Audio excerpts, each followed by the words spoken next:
Welcome to Boring History for Sleep. Thank you for being here in this quiet moment at the edge of wakefulness. If you haven't already, please turn the volume down to a soft, comfortable level. Close your eyes, lie still. There's nothing to do right now, but listen. Let your shoulders relax, let the tension slip away, and let the words gently carry you toward rest.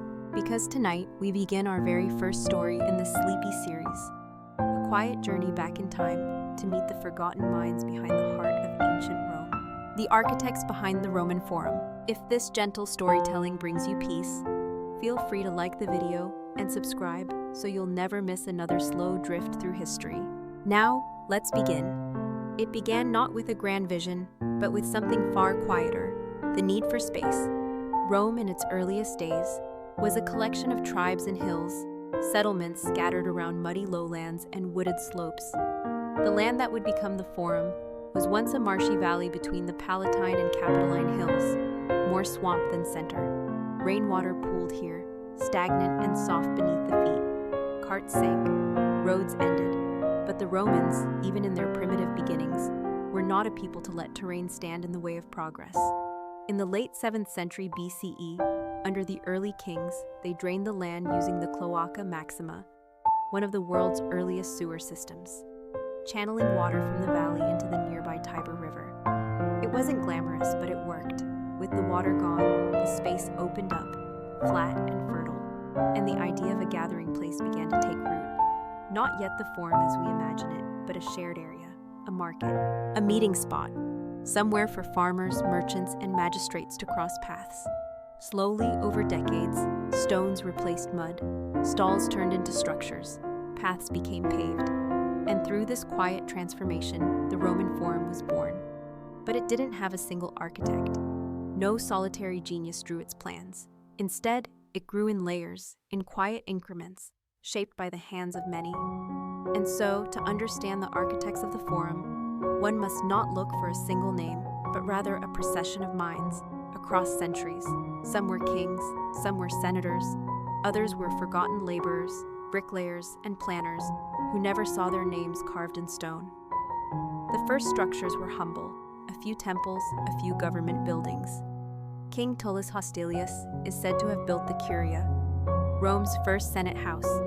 Its early version was modest, functional, a rectangle of wood and tile, not marble, but it was a beginning. Then came temples, the earliest to Vesta, goddess of the hearth. Her temple was round, small, and always burning within it the sacred flame, kept alive by the Vestal virgins, who walked barefoot across the Forum in long white robes, unseen but essential. As Rome became a republic, the Forum gained structure, function, identity. New buildings arose, dedicated to laws and contracts, speeches and records. The Basilica Aemilia, begun in the 2nd century BCE, stretched along the northern edge, not a church, as the word later implied, but a public hall where business was done, deals were made, and citizens sought shelter from the sun. Its builders were not architects in the modern sense, but rather patrician patrons, rich families who funded construction in exchange for glory. Their names were etched into cornices and columns, but still, behind each grand design were engineers and artisans measuring, lifting, calculating how each stone would bear weight, how each arch would stand. In the middle of the Forum, open space was carefully preserved.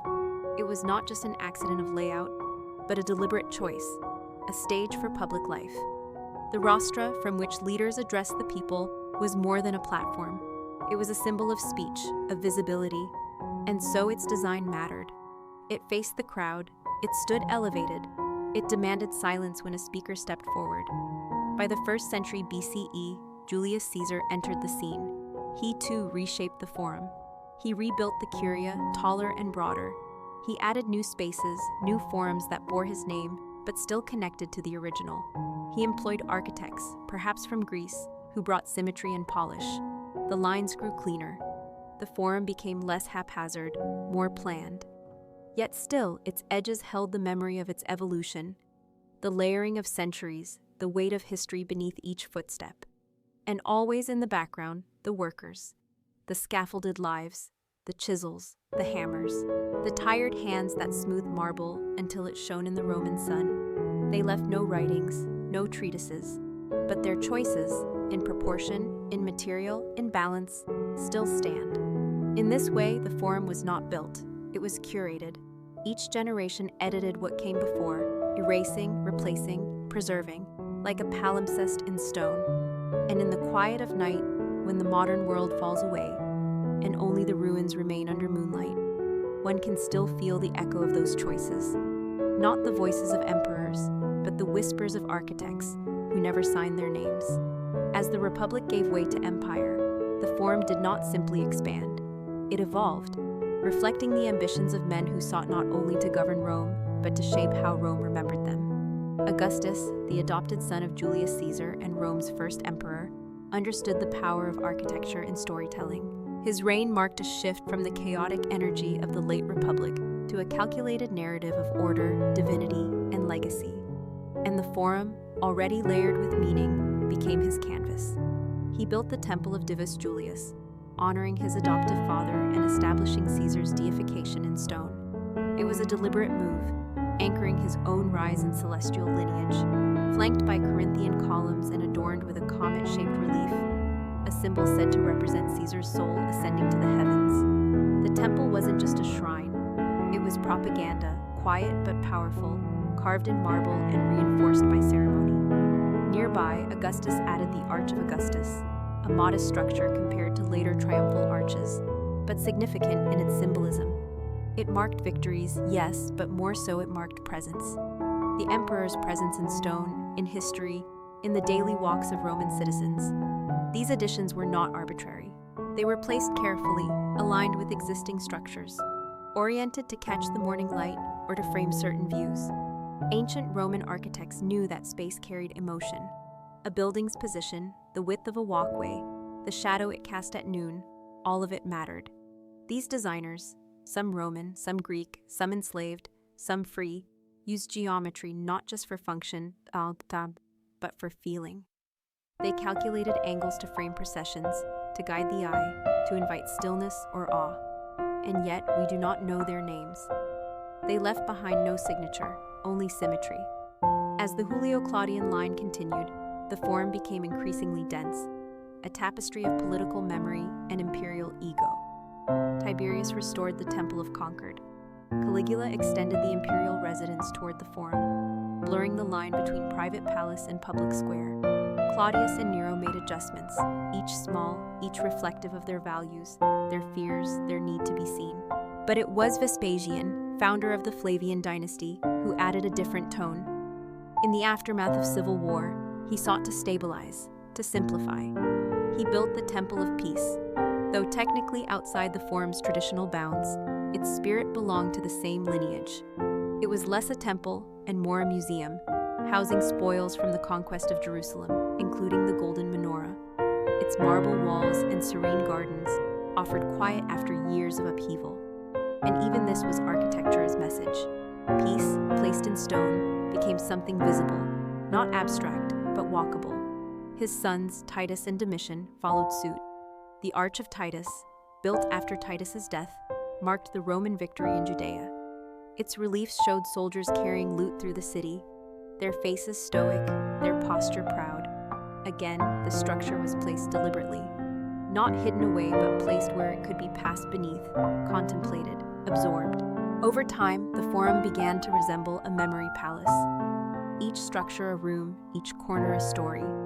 The Senate still met, trials still occurred, vendors still sold figs and cheese at its edges, but beneath every daily act lay layers of intent, centuries of choices, and in the shadows of these grand monuments stood the real architects, the unknown men who etched lines into wax tablets, who balanced stones on ropes and pulleys, who understood how an arch held not just weight, but silence.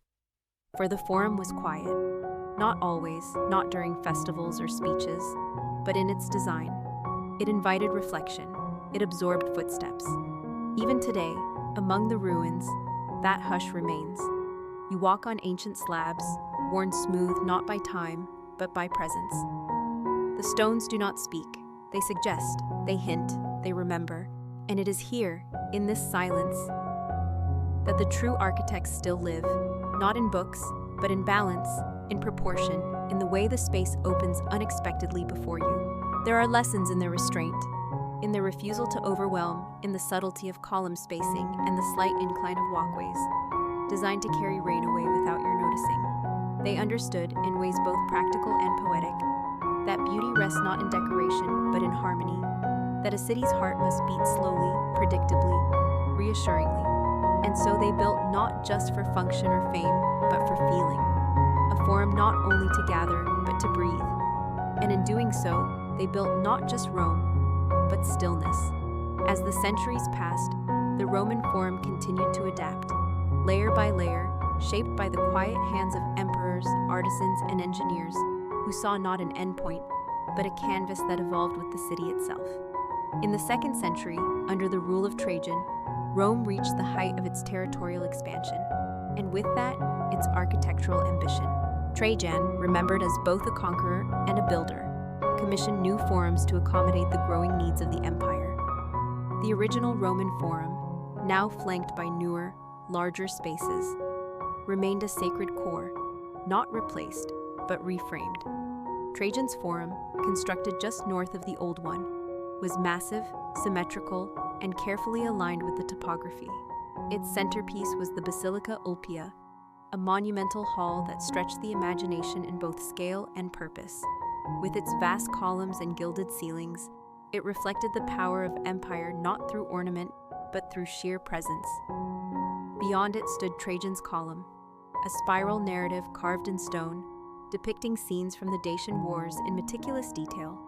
Though not within the original Forum, these additions echoed the same design principles: proportion, symbolism, clarity of space.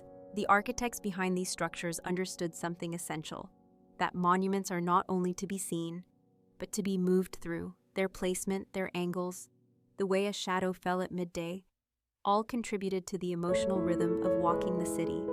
And as one moved from the older Forum into Trajan's newer spaces, the transition felt deliberate, like walking through West chapters in a long, unfolding story. Hadrian, who followed Trajan, was himself deeply interested in architecture.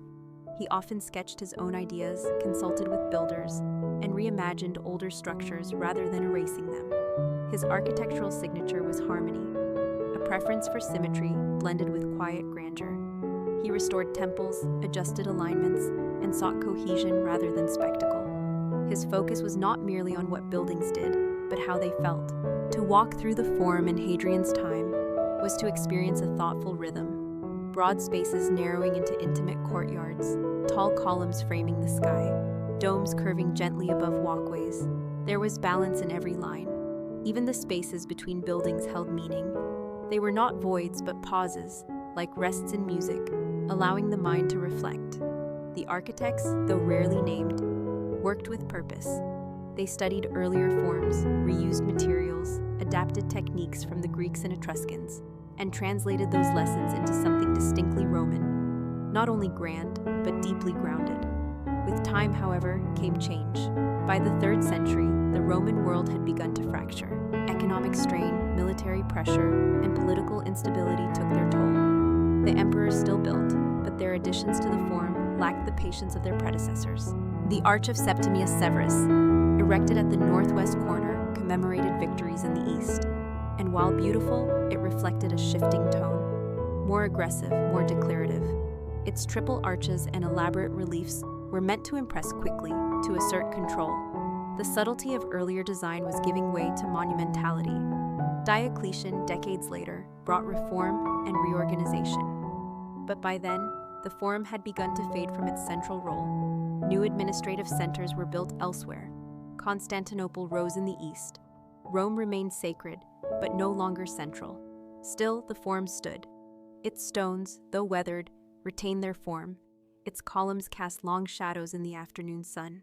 Weeds grew between the paving stones, and birds nested in the crevices, but the space remained legible, a quiet echo of centuries. The architects had planned for permanence, but also for peace. Their choices, in materials, in layouts, in acoustics, meant that even as power shifted, the Forum still invited stillness. People continued to gather, to sit along the edges, to tell stories beneath the arches. And though emperors changed and borders fell, the form's shape, its open heart, endured. It is in this endurance that the true brilliance of its architects is revealed. They did not build for a decade or for a reign. They built for time itself. Their designs accounted for erosion, for reuse, for reinterpretation. And so, even in decline, the Forum did not disappear. It softened, it quieted, it waited. In the centuries that followed the fall of the Western Roman Empire, the Forum did not vanish all at once. It lingered, like the memory of a once vibrant song, its notes scattered among broken columns and sun-warmed stones. The grand avenues that once echoed with the sandals of senators now carried the hush of wind and the occasional call of birds. Without imperial hands to maintain its grandeur, nature slowly crept in. Moss spread along the seams of stone, ivy curled around marble torsos, rainwater pooled in forgotten corners. But even as the empire dissolved into fragmented kingdoms and shifting alliances, the shape of the Forum remained legible, like an outline of a forgotten idea. People did not stop using it entirely. In fact, the Forum continued to serve the city in quiet ways. Local markets sprang up among the ruins. Shepherds grazed goats where consuls once debated. The open spaces became places for gathering, not in the name of empire, but in the quiet rhythm of daily life. The Romans of the Middle Ages no longer saw the Forum as a political center, but as something else, a quarry, a pasture, a backdrop for simpler concerns. Columns were pulled down to build churches. Statues were buried beneath layers of soil and time. And yet the Forum refused to disappear. Its foundations, laid with such care by unnamed architects, endured floods and invasions, earthquakes and neglect. There is something deeply poetic in that, in how a space designed for grandeur could, over centuries, become humble and still persist. By the 12th century, the Forum had acquired a new name among locals, the Campo Vaccino, or cow field. It was not said with mockery, but with familiarity. The grandeur had faded, but the land remained useful, and beneath every hoofprint, every wildflower that sprouted through the cracks, the outlines of temples and basilicas still whispered their stories. In the Renaissance, the Forum began to stir again, not through rebuilding, but through curiosity. Humanist scholars, inspired by ancient texts, walked the overgrown paths with parchment in hand, trying to match crumbling walls to the descriptions of Livy and Cicero. Artists sketched ruins, poets lamented fallen arches, and slowly, the idea of preservation began to take root. Excavations were limited and often clumsy, more interested in treasure than truth, but the mood had shifted. The Forum was no longer merely a field. It had become a connection to a distant golden age, and that shift, though subtle, marked the beginning of its rediscovery. In the centuries that followed, as Rome grew into a modern city, the Forum became a site of exploration. Archaeologists cleared debris, mapped foundations, and pieced together the puzzle of its layers. Each stone revealed choices, where a column had been moved, where a wall had been rebuilt, where a doorway had been sealed. The architects of the past, though long gone, had left their marks not in names but in methods. You could see it in the angle of a step, the alignment of a corridor, the ratio of width to height in a forgotten arch. These were not random details. They were part of a language, a visual grammar, meant to create not just buildings, but experience. And slowly, that language was being read again. What is most remarkable is not just that the Forum was rediscovered, but that it had never truly been lost. It had always been there, just beneath the surface, waiting. Its endurance is not only a testament to the strength of Roman engineering, but to the intention behind it. The architects did not build solely for power. They built with understanding of material, of place, of time. They knew stone would outlast empires, that a well-placed column could speak across centuries, that silence, too, could be part of a design. Today, when visitors walk among the ruins, they are not just tourists. They are participants in a quiet conversation. They trace the paths of processions long vanished. They pause where speakers once stood. They gaze upward, where roofs once met sky. And in doing so, they complete the Forum's design, not as a static monument, but as a living space, one where time folds gently in on itself, where past and present coexist not in conflict, but in quiet harmony, and where the work of forgotten architects continues, invisibly, with each careful step. In the quiet stillness of the Roman Forum today, with its scattered ruins bathed in soft light and framed by the distant hum of modern Rome, it is difficult to fully imagine the layered presence of what once stood here. And yet, beneath every worn stone and crumbling wall, there is a hidden architecture of memory, shaped not only by marble and mortar, but by intention. The original architects, whose names have faded into the dust of centuries, understood that they were not merely building for function or fame, but for continuity. Every measurement they took, every column they aligned, every threshold they placed was part of a much longer conversation between the past and the future. They knew that stones shift, that governments fall, that names are forgotten, but proportions, harmony, and spatial rhythm endure. The Forum was always more than a collection of buildings. It was a system. Each structure spoke to another. Each direction led somewhere meaningful. The Temple of Saturn faced the treasury for a reason. The Senate House stood near the rostra, so that those who spoke would be reminded of those who governed. And the open space between them, that central stretch of sky and stone, was left empty not by accident, but by choice. It was designed as a pause, a breath, a place for people to stand and simply witness their own moment in time. Later architects, those who came centuries after the Republic's fall, often misunderstood the simplicity. They built taller, more lavishly, more densely. But the original design always resisted excess. It offered grandeur through clarity, not clutter. A single well-proportioned arch could suggest permanence more than 1,000 ornaments. A colonnade space just wide enough for sunlight to slip through at noon was more persuasive than any inscription. These were not mistakes of minimalism, but principles of restraint. And those principles still guide us, whether we recognize them or not. In modern architecture, echoes of the Forum live on. In the layout of city squares, in the symmetry of government buildings, in the hush of museums and courtyards that invite silence instead of noise. The logic of the Forum, its rhythm and balance, has shaped our sense of space for 2 millennia. Even the idea of civic architecture, of building something that serves not one person but many, finds some of its oldest expression here. The Forum taught later civilizations that space is not neutral, that the way we move through a place changes how we feel, how we speak, how we think, that a hallway can encourage reflection, that a threshold can mark not just a transition of place, but of thought. And most of all, that silence, carefully built into design, can become sacred. For those who shaped the Forum knew this truth deeply, that greatness is not always loud. Often, it is the quietest spaces that endure the longest. The stones of the Forum have seen emperors rise and fall. They have watched rituals and riots, processions and plagues. They have borne the weight of statues, the footsteps of philosophers, the hush of prayers offered by commoners in the fading light of day. And still they remain, not as ruins of failure, but as survivors of time. Each scar on their surface is a testament not just to what was lost, but to what was carefully built to last. Today, visitors often walk the Forum with cameras and headphones, listening to guides explain its parts. They point to arches and columns, to statues and slabs, and they hear names like Caesar, Augustus, and Trajan. But if they pause, if they stand still long enough for the noise to fall away, they may feel something deeper, a gentle alignment of space, a symmetry that doesn't call attention to itself, but calms the breath, a soft pull of time, inviting them to stand not in history, but in presence. That is the true gift of the Forum's architecture. It was never built to dazzle.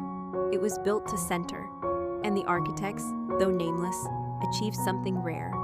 They made a place that could be both grand and gentle, both eternal and quiet, a place where stone carries memory and silence holds meaning. As the Forum continued its quiet existence through the shifting centuries, it gradually became something more than a historical relic. It became a mirror reflecting not only the past of Rome, but the changing way each era chose to see that past. During the Enlightenment, scholars and travelers from across Europe arrived in Rome with notebooks in hand and admiration in their hearts. To them, the ruins of the Forum were not merely crumbling stones, but fragments of reason, order, and beauty that stood in contrast to the turmoil of their own time. Architects studied the precise angles of the surviving columns, measuring the ratios that made them appear both stable and light. They copied these forms into libraries, courthouses, and universities, spreading echoes of the Roman Forum into cities far beyond Italy. But still, the original Forum remained itself, silent, unmoved, enduring. In the 19th century, excavation efforts became more organized, though still imperfect. As archaeologists peeled back centuries of earth, they discovered new layers of history, foundations beneath foundations, temples built upon older sanctuaries, repurposed stones carrying traces of previous lives. The Forum was not one moment in time, but a slow composition, rewritten again and again. Some walls had been rebuilt not by emperors, but by monks. Some paths were reshaped by medieval tradesmen who had no idea they were walking upon the bones of a republic. The architects of these changes, though untrained by modern standards, still added their brushstrokes to the canvas, and as each layer was revealed, the story grew more complex. Not a tale of glory alone, but one of resilience, adaptation, and quiet reinvention. The 20th century brought preservation. The Forum was no longer treated as a ruin to mine or romanticize, but as a site to protect. Paths were cleared, signs were added, and the space once again became a place of learning, not through textbooks, but through texture, shadow, and silence. Today, when the sun rises slowly over the ruins, and the early morning light brushes the tops of ancient columns, there is a stillness that cannot be replicated. It is the stillness of time not erased, but paused. The architects, those early minds who shaped each stone with care, are gone, but their presence remains in every alignment, every curve, every deliberate absence of clutter. There is beauty in what they chose not to do, in the spaces they left open, the perspectives they framed, the restraint they practiced. They knew that true architecture does not scream, it suggests, it does not overwhelm, it guides. And so the Forum continues to speak, though only to those who take the time to listen. Not through grand declarations, but through gentle proportions, through the faint rhythm of steps echoing on ancient pavement, through the way the light moves between broken walls at dusk. It invites not analysis, but reflection. It welcomes not spectacle, but presence. It asks us to walk slowly, to breathe deeply, and to notice what has been there all along. The legacy of the Forum's architects is not simply the structures they left behind, but the experience they crafted, an experience that unfolds not in a moment, but over time. A walk across the Forum is not just a passage through space, but a passage through states of mind, from distraction to attention, from haste to stillness. It is here that architecture becomes more than a discipline. It becomes an ethic, a way of being in the world that honors balance, intention, and care. And though the marble has worn smooth, though the roofs have collapsed, though the statues have lost their faces, the design holds. The spaces between the ruins still carry weight. The outlines still suggest order. The silence still hums with meaning. And that is the true brilliance of the Forum's creators. Not that they built for their own time, but that they built for all time, quietly, precisely, enduringly. As the modern world grew louder, faster, and more vertical, the Roman Forum remained quietly horizontal, a space that continued to resist the urgency of time. It did not rise into the sky with glass and steel, nor pulse with neon or digital noise. Instead, it stretched low and wide across the valley floor, anchored not in ambition but in memory. And that is where its architectural genius continued to whisper. While cities elsewhere changed their skylines every decade, the Forum remained still, as if reminding the world that not all movement is forward, and not all progress is visible. The architects who once shaped it did not design for attention. They designed for alignment, with nature, with ritual, with the slow pace of thought. The layout of the Forum follows no rigid grid. It bends gently with the land, responding to the natural contours rather than defying them. This was not due to lack of knowledge. Roman engineers were masters of straight roads and perfect arcs. But here in the Forum, they chose something else. They chose to listen to the earth beneath, to the sky above, and to the rhythms of human gathering. The Forum is not overwhelming when you first enter. There are no grand gates or ceremonial entrances. Instead, it invites you in with humility. You walk downward from the surrounding hills, Palatine, Capitoline, and as you descend, the world begins to quiet. The city noises fade. The buildings around you seem to soften. What unfolds before you is not a single monument, but a landscape of stone, broken but composed, scattered yet intentional, and the longer you stay, the more you see. You notice how certain paths were shaped to slow the walk, how specific views were framed to capture the morning sun, how a platform or a column base was positioned just so, not to impress, but to balance the space around it. These decisions were not accidents. They were the results of minds that understood space as emotion, stone as invitation. The architects behind the Forum were not only builders, they were composers, choreographers of movement and light. They designed spaces to be felt before they were analyzed. To move through the Forum is to participate in a slow unfolding. There is no single focal point. Instead, each area draws you in a little more. The temple of Castor and Pollux, with its 3 tall columns, remnants of twin gods once honored with processions. The temple of Antoninus and Faustina, later transformed into a church, its steps worn down by generations. The Arch of Septimius Severus, with its layered carvings, offers not just victory, but narrative. And between them all, spaces, breathing room, the kind of emptiness that makes the filled parts matter more. Modern architects sometimes speak of negative space as a design element. In the Forum, it was always present. The voids were as important as the structures, and in those voids, people gathered, sometimes to celebrate, sometimes to mourn, sometimes to simply pass time. These spaces carried the murmur of Rome's public life. The architects did not try to control every action. Instead, they created environments where life could unfold naturally, where politics and philosophy, commerce and ritual could happen side by side without conflict. There was room for contradiction, room for complexity, room for quiet. This respect for multiplicity is rare, and it is part of why the Forum remains so powerful. It was not designed to freeze a moment, but to accommodate change. Temples were rebuilt, names were rededicated, statues were replaced. Yet the spatial logic held, because it was never dependent on ornament or fashion. It was grounded in proportion, in light, in the pace of the human step. Today, as tourists walk with cameras and guides speak over loudspeakers, much of that subtlety is missed. But it is still there, waiting. The layout still breathes, the alignment still holds, the stones still guide.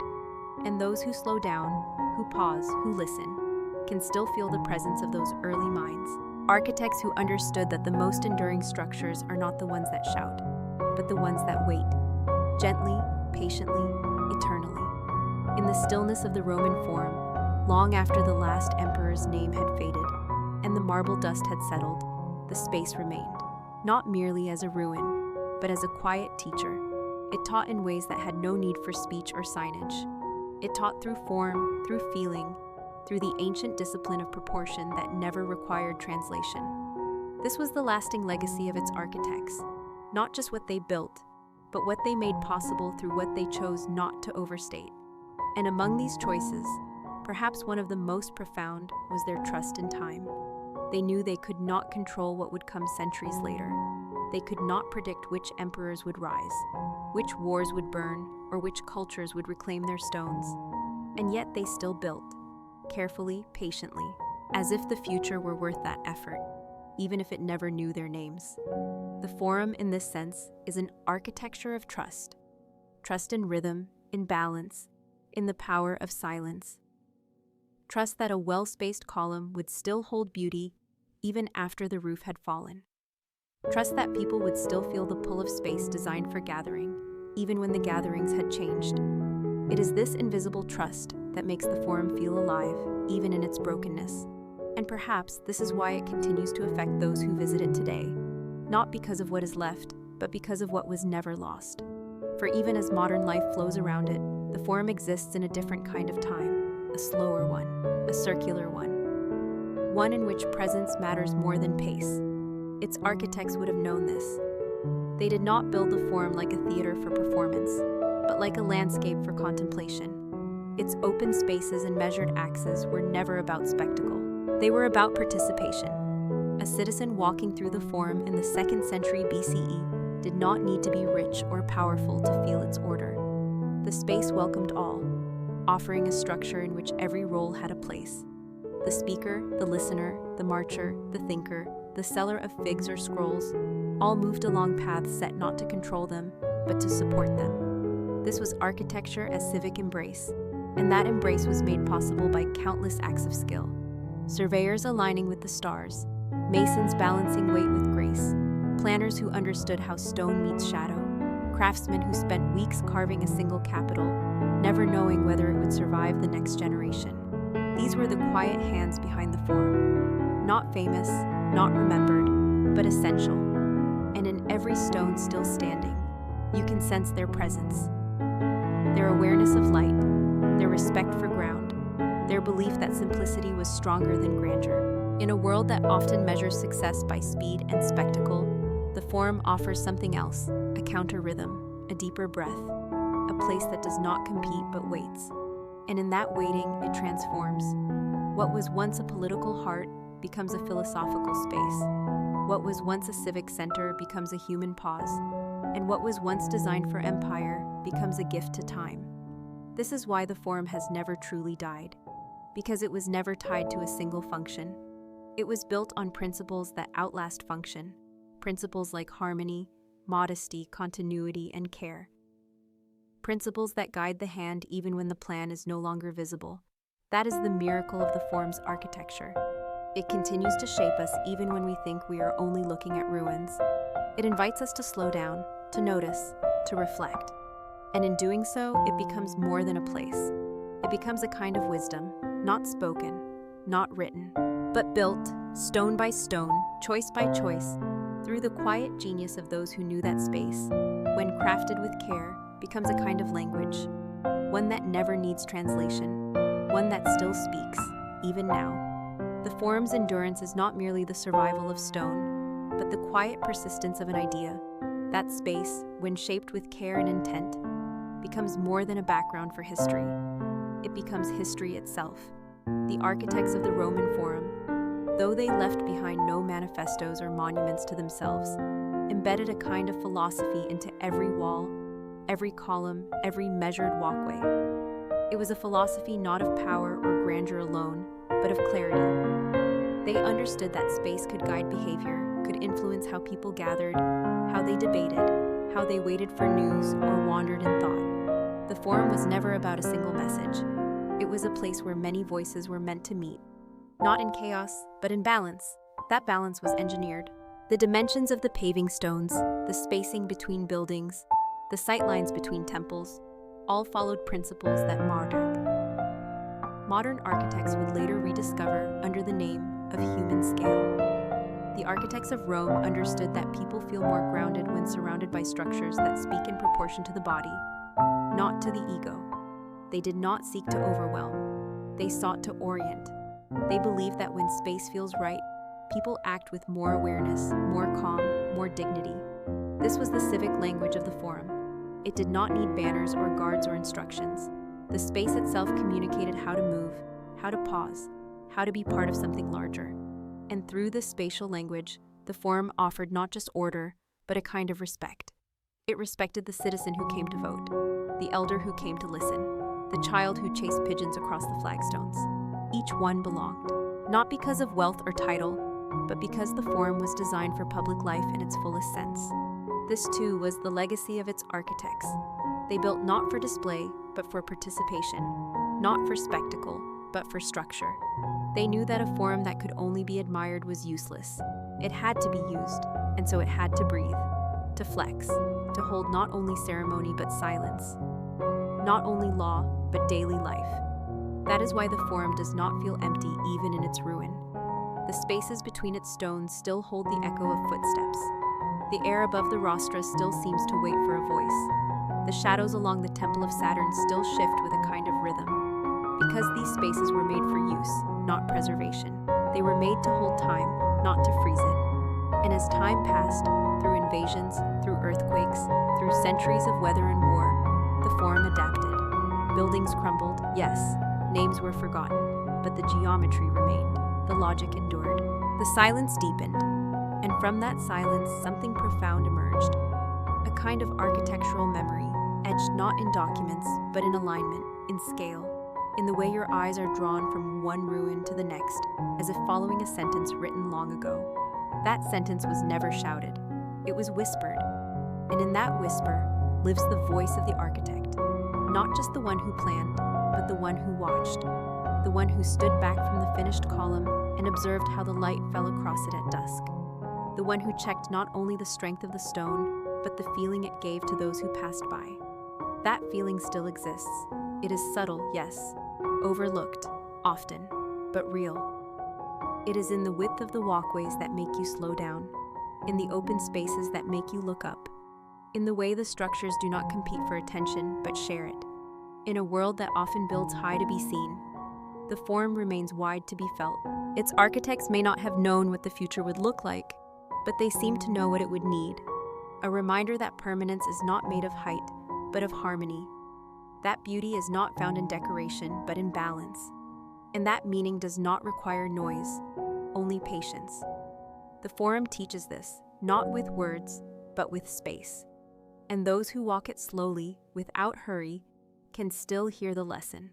As we come to the final stretch of this quiet walk through the Roman Forum, we are left not with a list of facts or a sequence of names, but with a lingering sense of rhythm, one that moves beneath the surface of stone and time. The Forum, in all its layered complexity, has never been only a place. It has been a conversation across centuries, shaped by those who built with both their hands and their foresight, who understood that the most powerful structures are not those that rise the highest, but those that endure the longest. Its architects, from the earliest Etruscan engineers who first drained the marshes to the imperial planners who aligned monuments to celestial markers, did not build for spectacle alone. They built for continuity. Their designs were neither rigid nor chaotic. They were tuned to the subtle pulse of human movement, the predictable flow of footsteps, the gathering of crowds, the hush before a speech, the quiet pause of thought beneath an arch. They built spaces that anticipated how people would behave without needing to command it. This was architecture that trusted its own form to guide conduct, to elevate experience without controlling it. That is why the Forum never needed walls to contain its importance. Its significance radiated outward, from the rostra, where speakers once shaped the direction of the Republic, to the curving steps of temples where rituals reinforced shared identity. Even as buildings fell and stones scattered, the arrangement of the Forum still held coherence. Its shape still spoke. The empty spaces still hummed with memory. And perhaps that is the most extraordinary aspect of this place, that it survives not just in what remains, but in what it still suggests. Walk slowly through it today, and you may find your body aligning with its rhythms. You may notice how the distance between structures is not random, but intentional, how the shadows lengthen just so, how the breeze seems to pause in the open plaza. These are not coincidences. They are echoes of choices made long ago, by architects who thought not only of structure, but of silence, of shadow, of sequence. They knew that buildings age, but space endures, that empires fall, but alignment lasts, and that even when all else has faded, the feeling of a well-designed space continues to shape us in ways we may not fully understand. That is the hidden strength of the Roman Forum, not in the grandeur of any single temple, nor the fame of any one emperor, but in the cumulative wisdom of countless unnamed minds who knew how to shape experience through stone. Minds who understood that civic life required not just places to speak, but places to listen, not just walls to protect, but openness to connect. And so, in the final light of day, when the sky softens and the last footsteps echo gently across the paving stones, the Forum becomes most itself, not as a museum of ruins, but as a living memory of what it means to build with care, to design with humility, to craft not just for the eye, but for the soul. Its architects may be lost to history, their records erased, their statues toppled, their names worn away by time. But their presence remains, in the proportions, in the paths, in the long quiet between one monument and the next. They remind us that true architecture is not only about creation, but about consideration, about asking how space might serve not only the powerful, but the many, not only the moment, but the ages. And in that way, the Roman Forum continues to breathe, not through what it says loudly, but through what it allows us to feel when we walk, when we pause, when we simply exist within its embrace. It asks nothing of us except stillness, and in return, it offers something rare, a kind of peace, shaped in stone, held across time, and left behind not for fame, but for those who would one day need a place to remember how it feels to belong. That brings us to the end of our last story. But before we move on to the next one, if you're still with me, somewhere between waking and dreaming, I'd be so grateful if you could give this video a like, and maybe subscribe so you'll never miss another slow drift into history. Now, let's continue our journey through quiet time with the next sleepy chapter in the Boring History for Sleep series. Tonight, we visit a place of steam, silence, and simple rituals. This is a day at a Roman public bath. In the heart of ancient Rome, long before the noise of traffic and the clutter of modern life, there was a place where time seemed to slow and the air was thick with warmth and quiet ritual. It was not a temple or a senate house, not a battlefield or a marketplace, but something more ordinary and somehow more enduring, a Roman public bath. To step into the bathhouse was to step into a rhythm, one known and shared by rich and poor, senator and scribe, soldier and student alike. The baths were not only for cleaning the body, they were a part of the day, a punctuation mark between labor and leisure, a space where the body could relax and the mind could drift. A Roman day at the baths did not begin in haste. It began slowly, usually after the morning's work had been done.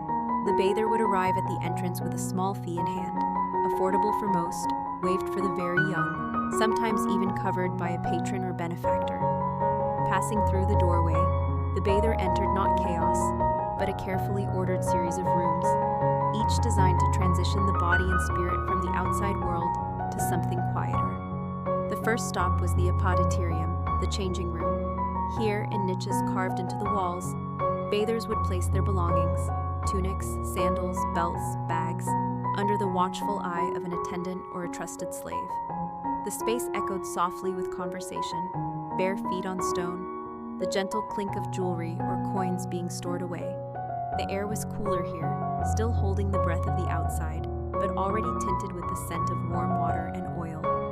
From the changing room, the bather moved into the tepidarium, the warm room, not yet hot, not yet intense, but embracing. The tepidarium was the beginning of surrender. Its floors were heated from beneath, thanks to the Roman invention of the hypocaust system, a network of spaces under the floor and within the walls where hot air from a furnace was carefully directed. The warmth radiated gently, not to shock the senses, but to soften them. The walls were often decorated with mosaics or frescoes, images of gods, of nymphs, of nature, offering something for the eyes to rest upon. There were no clocks here, no announcements, no rush. One lingered in the tepidarium, letting the body acclimate, the muscles loosen, the mind grow quiet. The next chamber was the caldarium, the hot room. Here, the air grew thick, the floor radiated deeper heat, and the body began to release its tension through sweat. Steam filled the room, rising from basins of hot water and settling into the corners. A large pool, sometimes circular, sometimes rectangular, invited bathers to immerse themselves, to sit with only their heads above the surface, eyes closed, breathing slowly. The heat did more than cleanse the skin. It softened the edges of thought. Conversation slowed, voices dropped. Even the architecture encouraged calm, the high ceilings and curved walls catching sound and holding it in gentle echoes. In this space, bathers might be oiled by attendants with simple, fragrant olive oil. The oil would be applied by hand, massaged into tired shoulders and backs, then scraped away with a tool called a strigil, carrying with it sweat, dirt, and the day's dust. The act was both practical and ritualistic. To be scraped clean was to be reset, and through it all, there was no hurry. The bathhouse was not a place to complete a task, but to surrender to process. After the caldarium, some might return briefly to the tepidarium to stabilize their temperature, letting the heat dissipate slowly. And then, for many, came the frigidarium, the cold room. Here, in a basin of clear, chilled water, the body was awakened again. The shock was brief, but bracing. Skin tightened, lungs expanded. The contrast completed the cycle, hot, warm, cool, a full circle of sensation. And as the bather stepped out, toweled off, and moved back toward the changing room, something subtle had shifted. Muscles were looser, breath was deeper. The pace of thought had slowed. The noise of the outer world, at least for a time, felt further away. In this way, the Roman baths were not just buildings, and not just routines. They were instruments of rhythm, spaces designed to guide the body through stages of release, reflection, and renewal. Their architects had understood this deeply. The proportions of each room, the order of movement, the use of heat and light and sound, all were composed with intention. It was not luxury alone. It was designed for human restoration, and for the Romans who stepped into these spaces day after day, it became a part of life as natural as walking, breathing, or sleeping. Beyond the warmth and ritual of the bathing chambers, the Roman public bath was more than just a place to cleanse the body. It was a center of social life, of quiet gathering, of shared rhythms that stretched far beyond the steam-filled air of the caldarium. For many Romans, the bathhouse was where the boundaries of class, occupation, and background softened, if only briefly.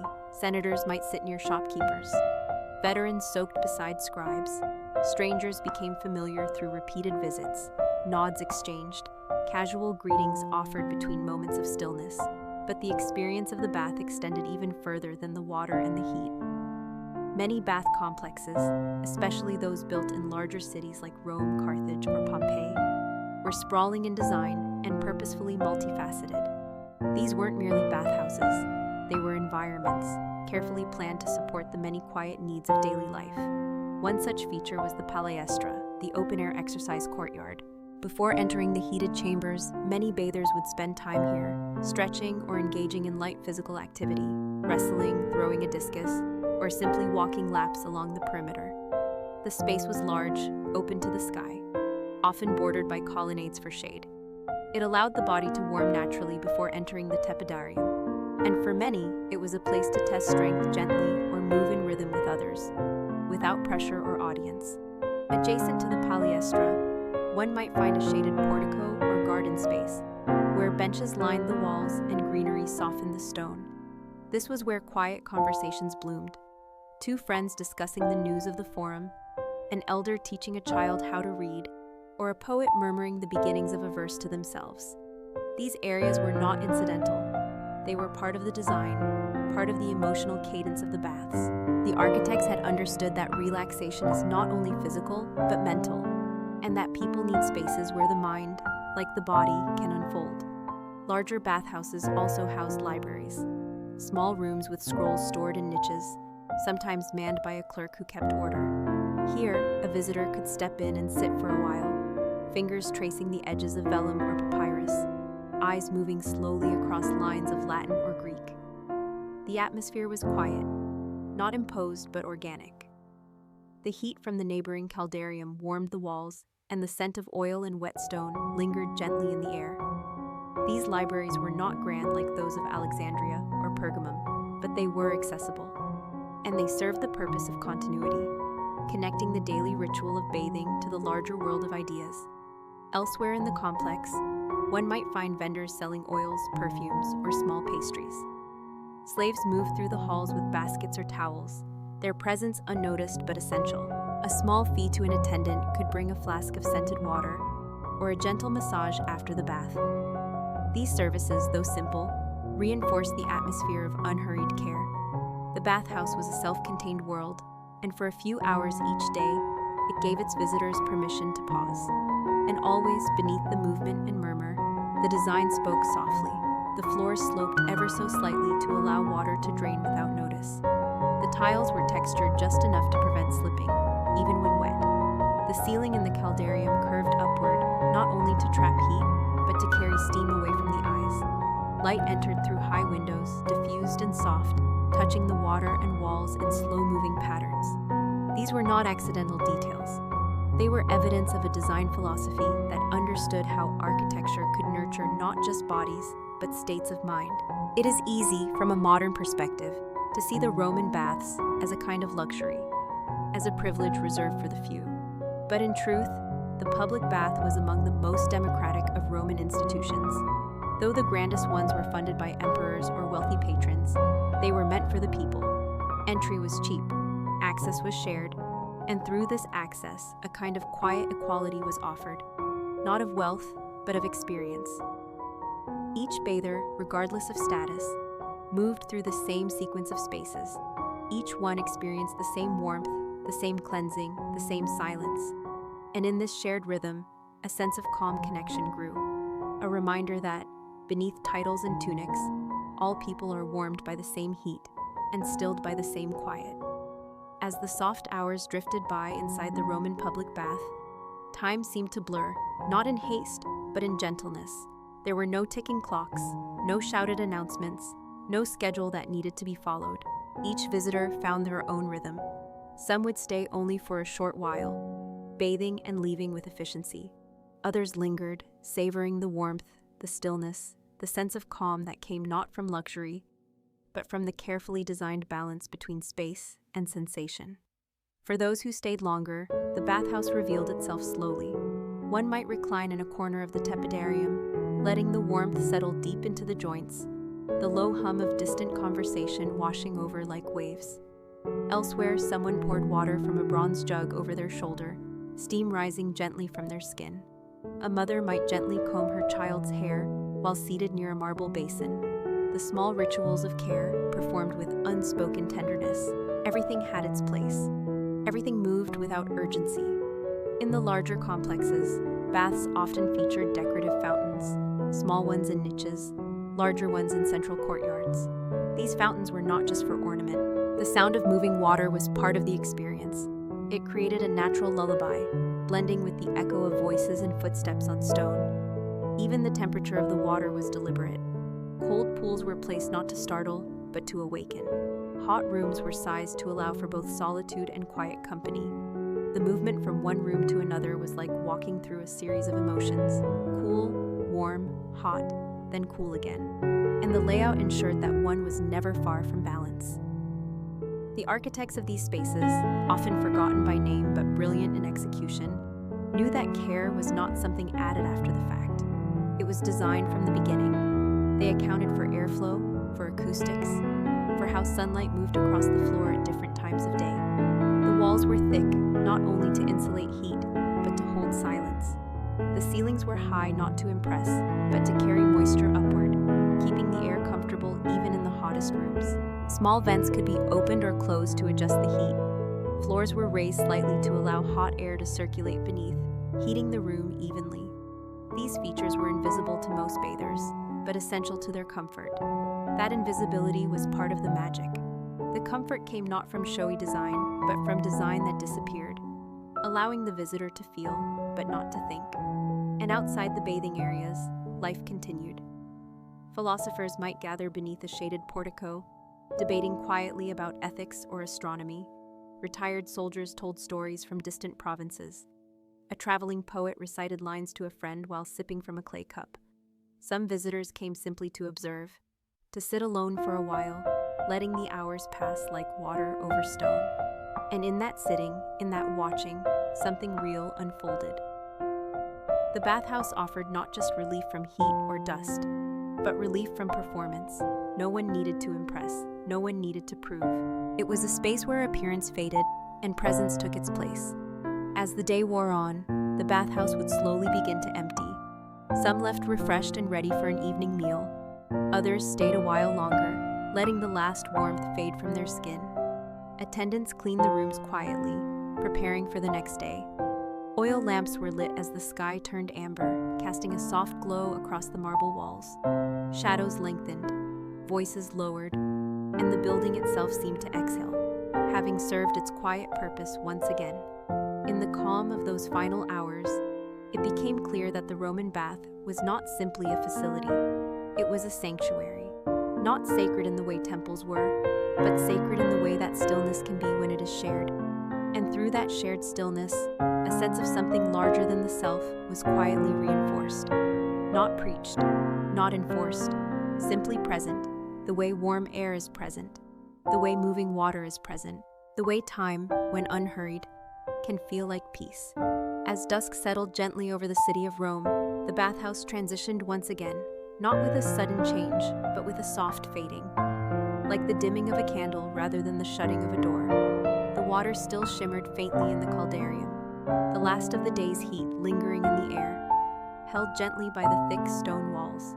The soundscape changed, less bustling, more muted, as voices lowered and movements became fewer, slower.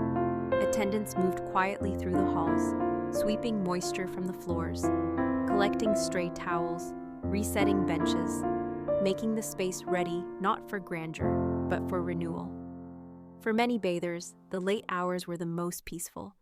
The crowds had gone, the air had cooled, the steam no longer roared from the furnace but drifted softly, like breath. In the tepidarium, a few lone figures still reclined against warm marble, eyes closed, saying nothing.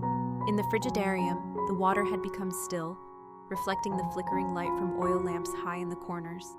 This light, amber, low, and steady, glowed against the worn mosaics, revealing details unnoticed during the brightness of day. The curve of a dolphin's tail in tile, the gold outline of a god's robe, the delicate vines that curled along the edge of a basin. These details had been laid centuries ago, by unknown hands. Artists who would never be named in books, but whose work endured in silence, adding quiet beauty to a space never meant for applause. Even now, after hundreds of years, some fragments still remain, preserved beneath ash, beneath soil, beneath the passing feet of generations who came only to bathe, never knowing they were walking across art. Outside the bathing chambers, the atmosphere was just as serene. The garden paths, once walked by children and elders alike, were nearly empty. A cat moved across the stone, pausing briefly near a fallen fig. Somewhere, a fountain continued to murmur. The stars, just beginning to appear, watched without concern.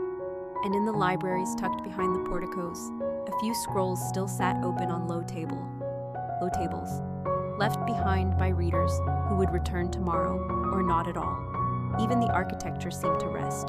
The arches no longer echoed with laughter or conversation, but with something quieter, contentment perhaps, or the deep hush of a place that had done its work well.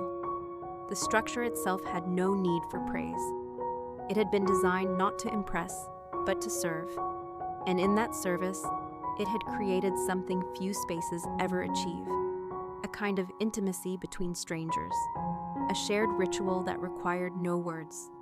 The layout of the baths, so deliberate, so fluid, encouraged this. Each visitor followed a path, unique to their mood or need, but always within the same system. There was freedom within form, choice within calm. The baths were not designed for control, they were designed for ease. And in that ease, the city found balance. For Rome was a city of contrasts, noise and silence, order and chaos, ambition and exhaustion. The forum might ring with voices debating the fate of provinces. The amphitheater might roar with spectacle. The markets might pulse with urgency. But within the baths, time slowed, breath deepened, hierarchies dissolved. The man who built aqueducts might sit beside the man who counted coins, and neither would need to speak.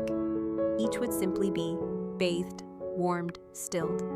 And that was enough.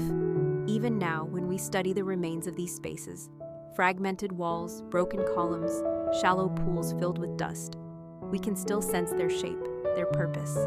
Archaeologists have mapped their outlines. Architects have measured their curves. But it is the quiet function that remains most powerful. The sense that these places were built not to dominate, but to soothe, to offer not a performance, but a pause. And in that pause, the very heart of Roman life was given room to exhale. So when we look back on the baths of ancient Rome, let us not remember only the grandeur or the engineering. Let us remember the feeling, the warmth that came not just from heat, but from intention. The silence that came not from absence, but from balance, and the peace that lingered long after the final bather had gone, held gently by the walls until morning would come again. Long after the last visitor had slipped into sandals and stepped quietly back into the streets of Rome, the bathhouse remained, not empty, but resting. It held the warmth of 100 bodies in its stones, the scent of oils still faint in the air, the memory of low voices trailing along the arches. The attendants moved like shadows through the corridors, their duties unspoken, passed down not through formal instruction, but by observation and repetition. They knew when to adjust a vent to balance the temperature in the caldarium, when to refill the basins before the next day's rush, when to extinguish a lamp, and when to let one burn just a little longer. These caretakers were not architects, but they were keepers of intention, preserving the rhythm of the place in small, nearly invisible ways. The baths did not end when the water cooled or when the last bather left. The baths endured in maintenance, in preparation, in the waiting. That waiting became part of their identity. At night, the silence of the complex deepened. The heated floors released their last breath of warmth upward through the worn tiles. The marble benches, now empty, held a soft coolness that had not been there in the heat of the day. Outside, the streets of Rome shifted from the voices of merchants to the quieter sounds of footsteps returning home, carts creaking slowly through narrow alleys, dogs barking in the distance. And inside the bathhouse, the quiet was different, not lifeless, but full of pause. This pause, this waiting, was something the designers had understood. The very stones had been arranged to hold silence. The high ceilings of the frigidarium, the wide corridors leading to the palestra, the gentle slope of water channels behind the walls, all formed a system that breathed. In the dark hours, when no one spoke and no one moved, the building seemed to listen, to remember, and to prepare. For morning would come. With it, light would return slowly through high windows and small, deliberate openings in the roof.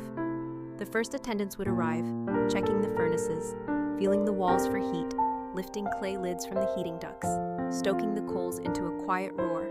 They did not rush. The bathhouse did not begin with noise. It began again with warmth. Just as before, the hot air crept through the hypocaust system, heating the walls from within, warming the floors until the chill of night disappeared. Water began to bubble in the bronze boilers. Clean linens were unrolled and folded. The first jars of oil were opened, their scent rising gently into the morning air.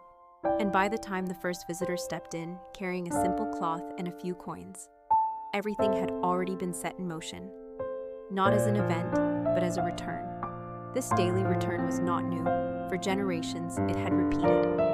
The bathhouse had seen the faces of the young and the old, the powerful and the poor, the hopeful and the tired. And in all of them, it had seen the same need, the need to pause, the need to be held by something steady, something warm, something built not for ambition but for care. This, more than any ornament or inscription, was the genius of the Roman bath, that it was not made for a moment, but for a cycle, for coming and going, for tension and release, for forgetting and remembering. The architects had not written their names in gold. They had written their understanding in space. They had given people a series of rooms that did not demand attention, but offered ease. A way to move, to rest, to cleanse, to gather, not in ceremony, but in quiet routine. And over time, this routine became not only habit, but culture. The baths became part of the Roman rhythm. Cities without them felt incomplete.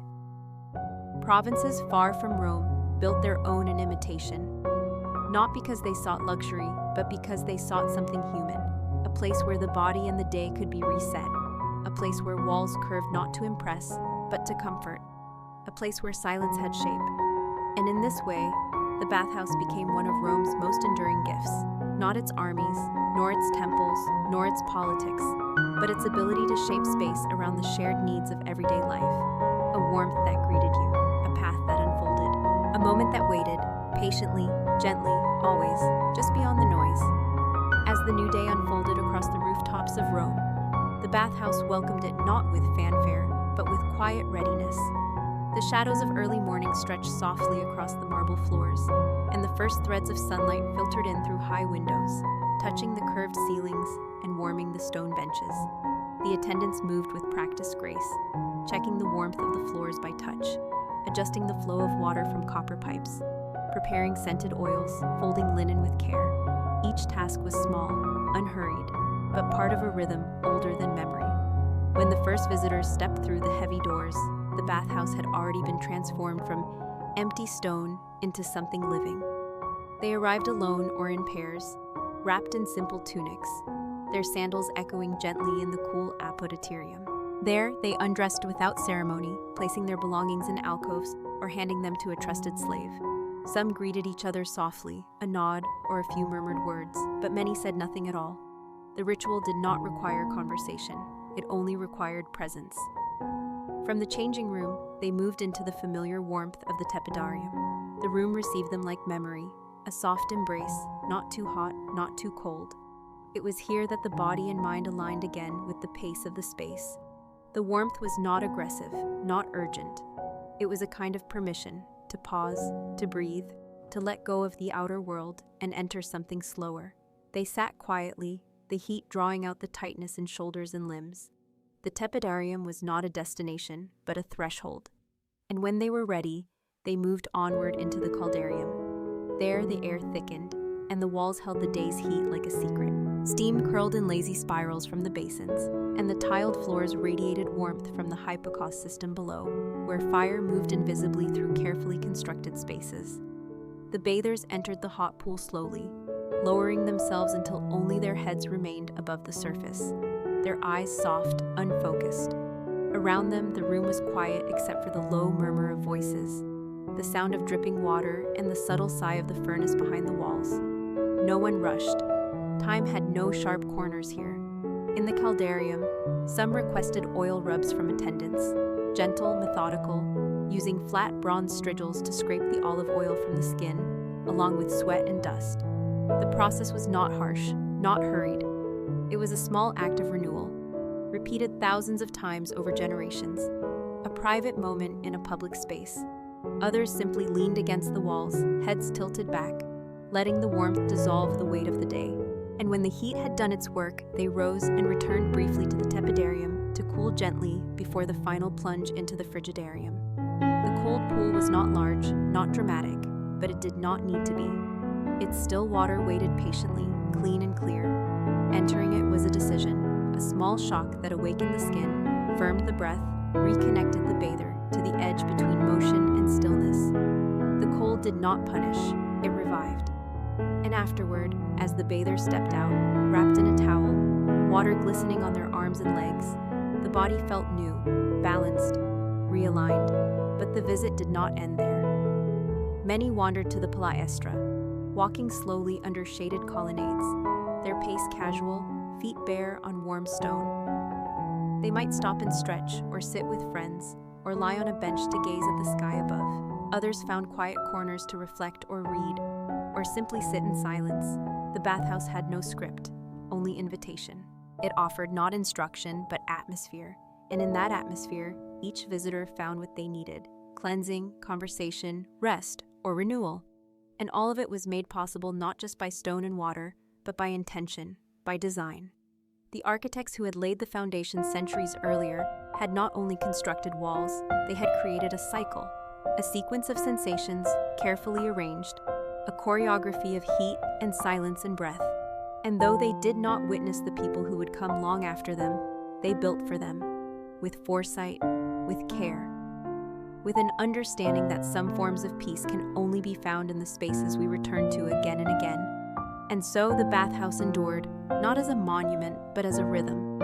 As the day continued to unfold within the stone walls of the Roman bathhouse, the ebb and flow of its visitors formed a rhythm as natural as the tide. There was no single rush of crowds, no appointed hour when everyone arrived or departed.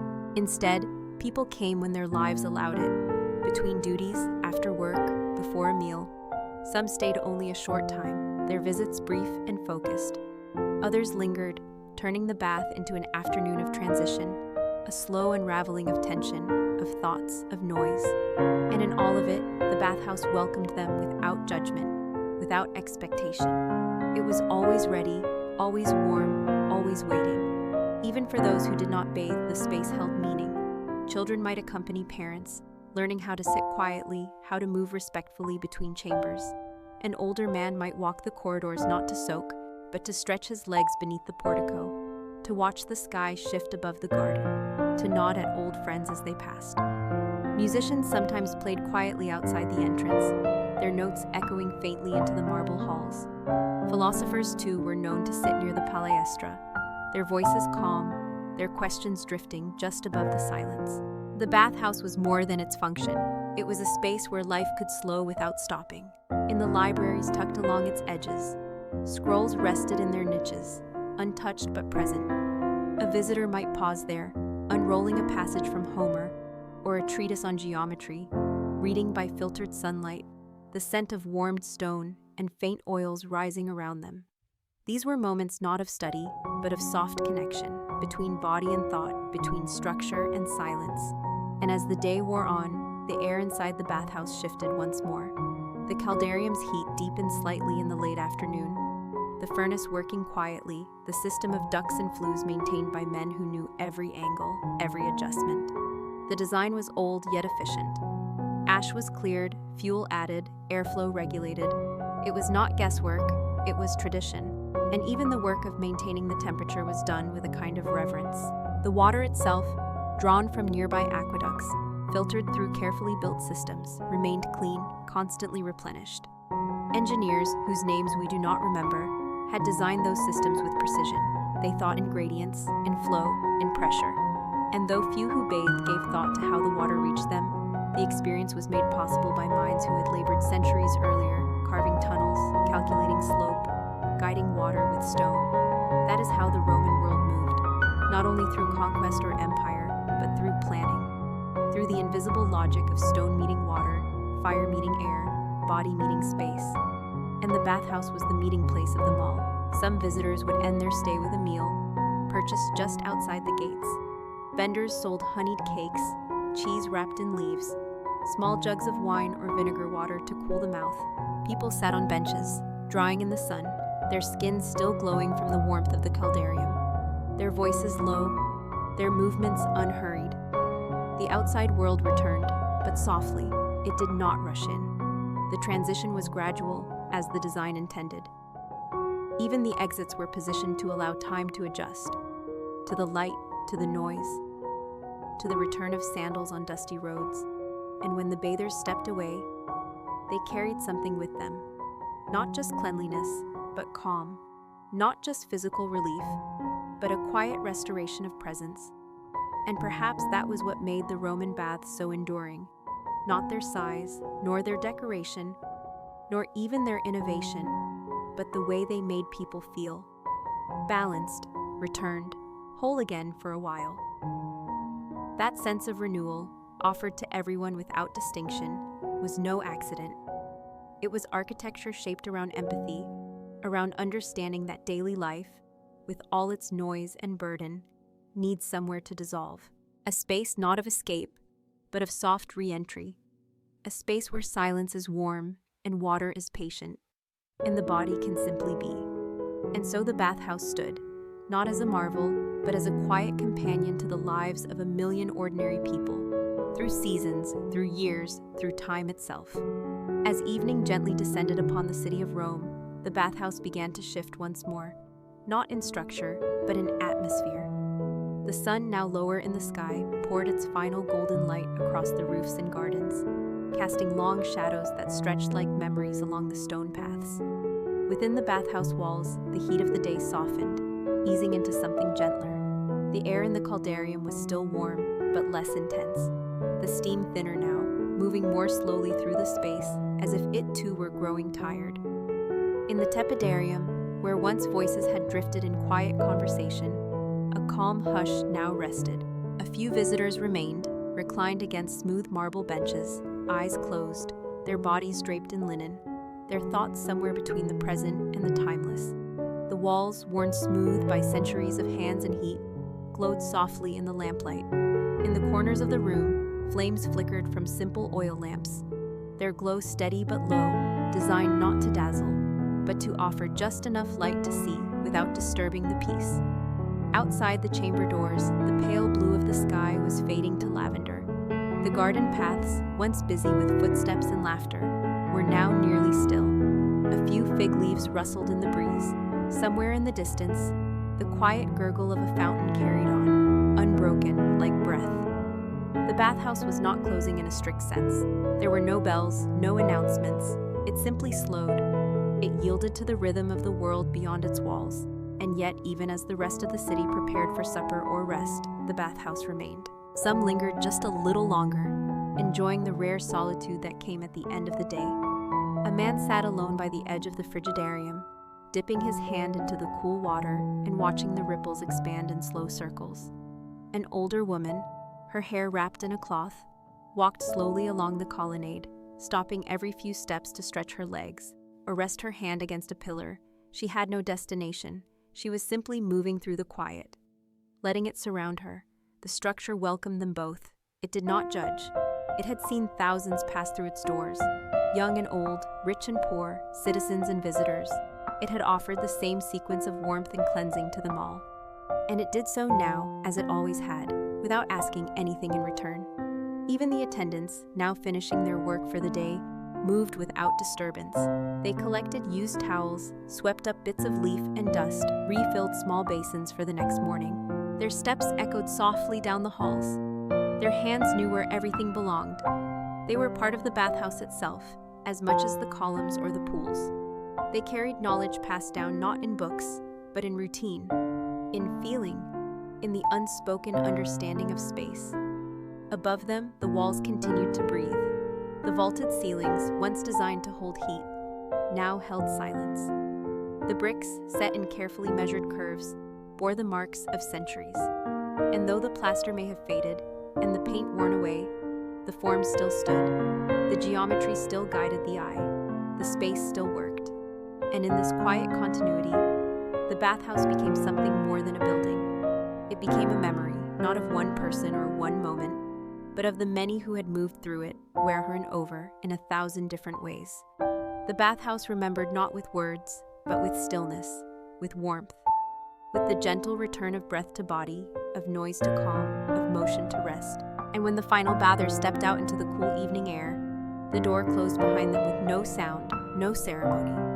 The lamps continued to flicker for a while. The warmth continued to fade slowly, and the bathhouse, like the city itself, slipped quietly into night, ready to begin again, just as it always had, when the light returned. As darkness gently embraced the city, the Roman bathhouse settled into its most peaceful state, not abandoned, but resting, holding the quiet breath of centuries in its walls.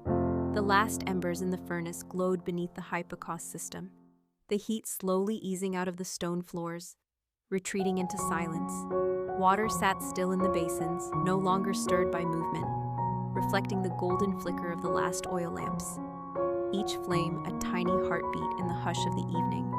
There were no more footsteps, no more voices, only the architecture itself, speaking in the language of shadow and stillness. The caldarium, once heavy with steam and life, now stood like a cave of memory, its curved ceiling catching the last warmth of the day. The walls, darkened slightly with moisture, bore the faint outline of 1,000 touches. Hands pressed for balance, backs leaned in fatigue, fingers trailing along the grooves of ancient tile. Nothing moved, and yet everything remembered. The air in the tepidarium was cooler now, but it still held a softness, like the last warmth of a blanket before morning. The stone benches, empty and clean, were not lonely, but waiting. In the apoditerium, the alcoves stood open, ready to receive the next day's tunics and sandals. The baths were never truly empty. They were suspended, paused in time, and in this pause, the depth of their purpose became even clearer. The bathhouse was not built only to serve the body, but to honor the passage of time itself, to mark the rhythm of days not with chimes or bells, but with cycles of heat and water, of cleansing and stillness, of coming and going. It stood for the human need to begin again, gently, predictably, quietly. Outside, the city of Rome had quieted. Torches flickered along the streets, casting soft pools of amber light along cobbled paths. From nearby homes, low voices could be heard. Laughter, song, the clinking of ceramic cups. Smoke curled from hearths, but inside the bathhouse, all was held in quiet equilibrium. The heavy doors were closed, not locked, simply sealed until the sun's return. The attendants had finished their final rounds. The last towels were folded, the fires were banked, and somewhere deep in the inner chambers, where no visitor remained, the structure itself rested in its own silence. The arches overhead had seen decades, centuries of use.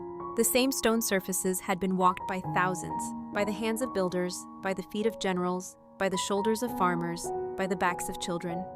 And though the names of most had faded, their presence had shaped the place. Worn edges, softened steps, smoothed benches, all spoke of human touch, of time lived in repetition, of design that endured not because it was grand, but because it was right. The bathhouse was an echo chamber of that gentle endurance, and in its quiet night state, it whispered not of power or empire or conquest, but of rhythm, of peace, of return. And this return was not only physical, it was emotional, almost spiritual, built into the very layout. The procession from cold to warm to hot and back again mirrored not only the needs of the body, but the waves of the soul, the rising and falling of energy, of presence, of thought. The bathhouse did not demand focus, it invited rest. And that invitation did not end when the people left. It remained in the space, in the warmth lingering in the stone, in the still water waiting patiently, in the air that no longer held voices but still knew their sound. Tomorrow the baths would open again. The fires would be stoked, the marble would be rinsed, the corridors would fill with the quiet shuffle of feet. But for now, the bathhouse stood in perfect balance, a creation not of marble and mortar alone, but of care, of intention, of the belief that comfort and dignity belong not only to the wealthy, but to all. That the body deserves renewal, that the mind needs pause, and that sometimes the most important architecture is not what rises above us, but what holds us gently, quietly, as we return to ourselves. As the moon traced its slow path above the rooftops of Rome, casting its soft glow across the courtyards and silent streets, the Roman public bath remained wrapped in shadow, resting as it had done for centuries. Beneath its arches, time seemed to move differently, not as a line, but as a quiet loop, a rhythm of fire and water, heat and silence, arrival and departure. There were no crowds now, no footsteps echoing across stone, no voices carried on steam. The caldarium had grown cold. The pool stood still, but the space remained deeply alive, not in motion, but in memory. It held the energy of the day, the warmth of 100 bodies, the presence of those who had come and gone without ever knowing that their pauses had shaped the story of the place. Every surface bore the imprint of their touch, the softened edges of benches, the shine of marble smoothed by skin, the tiles darkened ever so slightly by centuries of breath and steam. These were not ruins, they were vessels, and what they carried was not history in the usual sense, not battles, not decrees, not names carved into stone, but the quieter history of daily life, of people seeking comfort, of space doing what space does best when it is designed with care, holding, supporting, softening. In the darkness, one could almost hear the whisper of old conversations, the splash of hands, the low hum of voices sharing stories in the tepidarium. It did not matter what was said. The language was not the point. The presence was, and that presence lingered. Long after the last bather had left, long after the last attendant had banked the fires, the bathhouse continued to offer something real and human, a place for stillness, a place that did not push, did not pull, but simply welcomed. That welcome was the true foundation. It had been laid not only in stone but in thought, in the minds of architects who had imagined spaces not as monuments to glory, but as extensions of breath. They had considered the slope of the floors, the curve of the ceiling, the texture of the tile beneath wet feet. They had studied the movement of air, the fall of light, the sound of water in a quiet chamber. And in doing so, they had created something enduring, not because it was perfect, but because it was human. The bathhouse did not need grandeur to matter. It needed only its balance. The balance of heat and cool, of movement and rest, of solitude and gathering. It was this balance that allowed it to persist, not only through time, but in the hearts of those who passed through its walls. For many, the visit was a habit, a ritual, a part of life so ordinary it was almost invisible. But within that invisibility was its power. It grounded people. It reminded them that care was not a luxury, that peace was not something to be earned, but something that could be offered every day in small, deliberate ways. And so, across the generations, the Roman baths remained. Emperors came and went. Streets rose and fell. But the bathhouses endured, tucked quietly into the fabric of the city, serving as places where one could step away, slow down, be held by warmth and water and silence. And even now, in their ruins, that spirit lingers.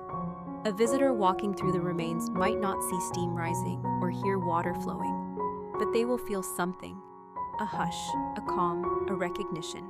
These spaces were not designed to impress, they were designed to understand. And in that understanding, they offered one of the most beautiful gifts any space can give. Not spectacle, not instruction, but permission. Permission to rest, to let go, to be unhurried. And so we leave the Roman bathhouse here, where it always was, and where it somehow still is, waiting quietly in the rhythm of time, in the breath between thoughts, in the soft memory of a place where the world paused each day, not to forget itself, but to come back to what mattered. That brings us to the end of our last quiet journey. But before we begin the next story, if you're still with me, calm, breathing slow, I'd be grateful if you'd give this video a like and maybe subscribe so you can drift through more peaceful history night after night. Now, let's continue with the next gentle chapter in our Sleepy series. As we step into the hushed, forgotten corners of the ancient world, this is what Roman libraries were really like. In the quieter corners of ancient Rome, far from the noise of markets, the clang of hammers, and the roar of chariots, there existed places designed not for spectacle, but for stillness. These were the libraries, not the grand institutions of legend, not vast marble temples filled with endless scrolls, but softer, smaller spaces tucked behind porticos, hidden along shaded streets, or housed within public baths and basilicas. To speak of Roman libraries is not to describe a single structure or layout, but a quiet philosophy of preservation, of knowledge held gently and offered without fanfare. These spaces were not always open to the sky or crowned with domes. Many were simple chambers, rectangular and cool, their walls lined with recessed niches carved to hold scrolls. The scrolls themselves, made of papyrus, later parchment, were wrapped and labeled, stored upright or laid in wooden shelves known as armaria. Each scroll bore a tag or knob at the end of its wooden rod, inscribed with the name of the work or the author. There were no colorful covers, no leather bindings, no printed pages. Knowledge was handwritten, slow to copy, delicate to store. And yet, it was there, waiting. The experience of entering a Roman library was unlike the noise of the forum or the crowd of the amphitheater. It was cool, shaded, and often quiet, by both intention and design. The floors were of tile or stone, worn smooth by sandals. Light filtered in through high windows, never harsh, never direct. There might be a statue of Minerva or Apollo, gods of wisdom and music, standing silently in a corner. Perhaps a small fountain murmured in a courtyard just beyond the open door, the sound mingling with the rustle of robes and the faint creak of wood. These libraries were places to linger, not to rush. One did not grab a scroll and leave. Instead, a visitor might sit on a low bench, cradling a piece of history in their hands, reading slowly in the dim afternoon light.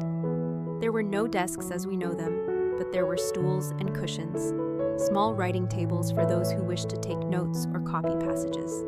Scribes were present in some libraries, copying older works onto fresh scrolls, careful to preserve spacing, punctuation, and alignment. Their hands moved with care, their ink prepared from soot or rust, their styluses carved from reed or bone. In larger libraries, often attached to temples or public baths, there might be multiple rooms, one for Greek texts, another for Latin. The educated elite of Rome could often read both languages, and it was common to find works of philosophy, poetry, law, and history written in either tongue. The library was not a private retreat for the few, nor a public plaza for the many. It existed somewhere in between.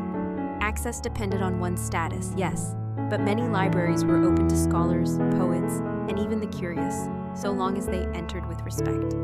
There were no book loans, no checkouts. The scrolls remained in the building. To read was to stay. And in staying, something subtle happened. The mind slowed to the pace of the room. Thoughts drifted with the quiet cadence of ancient words. Time, once loud and pressing, softened into something else. Roman libraries were often connected to larger complexes, not just baths and temples, but basilicas, gardens, lecture halls. The idea was not separation, but integration. A Roman citizen might move from the exercise field to the bath, then dry off and enter a library to read Cicero or Seneca. Knowledge was part of daily life, not exalted above it, but interwoven. And though the volumes were fragile, the architecture protected them. Thick walls maintained a steady temperature. Shelves were built away from exterior walls to prevent dampness. Sometimes, libraries had no windows at all, relying instead on lamps placed carefully to avoid smoke damage. The oil lamps burned low, their wicks trimmed with skill. Light was precious, so was silence. And it is that silence, deliberate, designed, preserved, that defines the Roman library more than any sculpture or scroll. a silence that was never empty, a silence that held the voices of poets and philosophers, emperors and engineers, all stored in the lines of ink that rested patiently in the shadows.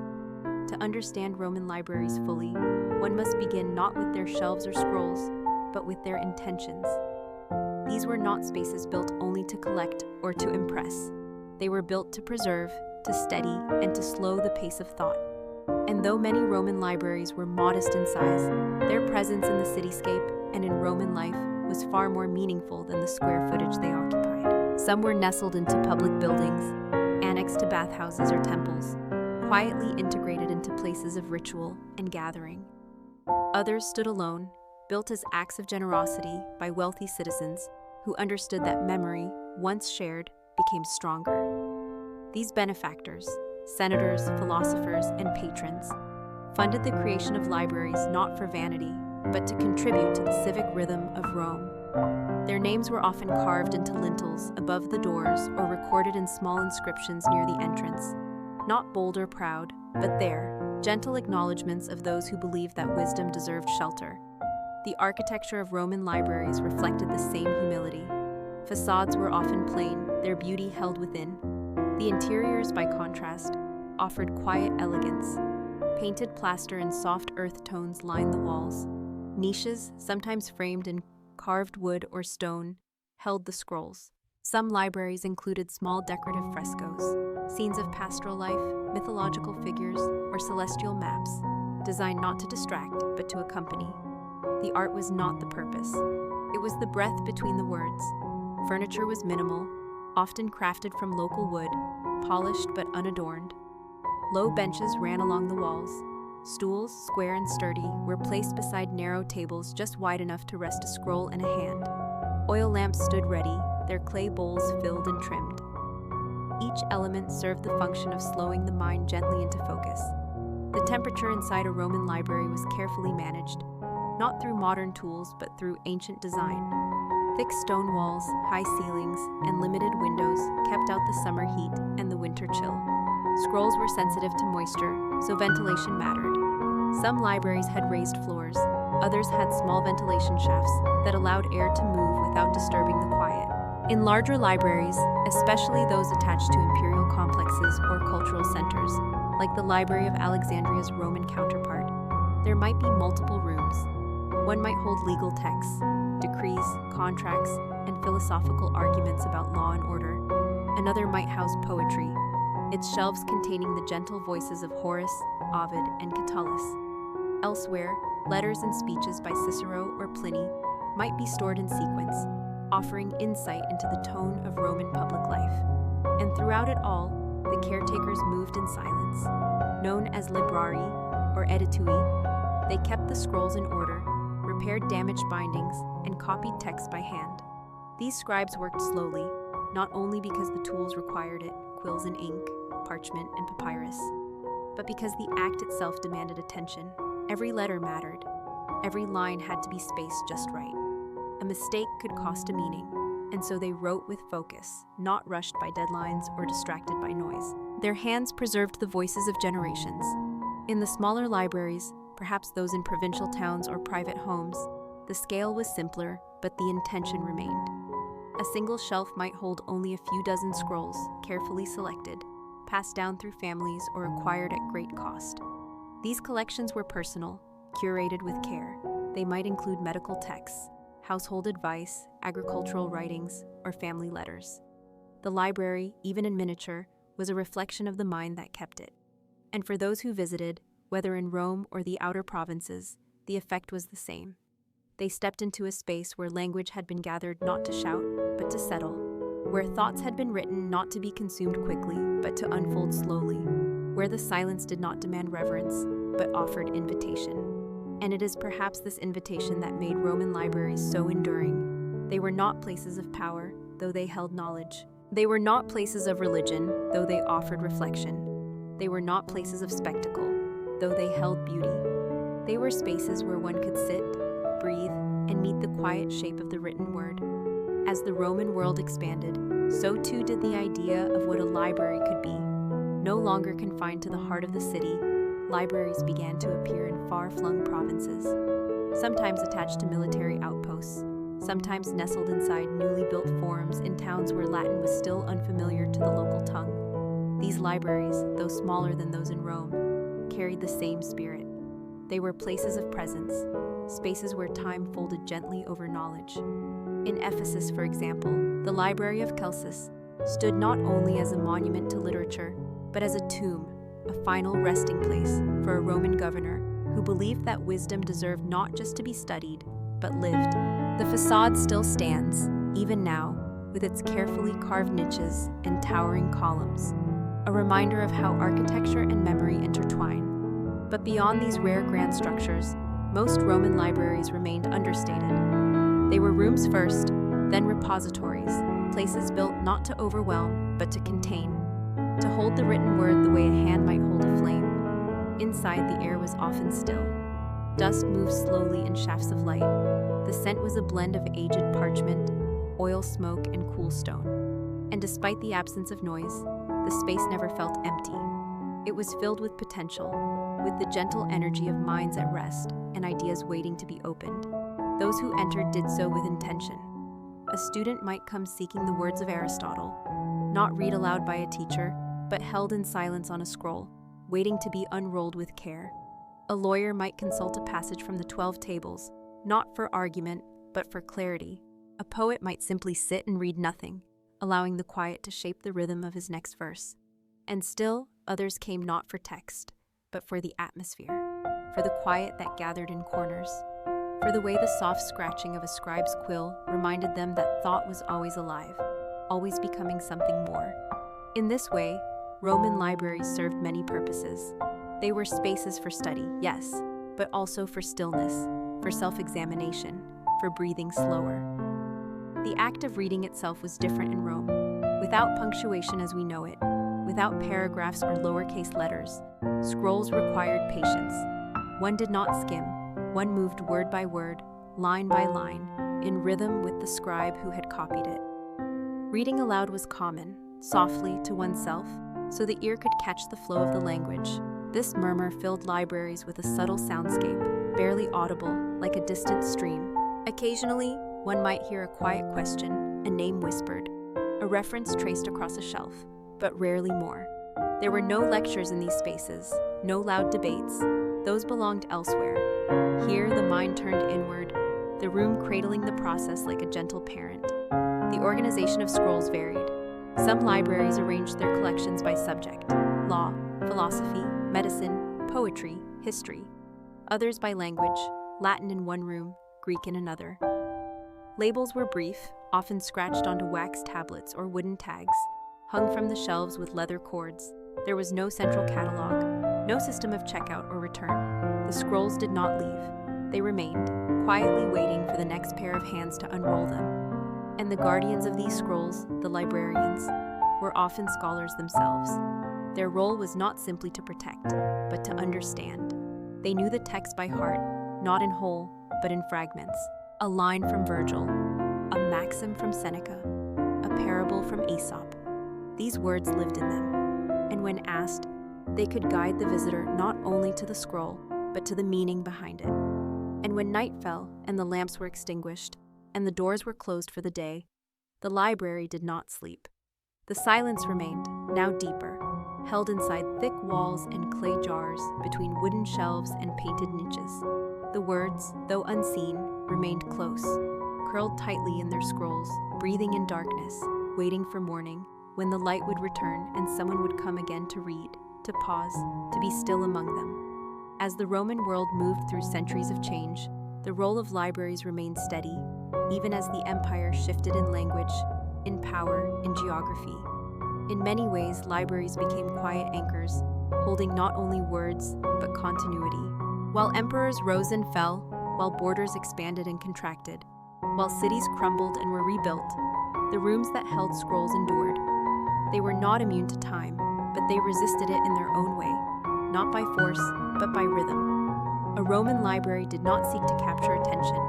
It did not stand tall above the skyline, nor draw crowds in celebration. Instead, it welcomed the individual in silence, and that silence, refined over centuries, became a kind of wisdom in itself. The structure of a Roman library was always intentional. The walls were thick, not only for support, but to protect from the heat of summer and the damp of winter. The floors were raised slightly off the earth, supported by small stone columns that allowed air to circulate beneath, keeping the scrolls dry. The ceilings were often vaulted, not merely for beauty, but to distribute weight and sound. Every part of the building served a function, and every function served the scroll. The scroll was the center. Each one was handcrafted, with sheets of papyrus carefully joined edge to edge, written with a slow, practiced hand. The ink, often black or dark brown, was made from soot and water mixed with gum to help it adhere. Some scribes used red ink for titles or headings, creating a subtle hierarchy of meaning. Each scroll could take days or weeks to copy. Mistakes were scraped off gently with a blade or corrected above the line. Nothing was disposable, everything was earned. And so the scrolls became precious, not for their material, but for the time they carried. When a visitor entered the library, they entered into the slow time. They selected a scroll not quickly, but with care, often asking the librarian for guidance. They might rest the scroll on a curved wooden board, or hold it in both hands, unrolling from left to right, reading in narrow columns arranged vertically across the page. Reading was not silent. It was murmured, quietly, so the tongue could shape the thought and the ear could recognize the meaning. This soft chorus of voices created an atmosphere unique to libraries, neither loud nor fully silent, but something in between, a low tide of language. Within the city, some libraries became known for particular strengths. A library near the Forum might focus on law. A library in a temple precinct might house sacred texts, hymns, and philosophical commentaries. A bathhouse library might hold poetry, travel accounts, or moral essays, shorter works meant to be read between soaks in the caldarium. And in private homes, wealthy citizens often kept personal libraries, curated over decades, each scroll marked by memory. These private collections were sometimes shared with friends or scholars, but always with reverence. The space where they were stored was treated with quiet respect. Perhaps a study lined with shelves, perhaps a small room set aside for reading, where the walls were painted with pastoral scenes, and the light came through thin curtains that shifted in the afternoon breeze. In every library, large or small, the materials reflected the fragility of knowledge. Papyrus cracked with age, scrolls split along folds, rodents sometimes nibbled at bindings, fire, water, war, any could erase years of careful work in an instant.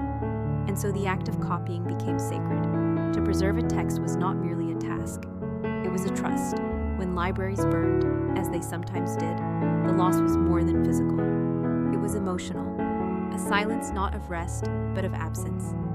Yet even then, scrolls survived. Tucked into private homes, carried by travelers, hidden in temples, their words continued to move across the empire, not through armies or fleets, but through the quiet hands of scribes, the soft voices of readers, the memory of those who had once sat beside a simple oil lamp and unrolled a piece of thought from another time. And so the Roman library lived not only in its walls, but in the lives it touched, in those who entered with a question and left with something quieter, understanding, perhaps, or comfort, or simply the deep stillness that comes from spending time in a space where the world does not rush, a space where each word is given room to breathe, a space where the noise of Rome, the urgency of empire, falls away, and what remains is simply the sound of a scroll being opened, slowly, in the hands of someone willing to listen. As the Roman world moved quietly into evening, and the city streets grew dim with the fading sun, the libraries of Rome began to take on a different kind of silence, not one of emptiness, but of reflection. Lamps were trimmed, their wicks lowered. Scrolls were returned gently to their shelves. The caretakers moved softly through the halls, straightening cushions, closing shutters, wiping away the faintest traces of dust with cloths worn smooth by years of use. Nothing was hurried. There was no announcement of closing, no bell to signal the end of reading. The rooms, like the text they held, simply grew still. And yet, even in that stillness, the presence of thought remained. A scroll set aside with care might contain the lines of a Stoic philosopher contemplating fate. Another might preserve the verses of a poet long forgotten, yet still alive in ink. Others recorded grain taxes, battle reports, ship logs, or cures for fever. Knowledge in a Roman library was not ranked by beauty or drama, it was held equally. A practical list of bridge materials might be stored beside a book of elegies, a military handbook near a treatise on dreams. The scrolls did not judge, they waited, and the architecture around them respected this balance. In many libraries, the walls were designed with niches that were both deep and high, protecting scrolls from light, dust, and dampness. The floors were kept dry and swept clean, and in wealthier libraries, thin strips of bronze or marble lined the base of walls to discourage insects. In some private collections, a dedicated slave or freedman, an educated servant trained in the care of texts, watched over the collection with quiet pride. These librarians did not see themselves as gatekeepers, but as guardians. They knew where each scroll lived. They knew which copies were the oldest, which had been recopied, which were borrowed and never returned. And they understood the feeling of the room when someone found exactly what they needed. A moment of quiet recognition, often accompanied by a slow breath or a smile that never needed to be spoken aloud. As night fully descended, the final lamps burned low. The remaining visitors, perhaps a student studying law or a young poet copying lines by lamplight, gathered their things and stepped quietly into the cool evening air. The library, now empty, was not lifeless. It held the warmth of recent presence, a faint scent of oil and ink, a crease in a cushion, a scroll still slightly open as if waiting to be continued. And while the rest of Rome hummed with taverns and torches, kitchens and courtyards, the library rested. Its doors, often made of wood or bronze, closed gently, secured not against threat, but against time itself. And within, the scrolls slept. If one could walk through that space unseen, in the late hours of the night, one would feel not darkness, but memory, not coldness, but care. The architecture did not loom, it embraced. The shelves did not dominate, they stood quietly. And the air, though still, seemed to hold a rhythm, something soft, patient, purposeful. These were rooms that had been used not once or twice, but every day, for years, for generations. Their stones had heard thousands of voices. Their benches had felt the weight of countless readers. And their contents, fragile, flammable, easily destroyed, had somehow endured, not because of luck alone, but because people believed they were worth saving. In a city of power and marble, of battles and politics, the library remained a gentler kind of achievement. It was not the grandest building, it was not the most celebrated, but it held something rare, continuity. A scroll read by one generation might be read again by the next. And though the reader would change, the words would remain, carried quietly across time like a soft voice in a long corridor. In the morning, the process would begin again. Lamps relit, scrolls selected, voices murmuring softly as the sun returned. And so the Roman library, never loud, never urgent, continued its work, not through ceremony, but through presence. A place not to impress, but to invite. A place not to consume, but to reflect. A place where the world outside slowed, and the world within deepened. With the quiet return of morning, the Roman library stirred again. Not suddenly, but slowly, in keeping with its nature. The sun's light, filtered through high, narrow windows or soft linen curtains, touched the cool stone floors, casting long shadows across the walls. The warmth from the hearth in the next room crept inward, mixing with the faint scent of wax, oil, and old scrolls. The caretakers arrived early, as they always did. They moved silently, opening the shutters partway, relighting the small clay lamps that had gone dark, brushing away dust from benches, and checking the condition of the scrolls stored in their niches. Their work was not rushed, because it was never meant to be rushed. This was a space shaped by patience, and every task reflected that rhythm. There was no need to rearrange shelves each day or display new arrivals. Knowledge here was not curated to surprise or entertain. It was simply maintained with quiet reverence as one might tend a garden. The first visitors arrived softly, a scholar carrying a stylus and wax tablet, a young student looking for a familiar passage to memorize, a traveler from another province hoping to see, perhaps for the first time, the works he had only heard described. Each one entered as if stepping into a sacred room, though no priest stood waiting, and no altar held flame. The reverence was not enforced. It emerged naturally, summoned by the stillness of the air and the long tradition of quiet learning held inside those walls. Inside the library, the architecture continued to speak, not through grandeur, but through restraint. The walls were thick and smooth, designed to insulate not only temperature, but distraction. Columns might line one side of the room, not to impress, but to support the ceiling and frame the space, offering a rhythm of shadow and light. The scrolls, placed in tall wooden cupboards or recessed niches, were stored carefully in bundles or stacked in rows. Leather straps or cords bound them gently, preventing curling, protecting the fragile edges from wear. Tags made of ivory or wood hung from some, marked with the name of the author or a simple symbol. There was no sorting system as we know it today. No alphabetical index, no digital search. Instead, knowledge lived in memory and in guidance. The librarian, often an elder with years of reading behind him, would guide a visitor not just to the correct shelf, but to the passage itself, pointing not with instruction, but with understanding. The scrolls varied in size and age. Some were new, their edges sharp, their ink dark and confident. Others bore signs of time, corners softened by use, script faded from generations of hands, small repairs stitched in along the seams, but each was treated with the same care, because in each lived the same purpose, to hold the voice of someone no longer living and to carry that voice forward. The act of reading was slow, deliberate. A scroll required both hands to open, to roll and unroll. The reader's fingers moved lightly, guiding the parchment along its arc, eyes scanning from left to right, top to bottom. The room around them fell away, leaving only the soft weight of words and the low sound of breath. Occasionally, a stylus tapped against wax as a note was made, or a quiet murmur confirmed a phrase had been understood. But otherwise, there was only silence, built not from absence, but from focus.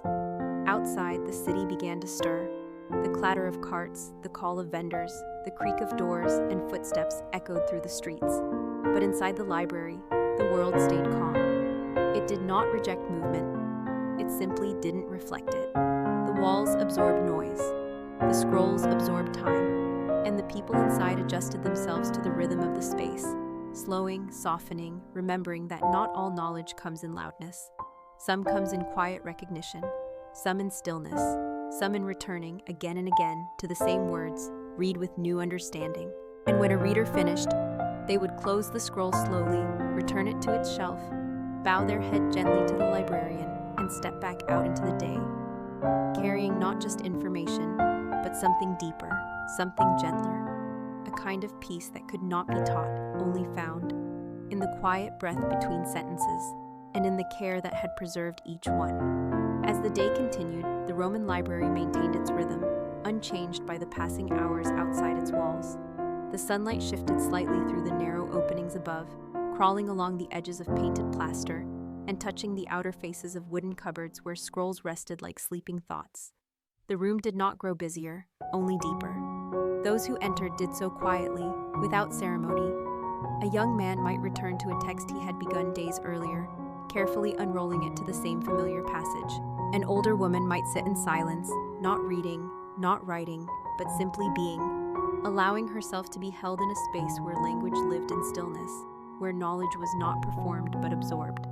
The caretakers moved lightly between shelves, adjusting the placement of a scroll, replacing a lamp wick, checking for moisture that might threaten the fragile parchment. Nothing was wasted. Every movement had its place, and every gesture was informed by years of practice. These attendants were not scholars in the modern sense. They did not lecture or publish or command, but they understood their environment intimately. They knew which scrolls were most requested, which ones had been copied most often, which ones needed rebinding. They knew which corner was the warmest in winter, and which windows to open slightly when the air became too still. Their knowledge was physical, intuitive, bound not in books, but in behavior. In their hands, the library lived. In larger libraries, such as those attached to imperial palaces or temples, separate chambers might serve different roles, one for copying, where scribes sat at narrow wooden desks beside trays of ink and clean parchment, another for repair, where damaged scrolls were unrolled gently, flattened, and stitched with care.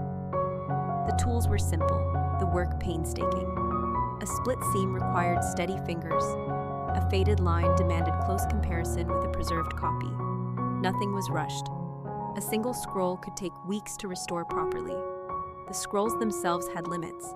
They could only grow so long before becoming unwieldy. For longer works, authors often divided their writings into volumes, each marked clearly and stored in sequence. Readers would move from one to the next, rolling one closed as they unrolled another. This rhythm of reading, pause, breathe, continue, mirrored the space itself. Nothing in the Roman library was designed to be consumed quickly. It invited you to dwell, not finish. Outside the library, life moved faster. Markets bustled, senators debated, messengers ran. But within these walls, time behaved differently. It stretched gently, not in boredom, but in balance. The reader was not entertained, but engaged. Not dazzled, but welcomed. The space itself was part of the learning. It taught in silence. It reminded visitors that understanding was not a race, and that thought, like light, moved slowly across the surface of the world. The decorations on the wall, if any, were subdued. Geometric patterns, lines of text, or faded frescoes showing muses, philosophers, or peaceful landscapes. These images did not distract but echoed the purpose of the room. They were not art to be admired, but atmosphere to be felt. The benches, often made of wood or stone, were worn smooth by use. A reader might spend hours seated, unmoving except to roll the parchment forward, eyes moving line by line, lips occasionally forming words softly. Around them, others did the same. There was no audience, no performance, only presence. The scrolls bore not only literary or philosophical works, but also practical knowledge, medical advice, legal codes, architectural treatises, farming calendars. A builder might come to study Vitruvius, a physician to read Galen, a jurist to review a ruling by Ulpian. And in this quiet mix of disciplines, the library became not a place of division, but of unity. All knowledge was kept close. All readers were seen as part of the same pursuit. And when the sun finally began to fade, and shadows lengthened once more across the stone floor, the process of closing began, softly, without rush. Scrolls were returned. Lamps were pinched dark. The last visitors stood slowly, nodded to the librarian, and stepped back into the cooler air of the early evening. But the library remained behind, whole and intact, with its shelves full and its silence restored. And in that silence, nothing was missing, because the purpose of the space was never to impress, but to endure, to offer something lasting. A steady breath in a restless world, a place where language lived quietly, waiting for whoever needed it next. As night once again settled over the Roman cityscape, the rhythm of the library never truly ceased. It only softened. Though the doors were closed and the scrolls at rest, the memory of those who had visited during the day lingered in the air like the scent of old parchment and warm oil. The library, though silent, felt full. Its walls held not only knowledge, but the imprint of minds that had sat and read, wondered, questioned, and listened. In the darker hours, the building itself took on a presence. The coolness of its stone seemed more pronounced.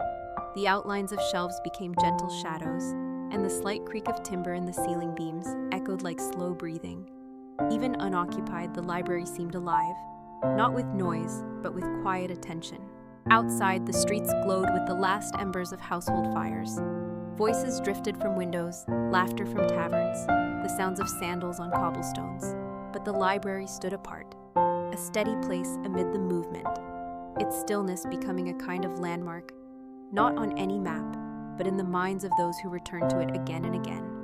And return they did. Some visited daily, following the same quiet path from home to doorway, placing their hand on the same stone as they entered. Others came in seasons, or after years away, and found their favorite corner unchanged. The library did not measure loyalty and frequency.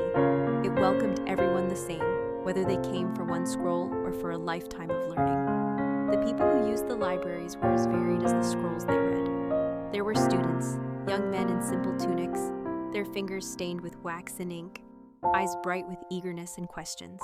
There were older readers, retired soldiers, scribes, merchants, who had seen enough of the world to read not for answers, but for comfort. Some were professional thinkers, lawyers studying precedent, architects reviewing proportions, philosophers rereading arguments they already knew, not to confirm them, but to live inside them again. Others came only once, drawn by curiosity or rumor, or the need to pass a rainy afternoon indoors, and each of them left quietly, bearing with them something unseen. Not a souvenir, not even a fact to be quoted later, but a feeling of having been close to something enduring. The Roman Empire, for all its power and complexity, was built not only on conquest or marble, but on moments like these, simple, quiet acts of learning repeated over time. Though the empire moved with armies, traded across seas, debated in forums, and celebrated in theaters, it also whispered in libraries, and those whispers carried far. The scrolls copied here might find their way to distant provinces. A copy of a poem written in a library in Rome might eventually be read in a villa in Gaul or a temple in Syria. The words did not move fast, but they moved well. Carried by hands, protected by care, they crossed distances without needing roads or ships. The scrolls were their own journey, and behind each journey was a beginning. A scribe bent over a table, a reader pausing midline, a librarian setting aside a repaired copy with quiet pride. The physical labor of the library was gentle but constant. No great machines, no loud tools, just cloth, thread, light, and time. Even the materials used reflected this softness. Papyrus was delicate but lasting when kept dry. Parchment, made from treated animal skin, offered durability for special texts. The ink was simple, carbon mixed with water and resin. The brushes or pens were crafted by hand, trimmed for control. Nothing was mass-produced. Everything was touched. And so the scrolls bore not only words, but evidence of the people who had made them. A slight tremor in a line might hint at a tired hand, a faint fingerprint, forever pressed into the corner of a page. These details were not mistakes. They were reminders. The Roman library was not only a monument to knowledge, but to the effort required to keep that knowledge alive. It was not cold, it was not perfect, but it was faithful. Faithful to the idea that ideas mattered. That language could outlive its speaker, that the act of reading could be a kind of quiet resistance to time. And as the night deepened and the stars drifted overhead, the library remained, still intact, unlit but not forgotten, holding what it had always held, not just scrolls, not just words, but the patient breath of centuries, waiting, gently, for another sunrise. In the quiet evolution of Rome's cultural life, the library was never the loudest institution, never the most publicized, never the most honored in sculpture or song. But over time, it became something foundational, woven not just into the city's landscape, but into its imagination. While great battles were chronicled and political debates immortalized in marble, the library remained a gentler force, unnoticed by many, but deeply known to those who needed it. It was a place where no armor was worn, no voices were raised, no decisions were made for empire. Instead, it was a space where memory was preserved, piece by piece, not in grand gestures, but in carefully rolled scrolls and the silent understanding between reader and page. Over generations, the culture of libraries in Rome grew more sophisticated, more intentional. Wealthy patrons began establishing their own private collections, curated according to personal taste. Some favored philosophy, others history, others poetry. In elite homes, small libraries were often part of the domestic architecture, tucked near the atrium or garden, allowing reading to happen close to the rhythms of daily life. These rooms were smaller than public libraries, but no less sacred to those who built them. Their walls might be lined with niches or cupboards, filled with neatly bundled scrolls and inscriptions identifying favorite authors or themes.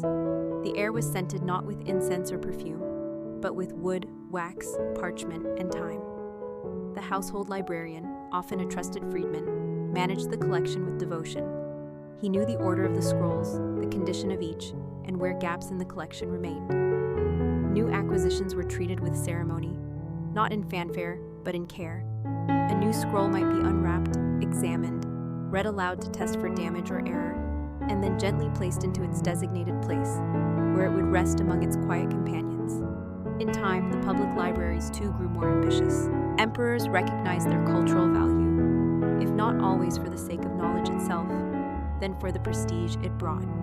Augustus is credited with founding public libraries to serve the broader Roman population. Trajan, whose forum held a famous library, understood the symbolic weight such institutions carried.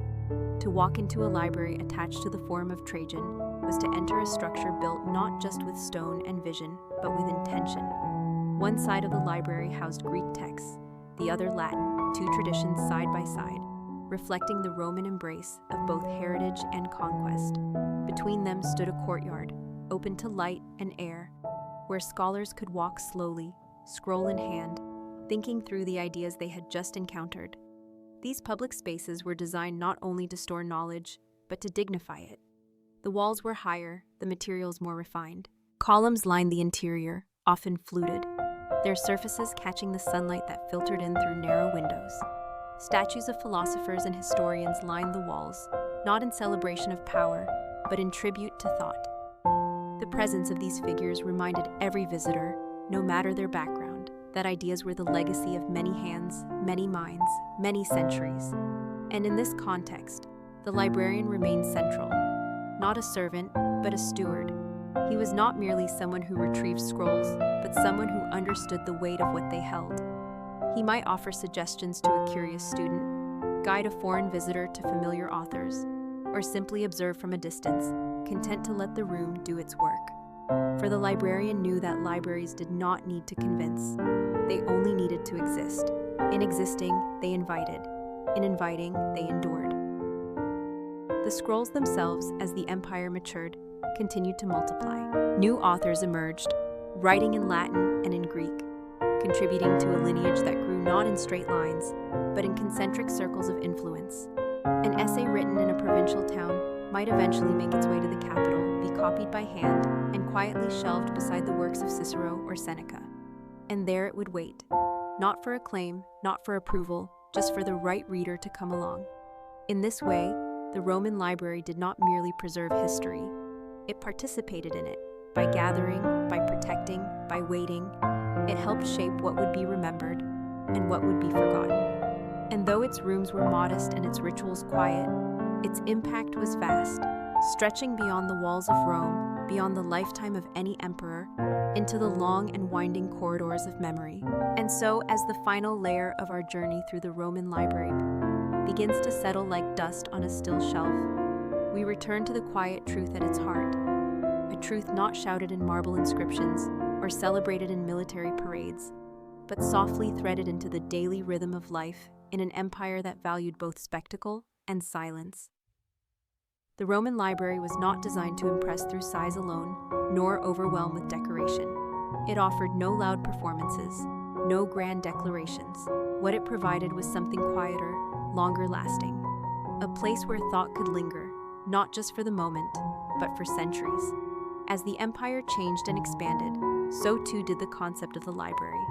In provincial towns, smaller versions began to appear, some funded by local governors, others by wealthy citizens hoping to earn prestige through civic generosity. These libraries, while more modest than their counterparts in Rome, were no less important to their communities.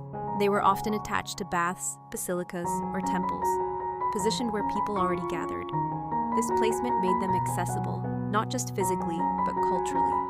A farmer's son could walk past the same building every day and one afternoon, step inside, and find himself changed by the quiet logic of a philosopher's scroll. Inside these smaller libraries, the elements were familiar. The layout, with its orderly niches and careful lighting, the scent of old papyrus and beeswax, the respectful hush that seemed to greet every visitor. There might be fewer scrolls, fewer scribes, but the essence remained. Even in these distant corners of the empire, the Roman idea of collected knowledge endured. Back in the capital, the role of libraries began to shift subtly. No longer just repositories of wisdom, they became symbols of continuity. As emperors rose and fell, as monuments were built and destroyed, the libraries remained. They survived not because they were grand, but because they were necessary, quietly feeding the intellectual life of a civilization that often forgot to honor such things in public. Scholars from later generations would look back on these spaces not with nostalgia, but with gratitude, for it was in these libraries that texts were copied, translated, preserved. Without them, much of what we know today about Roman thought Greek philosophy, ancient science, and early poetry might have vanished into the dark. The scrolls were fragile, yes. They could be burned, ruined by moisture, eaten by time. But the practice of copying, patiently, line by line, was a form of resistance, against forgetting, against loss. And so long as one hand copied a scroll before it disintegrated, the thought it contained could survive, and survive it did. Even as Rome faced decline, political instability, economic strain, invasions from without, the libraries, like quiet sentinels, did what they had always done. They opened, they offered, they waited. Some were damaged in war, others neglected, their scrolls lost. But even from those ruins, something endured. The idea that knowledge should be gathered, that it should be shared, that it should be protected not by walls or weapons, but by hands that turn pages slowly and eyes that read with care. Long after the last Roman emperor ruled, and long after the Forum fell into shadow, the influence of the Roman library continued. It shaped the great libraries of the Islamic world. It echoed in the scriptoria of medieval monasteries. It whispered through the aisles of Renaissance collections. And even now, when we enter a library, digital or physical, we are, in some small way, stepping into a tradition that stretches back to those quiet Roman rooms. A tradition built not on power, but on patience. Not on noise, but on preservation. Not on glory, but on grace. So as we close this final scroll in our journey, we do so not with applause, but with stillness. With the understanding that the most meaningful things in history are not always the most visible. Sometimes they are tucked away on a shelf, waiting in silence, holding words that once lit a candle in someone's mind. And in that waiting, they remain alive, quietly, gently, eternally. That brings us to the end of our quiet journey through the Roman libraries. If you're still here with me, gently drifting, before we move on, I'd be so grateful if you tap the like button and maybe subscribe so we can keep wandering through the calm corners of history together. Now let's continue. As your eyes grow heavier, we turn the page to the next sleepy chapter in our series and discover how the Greeks designed temples without blueprints, before pencils and plans, before software and surveys, and long before the first mechanical drawing tools were conceived. Ancient Greek architects stood before empty hillsides and envisioned temples, not just as buildings, but as living presences within the landscape. There were no blueprints in the modern sense, no detailed technical drawings, no rolls of parchment pinned to tables with exact floor plans or elevation diagrams. And yet these temples, crafted from marble, limestone, and careful thought, stand to this day. Their columns still rise. Their shadows still shift with the sun. Their proportions still speak in quiet harmony to the eyes of all who pass. To understand how the Greeks managed this without blueprints, we must first understand how they viewed space.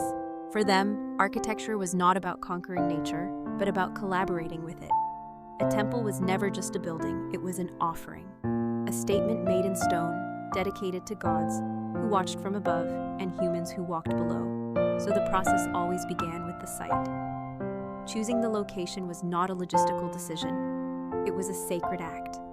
A hilltop with views of the sea, a gentle slope between groves of olive trees, or a place where light hit just so at dawn or dusk. Priests, oracles, and civic leaders might be consulted. The land itself was observed, its winds, its shadows, its silence. Only once the site was chosen did the human work begin. And this work was grounded not in sketches on parchment, but in geometry. Simple, elegant, living geometry. Ratios, symmetry. Proportions observed in the natural world and echoed in the human body. These principles were passed down not in textbooks, but in memory, from teacher to apprentice, from master to assistant, from builder to builder. A column's height was not decided arbitrarily, it was a multiple of its diameter. The space between columns, known as intercolumniation, was chosen to create rhythm, like notes in a song. The steps leading to the temple followed a measured rise and run, calculated by eye and foot, refined through repetition over generations. There was no need for written plans when the hands that built the temple had already memorized its logic.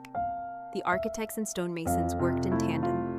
The architect, often trained in mathematics and philosophy, would convey the vision not with paper, but with models, small wooden or clay representations, sketches in sand, measurements drawn directly onto the building site with chalk or charcoal. It was a fluid process, one rooted in trust and tradition. Blocks of stone were shaped on-site. Each drum of a column was carved by hand. The flutes were measured with cords. The capitals, often in the Doric, Ionic, or Corinthian style, were carved separately, their intricate details guided not by diagrams, but by decades of tactile knowledge. Adjustments were constant. The builders used a method known as endesis, a slight bulging in the center of columns to correct optical illusions. From a distance, a perfectly straight column can appear to bow inward. To the Greeks, perfection was not flat, but alive, so the correction was built in, subtle, invisible to the untrained eye, but present in every column that still stands. There were no measuring tapes. Instead, lengths were transferred using a canon, a rod of fixed length. Levels were checked with water-filled troughs. Angles were tested using plumb lines made from simple string and weighted stone. And all of this happened outdoors, on stone, under sun, the wind carrying sawdust and voices across the hillside as men worked in rhythm. There was no central drawing room, no archive of schematics. Each temple emerged from the landscape like a sculpture, carefully revealed one step at a time, shaped by hands that understood form as deeply as they understood faith. And when the temple neared completion, its details, pediments, friezes, metopes, were added with equal care. Sculptors worked directly onto stone, already set in place. Nothing was prefabricated. Nothing was rushed. Every surface, every ornament, every carving was adjusted on site, responding to the light, the shadow, the season. And yet, despite the absence of paper blueprints, these buildings are marked by a consistency of form and purpose that rivals modern architecture. The Greeks did not need diagrams because they had something else, a shared language of shape, number, and sacred proportion that passed through generations like a quiet current. A temple was not an invention. It was a memory reawakened. And once it stood, with its columns aligned and its roof raised toward the heavens, it became more than architecture. It became presence. It became silence. It became story, one told not in words but in marble. And that story is only just beginning. To truly understand how the Greeks created such lasting harmony in their temples without the use of modern blueprints, we must look more closely at how they perceived beauty, not as an abstract idea, but as a physical presence in space. For them, beauty was measurable, not in numbers alone, but in how those numbers felt when experienced by the eye, the body, and the soul. This philosophy was rooted in the idea of symmetria, a Greek word that means more than symmetry. It referred to a balance of parts, a proportional relationship between elements that made the whole feel unified. A temple was never meant to be admired from just one angle. It was designed to be walked around slowly, to be felt as much as seen. The width of the steps, the spacing of the columns, the height of the roofline, all of it worked together in subtle coordination. If any part was off, even by a small degree, the whole would feel unsettled. But when done well, the temple would feel complete, inevitable even, like it had always belonged there. One of the most fascinating aspects of Greek temple design was the way they embraced optical illusion. The Greeks understood that the human eye plays tricks, especially when observing long lines and large open spaces. So they compensated, deliberately distorting what would otherwise be considered perfect shapes. The most famous example is the entasis of the columns, as mentioned before, where the shafts swell slightly in the middle to counteract the illusion of concavity. But this was not the only trick. The stylobate, the platform on which the column stood, was also curved slightly upward in the center. To a modern builder, this might seem like an error or an irregularity, but the Greeks had learned through trial and experience that a perfectly flat surface appears to sag in the middle when viewed from a distance. So they introduced a gentle arch, imperceptible up close, perfect at scale. The columns themselves also leaned slightly inward, barely, just a fraction, but enough that, if extended upward indefinitely, they would meet. This created a subtle sense of enclosure, of embrace, that could be felt by visitors without knowing exactly why. It was not logic, it was perception, and perception was sacred. These decisions were not made in haste, nor were they guessed. They were the result of centuries of observation, experimentation, and oral transmission. Builders carried this knowledge not in folders, but in their bodies. Their hands remembered what worked. Their eyes remembered what pleased. Their feet remembered the proper distance between things. And, as generations passed, this knowledge deepened, not through radical innovation, but through gentle refinement. Most temples followed a basic rectangular plan, oriented east to west, with an inner chamber known as the naos, where the cult statue of the deity resided. This chamber was often preceded by a pronaos, a kind of porch, and sometimes followed by an opisthotamos, or rear chamber. Surrounding this core was the peristyle, a ring of columns forming a covered walkway. The number of columns and their spacing followed established ratios, often in odd numbers like 6 by 13 or 8 by 17. These were not arbitrary. They were tested over time, believed to produce the most pleasing visual rhythm. And yet, despite these standards, no two temples were exactly alike. Each one adapted to its site, to the slope of the land, to the view of the sea, to the direction of the sunrise on festival days. The Greeks did not enforce uniformity, they allowed place to shape the form. A temple built on a steep hillside required more foundation work, more careful leveling, and often creative placement of steps and ramps. But these challenges were met with patience, not force. The result was a kind of architecture that felt inevitable, rooted not just in the earth, but in the sky above it. Materials played their part too. Most early temples were built of wood and mud brick, but as wealth and craftsmanship advanced, stone became the material of choice, especially marble. Marble could be polished to a smooth sheen, and its fine grain allowed for delicate carving, but it was heavy, and quarrying it required great effort. So blocks were cut at the quarry, marked carefully, and transported with oxen and ropes, sometimes for dozens of miles. Once on site, they were shaped further, numbered by hand to indicate their position, and carefully lifted into place using wooden cranes and levers. No nails, no cement, just friction, gravity, and precision. This process was not quick. A single temple might take decades to complete, sometimes longer than the lifetime of its architect. And yet the work continued, not in haste, but in reverence. Because for the Greeks, a temple was not built to meet a deadline. It was built to meet the divine. To speak of Greek temples without mentioning religion is to miss the very reason they were built. These were not simply beautiful buildings, they were homes for the divine. Every stone, every step, every proportion was chosen not for personal pride or civic vanity, but to honor gods who, in the Greek mind, walked beside mortals, watched from the skies, and listened from within the marble walls of sanctuaries. This divine purpose shaped every part of a temple's creation, including how it was approached, how it was entered, and how it was used. Unlike modern houses of worship, Greek temples were not built for congregations to gather inside. They were primarily viewed from the outside.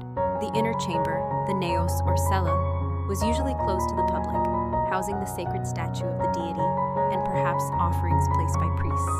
The temple, therefore, was less a meeting space and more a cosmic pedestal, a kind of monument to a god made with earthly hands.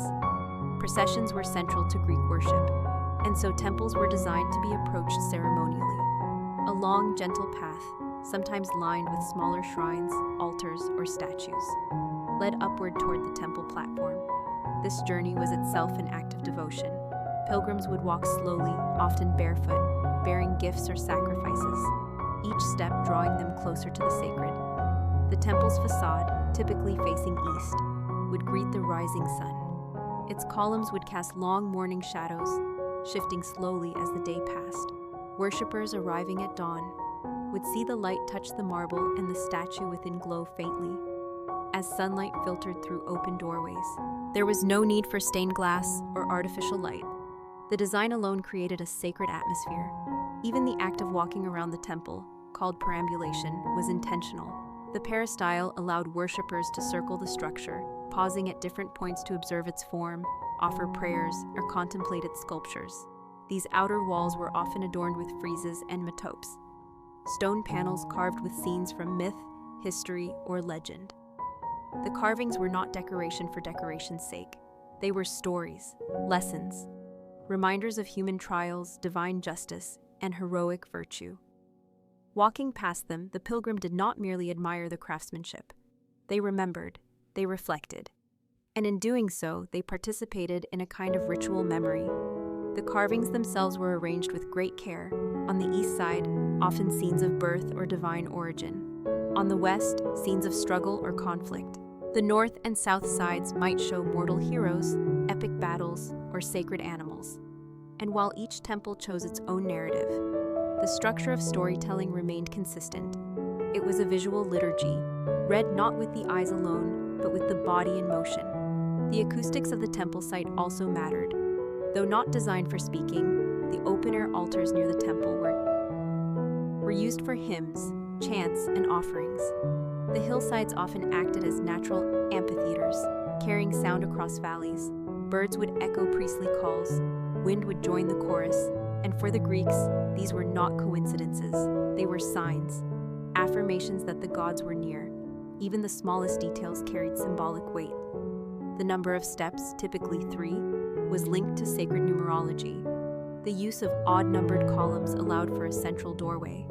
The placement of altars aligned with celestial events, solstices, equinoxes, or festivals tied to agricultural cycles. Nothing was random, nothing was wasted. And yet all of this precision, this meaning, was held not in folders or formal diagrams, but in tradition, passed through words, practice, and lived example. A builder apprenticed for years, not just to learn how to cut stone, but to feel its weight, to hear its sound, to understand how light would fall across its surface in October rather than March. A priest learned where to stand so that his shadow would not fall across the altar during prayer. A sculptor knew how deeply to carve a cheekbone so that it would cast a soft line at dusk. These were not tricks, they were wisdoms, and they were preserved not in ink, but in ritual. When a temple was finished, a festival might be held. Citizens would gather, offerings would be made. A bull might be sacrificed at the altar, music would play, the first prayers would be spoken inside the new naos. And from that day forward, the temple would not simply exist, it would live as the backdrop to seasons, as the stage for worship, as a witness to time, and all without a single blueprint. Only knowledge, only memory, only stone, shaped by reverence. While the soul of a Greek temple was guided by sacred meaning, its body was shaped by human hands, and those hands, though lacking blueprints, were never without tools. Simple, time-tested, and remarkably precise, the instruments used in ancient construction were extensions of the craftsman's mind. The plumb line, the straight edge, and the measuring rod, these humble tools were as important as the stone itself. A string weighted at the end, the plumb line helped establish verticals. Gravity did the rest. The straight edge ensured level joins between massive blocks, and a rod of fixed length, the canon, provided consistent measurement across the entire structure. Though it could not measure complex angles or produce diagrams, the canon brought symmetry, and symmetry was at the heart of everything. Even the temple's floor plans, though lacking architectural drawings, followed consistent rules. Most Greek temples were built according to simple ratios, often based on the diameter of a column. This diameter determined not only the height of the columns, but also the spacing between them, the height of the entablature, and the depth of the portico. This proportional system, called modular design today, was passed on orally, demonstrated through hands-on apprenticeship. There were no rulers lined with numbers, just rods whose length was memorized and respected. Geometry, too, played a quiet but powerful role. Greek architects were students of Pythagoras, Euclid, and the idea that numbers formed the foundation of the universe. Circles, squares, triangles, these were not just shapes, but ideas. The golden ratio, while not explicitly named by the Greeks, was used intuitively. Builders recognized that certain ratios felt balanced to the human eye. They knew that columns slightly thicker at the bottom created a sense of grounded strength, while thinner tops lifted the gaze toward the heavens. Even the spacing between columns followed rhythms that evoked musical intervals, designed not to be heard, but felt. Materials reinforced these principles. Marble, the favored stone of classical temples, was chosen for more than beauty. It could be carved with astonishing detail, and when polished, it reflected light in soft, shimmering tones. But marble was expensive and difficult to transport. so temples often mixed materials, using limestone for foundations and less visible parts, reserving marble for facades, columns, and sculptures. The quarry itself was part of the architectural process. Blocks were marked at the source using systems of incised symbols or letters to indicate placement. These codes replaced modern blueprints. When a drum of a column arrived on site, the marks told builders which order to place them in, how to align their flutes, and which face should point outward. It was a silent language etched in stone. Cranes and pulleys, made of wood and powered by human or animal force, helped lift blocks into place. Levers and rollers allowed heavy materials to be nudged precisely into alignment. Mortar was rarely used. Instead, stones were cut to fit so tightly that a blade could not pass between them. Dowels and clamps, often made of bronze or iron, held parts together. Precision was not a luxury, it was the standard. And yet, with all this complexity, construction remained flexible. Builders made adjustments on site, responding to terrain, weather, or visual perspective. If a slope revealed a better angle, if shadows fell more gracefully from a different corner, designs were adapted, on the ground, not on paper. The temple evolved as it was built. Supervising this process was the architecton, a term that would later become the word architect. He was not just a designer, but a philosopher, mathematician, organizer, and artist. His role was not to draw blueprints, but to hold the vision, communicate it clearly, and ensure that each artisan, from stonecutter to sculptor, understood the rhythm of the design. Much of his guidance came in the form of oral instruction or small clay models. The architecton might walk the site with a rod, gesturing where each column would stand, demonstrating slope with hand gestures, testing angles with string. His body became the drawing, his voice the diagram. And when disagreements arose, they were resolved not by pointing to a plan, but by examining the temple itself, walking its lines, studying its shadows, adjusting its parts. This hands-on collaboration gave each temple a kind of living intelligence, not frozen in ink, but breathed into being stone by stone. When the scaffolding came down, when the final tile was placed on the roof, there was no unveiling of a plan completed.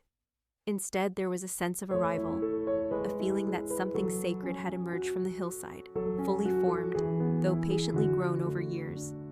It stood not as a product of invention, but of care, of listening to stone, of watching the sky, and of trusting that what is built without blueprints can still be remembered for eternity. Across the ancient Greek world, from the sun-baked coastlines of Ionia to the rugged hills of the Peloponnese, temples rose from the landscape not as clones of a single idea, but as reflections of place.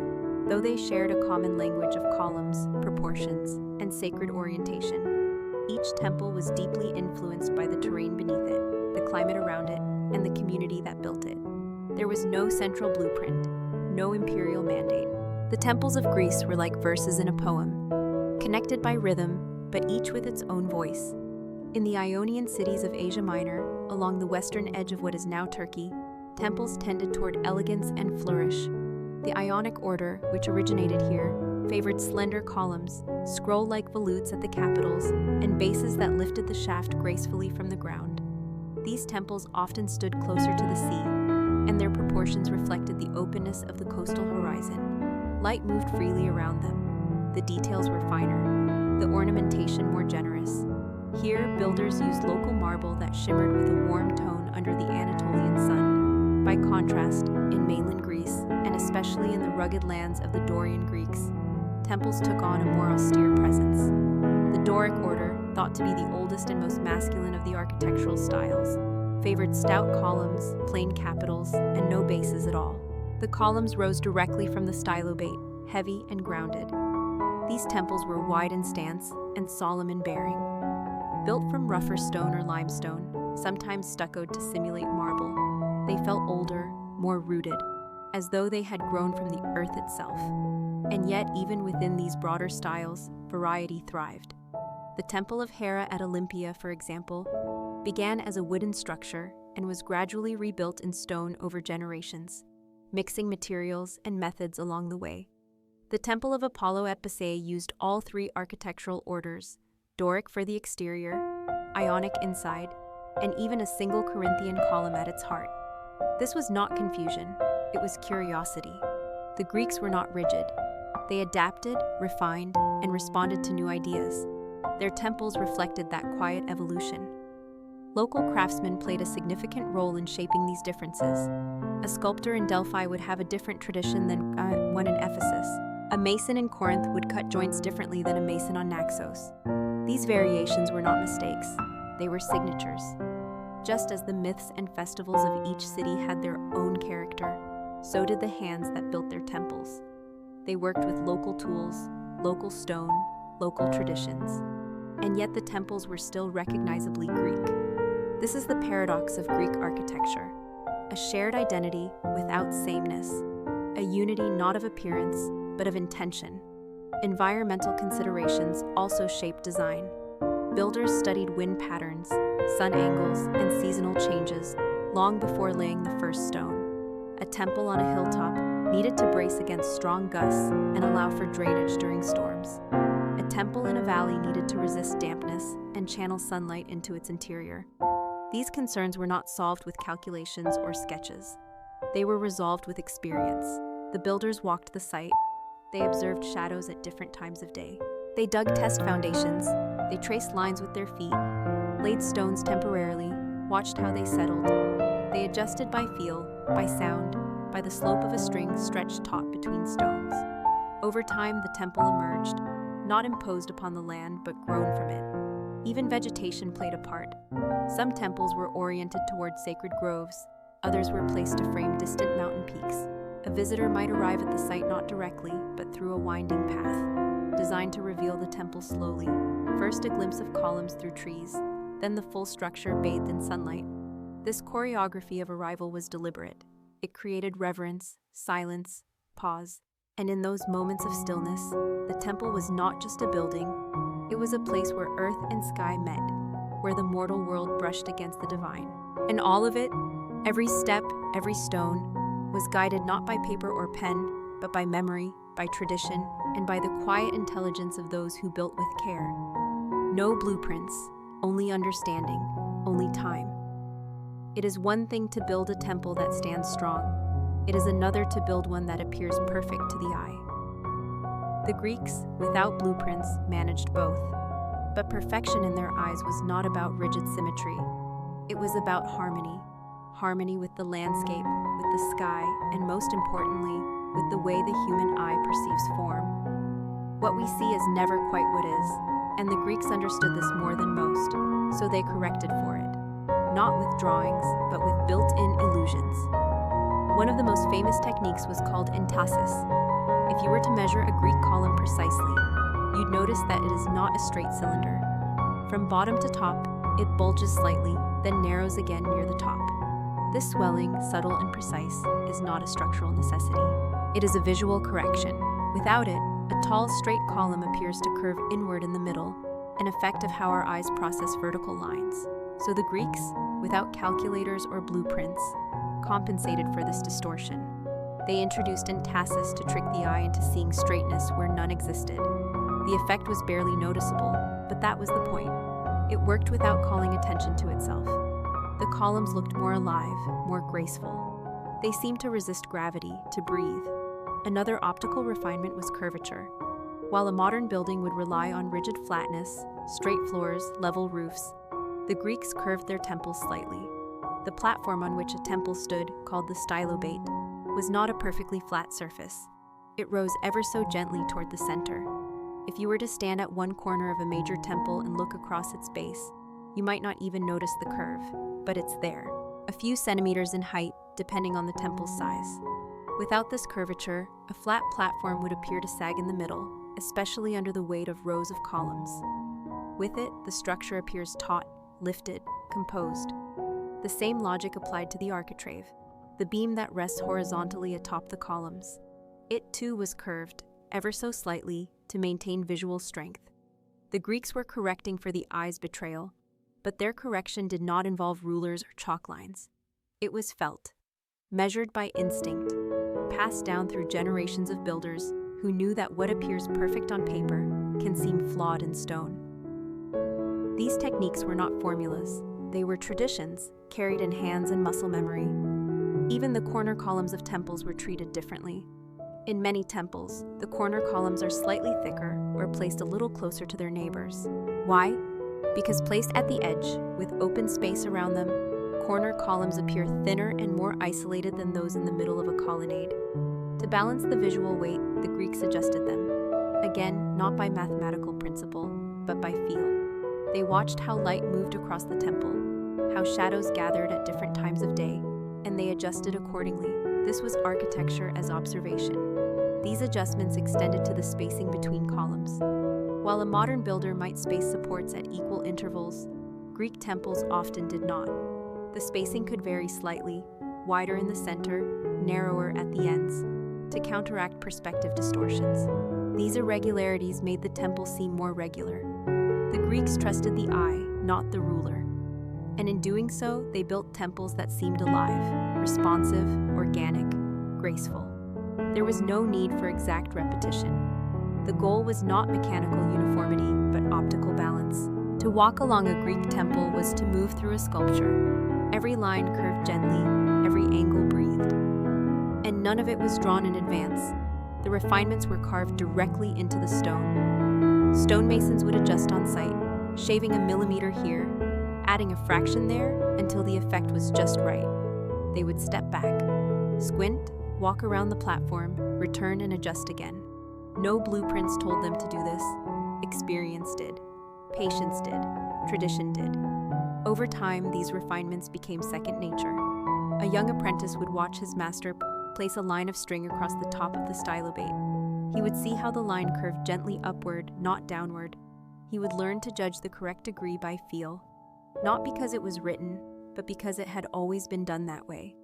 And when the time came for him to lead a temple project of his own, he would remember, not the numbers, but the shapes, not the measurements, but the harmony. He would remember how a temple should feel as you approached it from the path, how it should lean into the skiing poop, how its shadow should fall at sunset.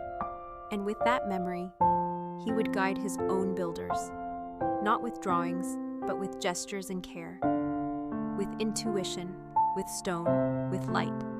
That is how the Greeks achieved beauty, not despite their lack of blueprints, but because of it. While columns and symmetry gave Greek temples their structure, it was sculpture that gave them voice. These carved forms, arrayed along pediments, tucked into metopes, and lining the friezes, told stories that words could not. They were not random decorations, but messages in stone. They conveyed myth, civic pride, and religious reverence. And like every other part of a temple, they were planned not with drawings, but with memory, experience, and touch. The sculptors who worked on temples did not begin with sheets of paper. They began with stone. They worked on scaffolding high above the ground, carving figures that would never be seen at eye level. And yet each detail, each lock of hair, each ripple of muscle was rendered with care. How did they know what to carve? There were no printed blueprints or instruction manuals. Instead, the sculptural program, the sequence of scenes and figures, was agreed upon by consultation. Temple committees, priests, city officials, and the master sculptor might meet to discuss the temple's mythological focus. If the temple was to Athena, perhaps it would show her birth, or her battle with Poseidon. If it honored Apollo, maybe it would portray the slaying of Python, or the triumph of order over chaos. Once the themes were set, the sculptor began to design, not with scale models, but with chalk outlines, clay maquettes, or simple sketches. These were not detailed renderings, but visual notes, reminders of gesture, posture, composition. Much of the final expression was discovered in the stone itself. Each pediment, the triangular gable atop a temple's front and rear, posed a unique challenge. The space narrowed toward the edges, meaning figures had to fit within an invisible slope. Central gods could stand tall, but peripheral characters had to kneel, recline, or twist to fit the space. This forced sculptors to think spatially, not linearly. They composed scenes not in a straight line, but as a flowing arrangement, from the center outward. The story had to read clearly, even from a distance, even in harsh sunlight. And so they used scale, contrast, and rhythm to lead the eye. The metopes, square panels between the triglyphs on a Doric frieze, were more constrained. Each panel was its own scene, framed by architecture. Sculptors had to tell an entire episode in a single square. These might show battles between Lapiths and centaurs, or labors of Heracles, frozen in a moment of impact. Figures often burst against the frame, straining with movement, muscles coiled, limbs clashed, but nothing spilled outside the boundary. These artists understood tension, how to suggest motion and stillness. On Ionic temples, the frieze ran continuously, sometimes wrapping around the entire building. This offered the sculptor a larger canvas, but also a greater challenge. The Parthenon's frieze, for example, stretches over 500 feet and contains hundreds of figures.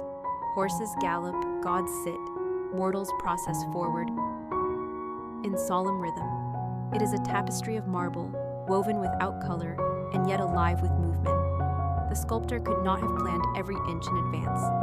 He had to feel the rhythm as he worked, adjust figures as he moved from block to block, coordinate with stonecutters, masons, and fellow carvers. This was collaborative. There was no lead designer handing down orders, just a shared sense of balance and flow. And every block had to align, not just structurally, but narratively. The stories these sculptures told were not just myths, they were identities. A temple sculpture told visitors who the city was, what it believed, what it valued: courage, wisdom, order. These stories were not explained. They were experienced, felt, understood in the tilt of a spear, the set of a jaw, the way a goddess extended her hand in blessing or judgment. And all of this, every curve and chisel mark, was done without modern instruction. The sculptors learned through apprenticeship. Through years of carving stone lions, shield bosses, cornice moldings, they studied anatomy not from textbooks, but from the human body itself. Wrestlers, athletes, dancers. They memorized proportion, gesture, emotion. And when they finally stood before the block of marble destined for a temple, they did not ask for a diagram. They asked for a story. What tale does this temple want to tell? Who stands at its center? What happens at its edges? And then, guided by hands and instinct, they began, bit by bit, blow by blow, until stone became speech, until silence told a tale.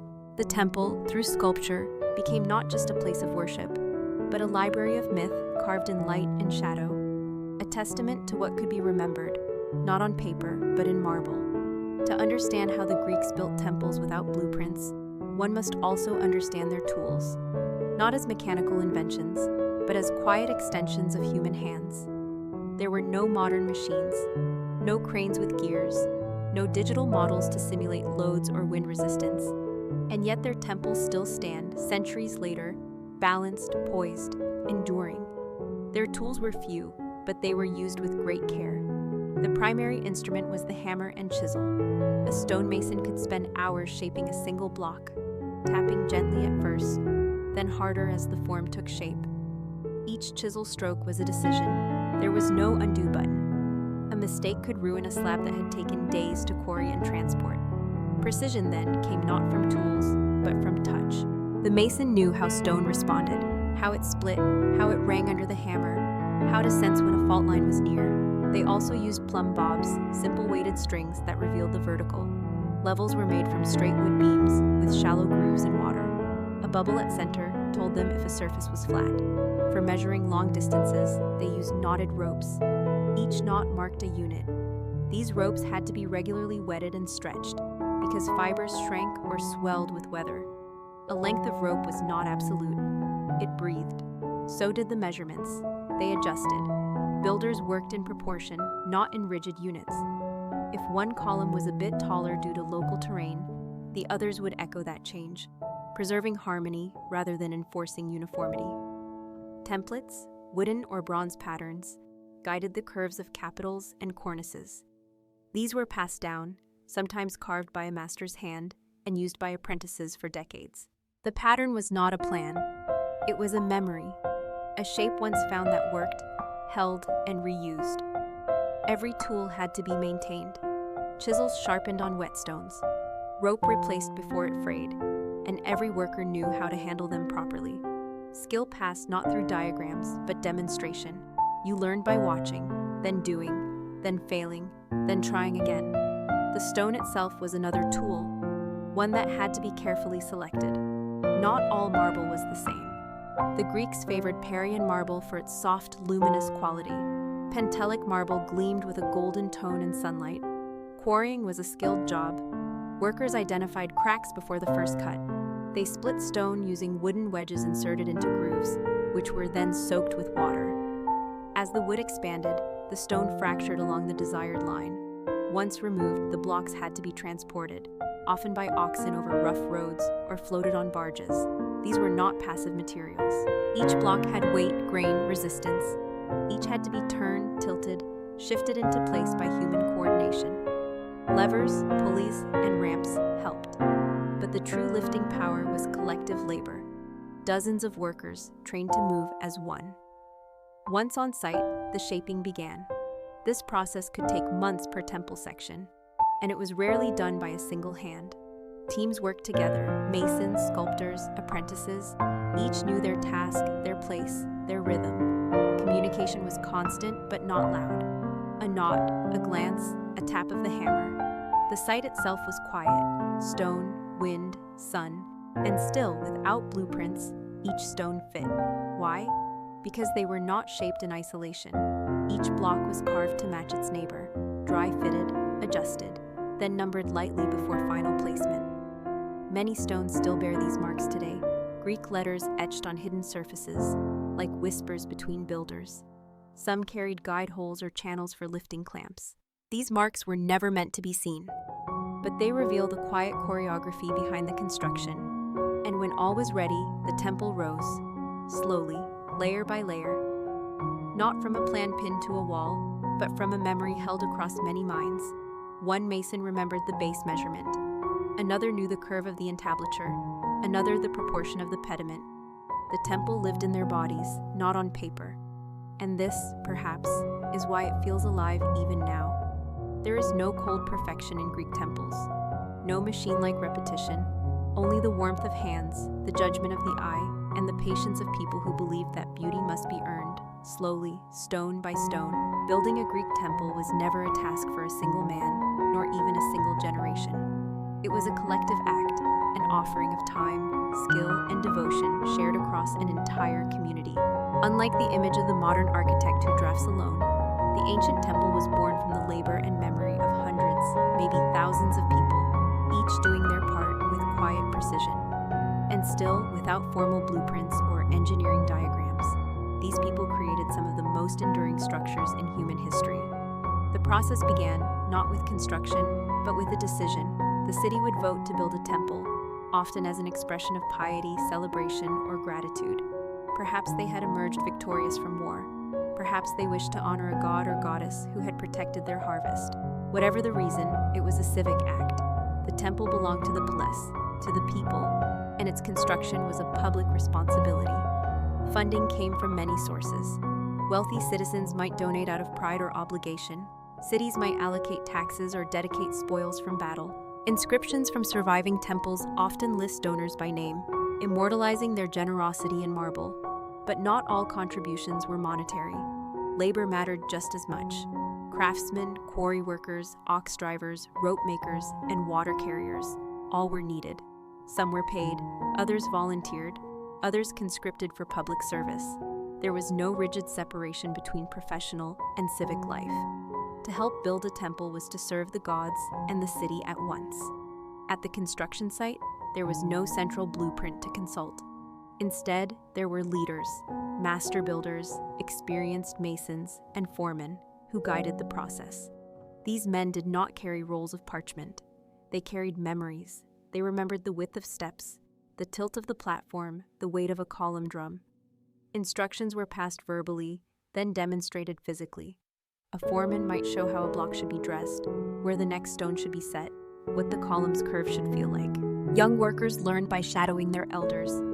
Mistakes were not punished so much as corrected. It was slow work. Sometimes entire seasons passed before a wall rose. Winter rains halted progress.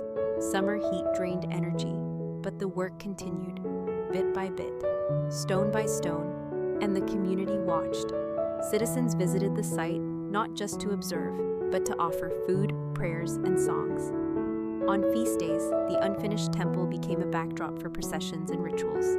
It was never just a building, It was a sacred promise in progress. Children grew up watching the columns rise. Teenagers who had once fetched water might later carry tools. Men who had hauled marble in their youth might one day sit on the steps of the finished sanctuary, remembering how they helped lift the roof beam into place. There was something deeply human about this continuity. A temple was not a product to be delivered. It was a process to be lived. No blueprint could capture that. Temples often took decades to complete. Wars interrupted progress. Political shifts paused funding. And yet the project endured because it belonged not to one ruler, but to the many. Everyone had a stake in it. And this is perhaps why temples felt so harmonious, because they were shaped by many minds, but built toward a single shared vision. Harmony was not imposed. It emerged. Even the local terrain shaped the design. Builders did not level hills or fill valleys, they adapted. Steps curved to match the slope. Foundations followed the bedrock. Columns aligned with the sun's path. The temple became part of the landscape, not in defiance of nature, but in respect for it. Sometimes shrines to older deities were left in place. The new temple rose around them, absorbing their presence. Time, too, was honored. Nothing was rushed. A carved frieze could take years, a pediment even longer, but no one demanded haste. The gods were patient. The people followed suit. When a temple was finally finished, it was not unveiled with spectacle, but welcomed with reverence. A new statue might be placed within. Priests offered sacrifice. Musicians played. Dancers moved in rhythm beneath the colonnade. And those who had helped build it, stonecutters, water haulers, architects of memory, stood among the crowd, not in front, but within. Because the temple was not theirs, it was everyone's. And though they had no drawings to point to, no grand plan to show, they had something more enduring. A structure made from memory, labor, earth, and sky. A structure that still stood, long after their names were forgotten. As the final stone was set and the last chisel withdrawn, the temple stood not only as a shelter for the gods, but as a monument to collective memory. There were no paper plans to frame on a wall, no blueprints to archive in drawers. What remained was the structure itself, a harmony of stone and silence, of ratio and reverence, born entirely from human intuition and experience. And still, somehow, the geometry was exact. The proportions were balanced. The temple stood level, even though it sat upon uneven terrain. The columns leaned inward ever so slightly, correcting the illusion of sagging. The stylobate, the platform beneath, curved upward at the center to counter visual distortion. These adjustments were not mistakes, but optical refinements, subtle compensations that gave the illusion of perfection. How did they know how to do this? Not through calculus, not through scale models, but through tradition, trial, and a deep respect for the act of building itself. The knowledge passed from hand to hand, across generations. Carpenters who shaped wooden forms remembered how light curved along a surface. Masons who stacked drums of marble recalled the pressures that might cause them to shift. Sculptors knew how a figure would look not from the ground, but from 40 feet below. They trusted the eye more than the rule, the instinct more than the draft. This trust, built through centuries of practice, was the invisible blueprint. One never written down, but always remembered. And so, when a visitor approached such a temple, perhaps for the first time, they were met not only by stone and columns, but by a feeling. A sense of rightness, of stillness, of rhythm without noise. The temple did not boast, it breathed. It rose from the earth like it had always been there. Its fluted shafts caught the sun in rippling bands of light. Its pediments held gods frozen in gesture, not shouting, but speaking through posture alone. Its shadows cooled the steps beneath. Children played, priests chanted. Wind moved through the colonnade, and for a moment, even the bustling world outside seemed far away. The temple held space, for gods, yes, but also for humans, for contemplation, for awe. For the quiet belief that something ordered and eternal could exist in the midst of chaos. And though wars would come, storms, time, erosion, many temples remained. Not intact, but alive. Even in ruin, their intention persists. One can still trace the curve of a column, the alignment of a doorway with the rising sun. Even the smallest fragment tells a story, not just of gods or myths, but of those who built with patience and trust. There are no grand names attached to most Greek temples. No No single architect stands alone. No label proclaims the genius behind the plan, because the genius was shared. It belonged to the craft itself, the way stone responded to tool, the way muscle remembered motion, the way the body sensed balance before it could ever describe it in numbers. This was architecture without ego, design without domination, and that, perhaps, is what makes it timeless. Today, we build with speed, with steel, glass, code, and computation. And yet, some still look to the Parthenon, to the Temple of Hera, to the ruins at Paestum, not for their size, but for their stillness, for their dignity, for the quiet way they exist, complete, even in pieces. They remind us that precision does not always come from plans, that beauty can emerge from tradition, that the greatest forms need not be drawn before they are made, but can be discovered in the act of making. One stroke at a time, one decision at a time, until after years the shape reveals itself, standing, waiting, resting in the sun. So the next time you see a photo of a Greek temple, or wander its columns in silence, remember this: it was made without blueprints, but not without wisdom, not without care. It was made from memory, from hands, from faith in the process, and from a long line of builders who understood that the truest structures are not the ones drawn first, but the ones felt all the way through, from the quarry to the sky. That brings us to the end of our quiet journey through ancient Greek temples. If you're still with me, resting, peaceful, somewhere between thought and sleep, I'd be so grateful if you gently tap the like button and maybe subscribed, so these soft stories can keep finding their way to you, night after night. Now, let's continue.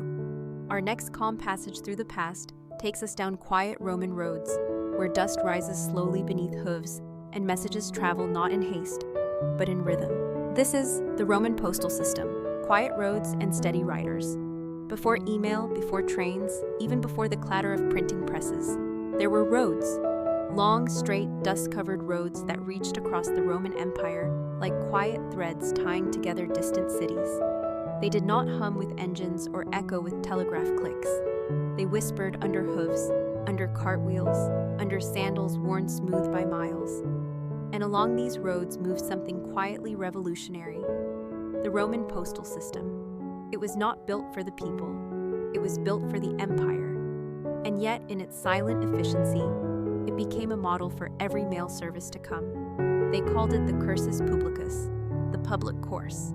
But in truth, it was anything but public. Ordinary citizens could not use it. Its messages were not personal. They were official: military commands, provincial reports, urgent orders from the emperor himself. And yet, the way the system worked, its stations, its riders, its pacing was remarkable. And it began not with Rome, but with Persia. Centuries earlier, the Persian Empire had created a relay system for royal couriers, where riders would change horses at intervals to maintain speed. The Greeks observed it. Alexander the Great used a version of it. But it was the Romans who formalized, expanded, and maintained it across a vast landscape that stretched from Britain to Syria, from the Rhine to the Nile. The postal system required roads first, and the Romans built them with patience and method. A typical Roman road was layered: a base of stones, then gravel, then sand, then carefully fitted paving stones. Ditches lined either side to drain water. Milestones marked distance. They were not designed for comfort, but for endurance, and they endured. Even today, remnants of Roman roads still lie beneath modern highways, still directing traffic as they once directed couriers. Along these roads, at regular intervals, the Romans built stations. These were called mutationes and mansiones. A mutatio was a place to change horses. A mansio was a rest house where riders could sleep, eat, and repair their equipment. These were spaced about every 10 to 20 Roman miles, which meant a courier could move rapidly without exhausting either horse or man. The system was funded by the state and managed by local governors, who were responsible for keeping each station supplied. There were fresh horses, hay, sometimes mules, and food for the riders. It was a system that relied not on speed alone, but on consistency. A message from Rome to the outer provinces might take days or weeks, but it would arrive. That reliability, quiet, measured, persistent, was its true power. The riders themselves were not soldiers, but they were trusted. Often, they carried metal badges that identified them as part of the cursus publicus. allowing them to demand fresh horses or access stations along the route. Their pace was not reckless, it was rhythmic. They moved like clock hands, not in leaps, but in steady motion. Their messages were sealed, often in wax, and stored in wooden or leather cases. A typical dispatch might include military orders, provincial tax records, requests for supplies, or news of imperial decisions. The contents were rarely dramatic, but they mattered. They stitched the empire together from forum to frontier. Behind the riders was an entire network of scribes, administrators, and officials. Before a letter was sent, it had to be copied, logged, and prepared. The recipient had to be identified. The timing had to be calculated. The Roman postal system was not casual, it was procedural. And in that procedure, it achieved something profound. It made distance manageable. It made rule possible. Because even the mightiest empire is helpless if it cannot hear its own voice across the miles. And so the system grew, not just in territory, but in habit. It became part of how Rome functioned. Orders came, messages went, provinces replied, tax reports flowed inward, commandments flowed outward, and all of it moved on the quiet roads, carried by quiet riders, who stopped at quiet stations in the service of an empire that stretched far beyond what the eye could see. They rode not for glory, not for personal gain, but for the continuity of something larger. Their names are forgotten, but their rhythm remains, in ruins, in stones, in buried milestones that once marked their passage through time. To understand the Roman postal system is to understand patience. It was not built for immediacy, but for assurance. Not to shout across distances, but to speak steadily with purpose. The rhythm of the Roman cursus publicus was not hurried. It was sustained, like the heartbeat of an empire that knew it must always listen to itself, always respond, always remain connected. Riders did not gallop wildly from city to city. They rode with care, switching mounts regularly, ensuring each horse was not overburdened. The system wasn't about speed in the modern sense. It was about continuity. A message leaving Rome might pass through dozens of stations, each a quiet outpost that functioned with near monastic regularity. These stations, the mutations and mansiones, were simple but vital. A mutatio offered a fresh horse. A mansio allowed rest for both rider and animal, sometimes with a place to sleep, a warm meal, and a chance to mend worn gear. They were not grand inns, nor bustling outposts. They were quiet, utilitarian, and often run by local contractors paid by the state. Supplies had to be maintained regularly: fodder for horses, oil for lamps, clean linens for beds, and dry firewood in colder provinces. The dependability of these stations was essential. Without them, the message stalled. And so they were maintained not just for convenience, but as an act of duty. Each outpost was a silent promise to the empire that words would travel, orders would reach, and the emperor's voice would not be lost in the wind. Couriers typically traveled in relays. A rider might cover one section of the route, then hand the message off to another at the next station. This allowed the message to move farther in a single day than any one man or horse could manage alone. In ideal conditions, a letter could travel up to 50 miles in a day, remarkable for the ancient world. But more often, it was less. Weather, terrain, political unrest, and mechanical failure all slowed progress. But still it moved forward, one rider after another, one hoofbeat after another. The routes themselves were planned with care. While the Roman road network stretched like a web across the empire, not all roads were equal. The most critical paths were known as viae publici, public highways maintained by the state. These were prioritized for official messages. Along these routes, everything had a rhythm: departure at dawn, station reached by dusk, horses cooled, riders fed, messages passed on. There was no applause, no spectacle, only a quiet continuation of duty. The messages themselves were often in brief, written on papyrus or thin parchment, sometimes protected by wooden tablets bound together. In wet regions, wax-coated tablets were common, allowing messages to be scratched with a stylus and sealed. The seal, a mark of authority, was everything. If broken, the message was considered compromised. Couriers were trained to protect it, not only from thieves, but from weather, water, and fire. And in cases of emergency, the message could be memorized and destroyed, ensuring its content remained safe even if the physical letter could not. Occasionally, the cursus publicus was pressed into service during crisis. During wars, civil unrest, or transitions of power, riders carried news of defeats, betrayals, or succession. These messages moved faster, horses were pushed harder, stations were alerted. But even then, the structure held. The system did not panic. It absorbed urgency without disorder, because that was its strength. It was not reactive. It was prepared. There were also inspections. Officials known as curatores viarum oversaw road conditions and station reliability. If a post fell into disrepair, or if a station was found lacking supplies, the local authorities were held accountable. It was not merely a transport system. It was infrastructure enforced by law. And so, from the heart of Rome to the edges of Britannia, messages passed quietly beneath the open sky. There were no cheering crowds, no front-page headlines, just steady riders, worn paths, and the low creak of saddles. They passed under sun and rain, through forests and fields, across rivers and plains, and with every hoofbeat, they stitched the empire together, word by word, mile by mile. Across the Roman Empire, the experience of the postal system varied with the land. In the gentle hills of central Italy, riders moved with ease, often reaching their next station before sundown. Olive groves blurred past, and the hum of the countryside offered little resistance. But farther north, along the cold frontiers of Germania, the rhythm changed. Roads were muddier, distances stretched longer between outposts, and the wind seemed sharper, more stubborn. And yet, even here, the cursus publicus persisted, because no matter how far from Rome a province might lie, it was never beyond the reach of its messages. The riders adapted to terrain like the roads themselves did, bending where needed, pushing forward when possible, and pausing only when silence was safer than sound.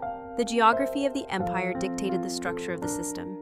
In mountainous regions, routes were carved with care, switchbacking through passes that, in winter, disappeared under snow. Riders wore heavier cloaks. Stations stocked salted food and thicker blankets. Messages arrived slower, but they still arrived. In desert provinces like Egypt or Syria, the heat altered the pace. Couriers traveled early in the morning or late in the evening to avoid the midday sun. Horses required more water. The roads shimmered with sand and silence, but the cursus publicus adjusted again. No climate, no landscape, no difficulty stopped the system. It adapted, and in adapting, endured. In more populated areas, Gaul, Hispania, parts of the Balkans, riders moved through cultivated lands, past farms and towns that recognized the sight of a passing courier. People did not stop them. They were not to be disturbed. The badge they wore marked them as agents of the state. Their message was not for sharing, and their journey was not to be delayed. Even small children knew to step aside when a rider passed. In some regions, boats were used as extensions of the land-based system. Messages crossed rivers like the Rhine or the Danube by ferry or small cargo vessel. In parts of the Eastern Empire, such as Asia Minor or the islands of the Aegean, seaborne transport became essential. Riders would hand off a letter to a ship's captain, who would deliver it to the nearest coastal station, where another rider waited. It was not seamless, but it was organized, and it worked. In towns along the route, local administrators often waited for these messages with quiet anticipation. A rider entering the square, dust clinging to his tunic, did not cause commotion, but his arrival marked a moment. A message from the capital, a decree from the emperor, a report from the frontier. In some cases, it was simply a record of taxes collected. In others, an update on a governor's appointment. Most of it was mundane, but all of it mattered, because without this slow, steady exchange, provinces drifted, authority weakened, and order, so carefully maintained, began to fade. Local governors used the cursus publicus not only to receive orders, but to send them, a request for reinforcements, a question about grain shipments, a clarification on legal codes, each letter part of a longer conversation, stretched across space and time. Sometimes, it took weeks for a reply, but the conversation continued. Not loudly, not dramatically, but patiently. The postal system was the nervous system of the empire. The heartbeat was in Rome, but its feelings stretched to every fingertip, every outpost, every settlement where a Roman standard flew. Even when the messages carried little drama, they still carried weight, because they meant someone was listening, someone was answering. For soldiers stationed along the borders, these messages were lifelines. News of supply schedules, changes in command, or rewards for service all arrived through the same route. Without it, morale faltered, command structure unraveled. But with it, a sense of continuity remained, even in the farthest camps. For merchants and contractors who supported the cursus publicus, it offered stability. Those who managed stations, bred horses, or provided food knew they were part of something larger. They did not write the messages, but they carried them in every bucket of oats, every oiled saddle, every mended road. They too kept the rhythm. They too served the silence. And though their names are forgotten, their work remains, hidden beneath stone, hinted at in records, whispered in the ruts worn into ancient roads that once heard the slow, steady approach of a Roman courier. Not every hero of the Roman postal system rode a horse or carried a scroll. In truth, most never left their posts. They were the ones who waited, at stations, in kitchens, beside fires that flickered low in the cold before dawn. These were the innkeepers, stable hands, cooks, guards, and laborers who saw to the everyday needs of the cursus publicus. Their work was not glamorous. It was steady, repetitive, and essential. At every mansio, someone prepared a room that a courier might use for only a few hours.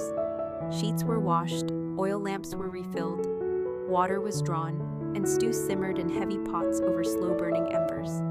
The food was simple, bread, lentils, perhaps a slice of salted meat, but it was nourishment that allowed the rider to continue. Horses were brushed down, fed hay, and checked for wounds. Saddles were examined, leather straps replaced, and bits polished. These tasks happened without ceremony, without audience. They were done not for applause, but out of duty. And this quiet discipline formed the foundation on which the entire system rested. Every station had a rhythm of its own. Supplies arrived on schedule, managed by local contractors who were paid by the government and overseen by provincial officials. These suppliers were responsible for providing feed for horses, fuel for fires, tools for repairs, and linens for beds. If they failed to meet their quotas, the station suffered. Messages slowed. And if messages slowed, the empire's ears dulled. The Roman postal system had no patience for gaps in attention. The expectations were clear and accountability was local. Each station was part of a long chain. If one link broke, the whole system strained. And so, even in the smallest outposts, even in the loneliest regions, men and women worked in quiet harmony with a machine greater than themselves. Often, these workers never saw the full message they were helping to carry. A courier might arrive after midnight, tired and dust-covered, speaking little. He would eat, rest, change horses, and vanish into the morning mist. But even without knowing the content of the scroll he carried, the workers knew it mattered. It might have been news of a new law, a tribute shipment from the east, or a request for military assistance. The message was always important to someone. And so their care of the horses, of the food, of the path ahead, was an act of unseen service. In wealthier provinces, some stations were larger and better equipped. They had covered stables, tiled floors, and more permanent staff. In others, especially in remote mountainous areas, the stations were little more than stone shelters beside the road, with a fire pit, a rough cot, and a trough for the animals. But the system did not discriminate. All stations were part of the same design, and all were bound by the same expectation: readiness. There was also a kind of pride among these workers. Though they were not riders, not administrators, they understood the role they played. They knew the routes, the timing, the needs of both man and beast. A seasoned stable hand could judge the strength of a horse by its eyes. An old cook might know which rider preferred wine with his bread, and which one always asked for honey. These small acts of attention made the system smoother, more human, and they created a sense of familiarity in a world ruled by distance. For many of these workers, life was marked not by seasons or celebrations, but by the rhythm of arrivals and departures. One rider would vanish into the trees, and then, hours later, the next would appear, bearing another message, following the same path, speaking of other lands. And in that repetition, in that cycle, there was order, there was peace. Occasionally, a message would arrive that stirred the station: urgent orders from the emperor, news of invasion, a summons from a distant general. When that happened, the staff moved with sharper precision. Horses were readied faster, supplies packed tighter, the fire burned hotter, the food cooked quicker, but the calm remained. Even in urgency, the tone was quiet. There was no shouting, no rush, only a deeper silence filled with meaning. This was how the empire spoke, with care, with structure, and with a quiet that carried farther than any cry. The Roman postal system was not just a method of transport. It was a culture, a way of life. And for those who served it, whether on horseback or at hearth, it offered purpose. A chance to be part of something enduring, something invisible yet vast. And that purpose lived in the background of history, echoes still, in stones worn smooth by hooves, in ruins where fire once warmed the hands of a tired rider, in roads that once bore the weight of scrolls bound for distant eyes. In an empire as vast as Rome's, distance was always a quiet threat, not because of the miles themselves, but because of what could fill them: misunderstandings, rebellion, silence. The further a province drifted from the voice of the capital, the more easily it could invent its own story. And so, for emperors and governors alike, the cursus publicus was more than a tool. It was a thread of control. The messages it carried were not always commands.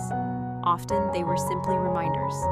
Reminders that Rome was watching, that Rome still breathed, that even in the loneliest fortress or the most distant coastal town, someone knew your name. The imperial court used the postal system with strategy. Every message, every reply was part of a slow conversation with its outer edges. When an emperor died, word had to spread carefully, not all at once, not with panic. The timing of such announcements was crucial. Succession could be a fragile process. Ambitious generals waited for hesitation. Provincial governors measured their loyalties with caution. If a message arrived too late, the news could be overtaken by rumor. If it arrived too early, unrest could begin before stability had a chance to take root. The cursus publicus became the empire's whisper. It could calm a province before it rebelled. It could delay action long enough for reinforcements to arrive. It could shape perception before events had fully unfolded. And this power, though silent, was profound. Because the speed of trust, the speed of influence, was often faster than any army could march. But it wasn't just in crisis that the system showed its strength. Even in normal governance, it played a subtle role in maintaining the illusion of presence. An emperor couldn't be everywhere, but his words could. A letter sealed with imperial wax, delivered by a weary but official hand, carried more than instructions. It carried presence, authority, reassurance. In many towns, the arrival of a letter from Rome prompted local ceremonies. A gathering of elders, the reading of the message in a public square, not because the words were surprising, but because they mattered, because they meant the empire had not forgotten them, that they were still part of something larger. This was especially true in frontier zones. Along the edges of empire, where Roman control thinned and foreign cultures pressed in, messages became symbols. They didn't always bring answers, but they brought attention. And attention was often enough. The system also helped shape the image of the emperor himself. Through letters, proclamations, and edicts, the emperor could project wisdom, justice, even compassion, a well-timed pardon, a grain shipment ordered after a failed harvest, a legal clarification.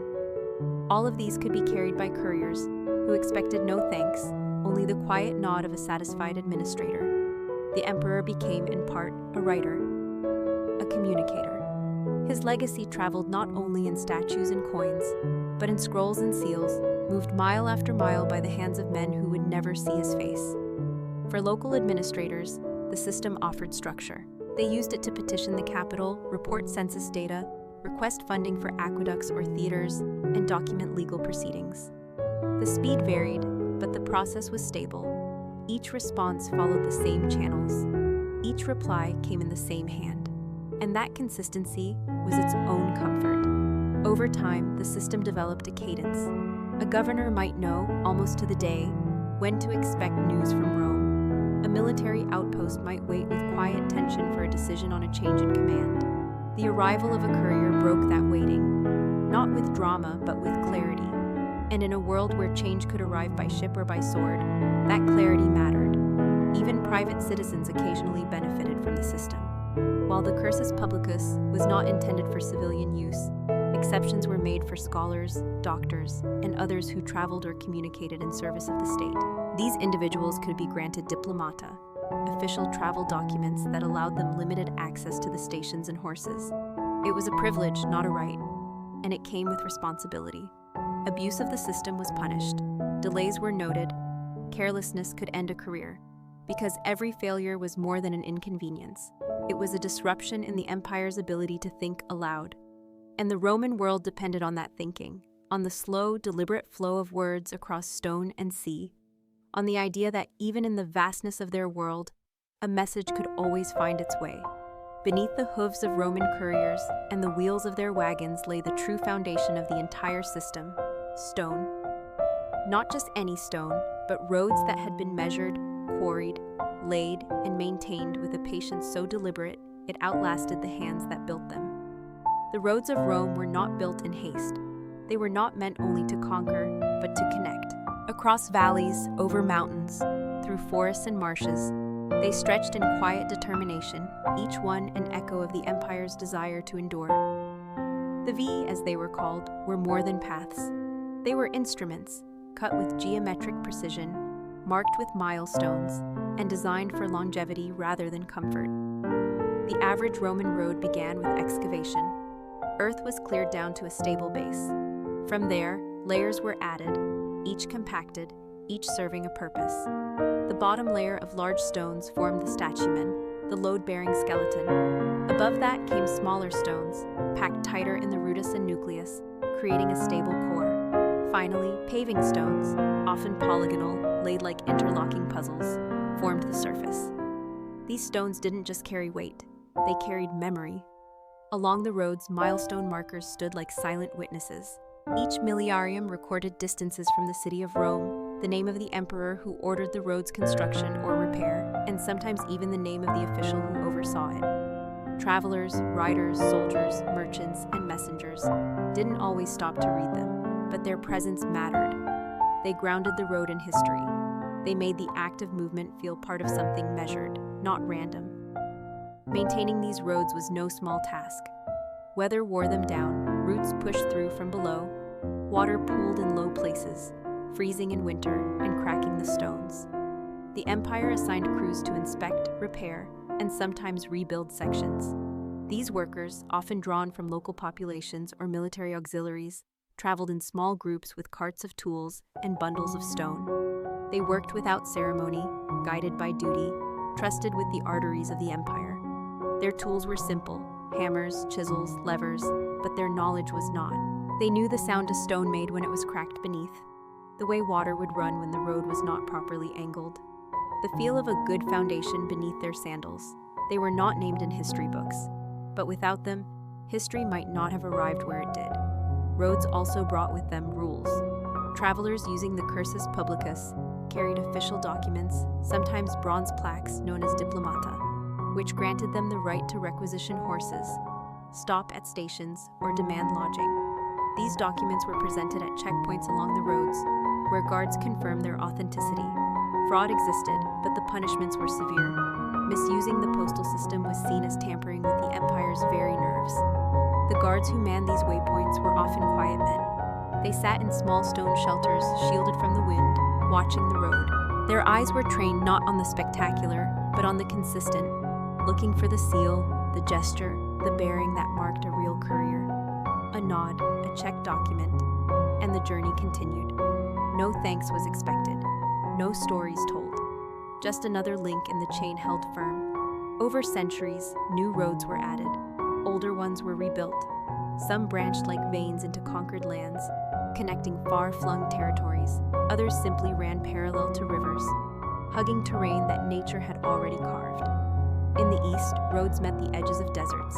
In the north, they scraped against the Alps.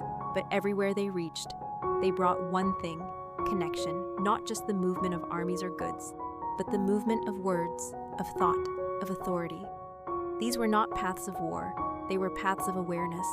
And though the stones beneath were silent, they made the empire speak. Even today, fragments of these roads remain, weathered, broken, reclaimed by grass, but still there, still showing the grooves worn by wheels that carried messages, still bearing the outlines of stones set 2,000 years ago.